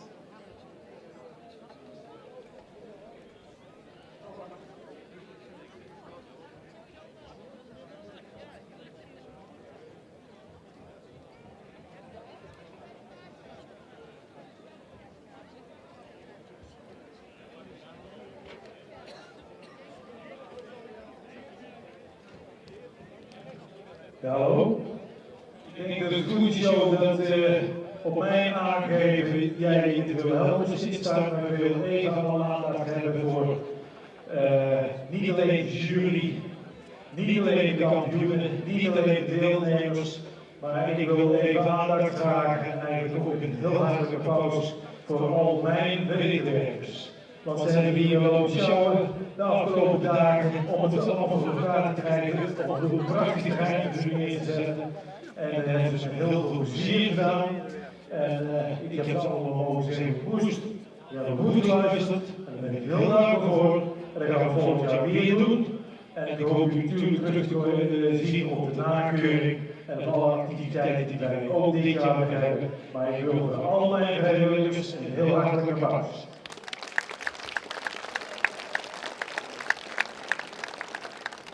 En onder dat applaus is u prachtig om die prachtige paarden te zien. Maar we moeten nog een Wilhelmus doen, jongens. Even terug op de plek. Terug op de plek. Erin. Terug op de plek. Ja, mensen, af en toe moet je duidelijk zijn. Eerst even de paarden prachtig op zijn plek. Het zijn schitterende paarden. En dan zou ik zeggen, petje af. Jo, start maar in.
En dat was natuurlijk een heel bekend muziekstuk. Dank jullie daarvoor. Jo, Tommy. En ik wil natuurlijk een prachtige ereronde. Weet je wat we doen? We doen er 2. Ja? Hey jongens, geweldig. Jullie ook voorbereiders. Super dat jullie weer gedaan hebben. En laten we het nog eens even zien. Een prachtige kampioen.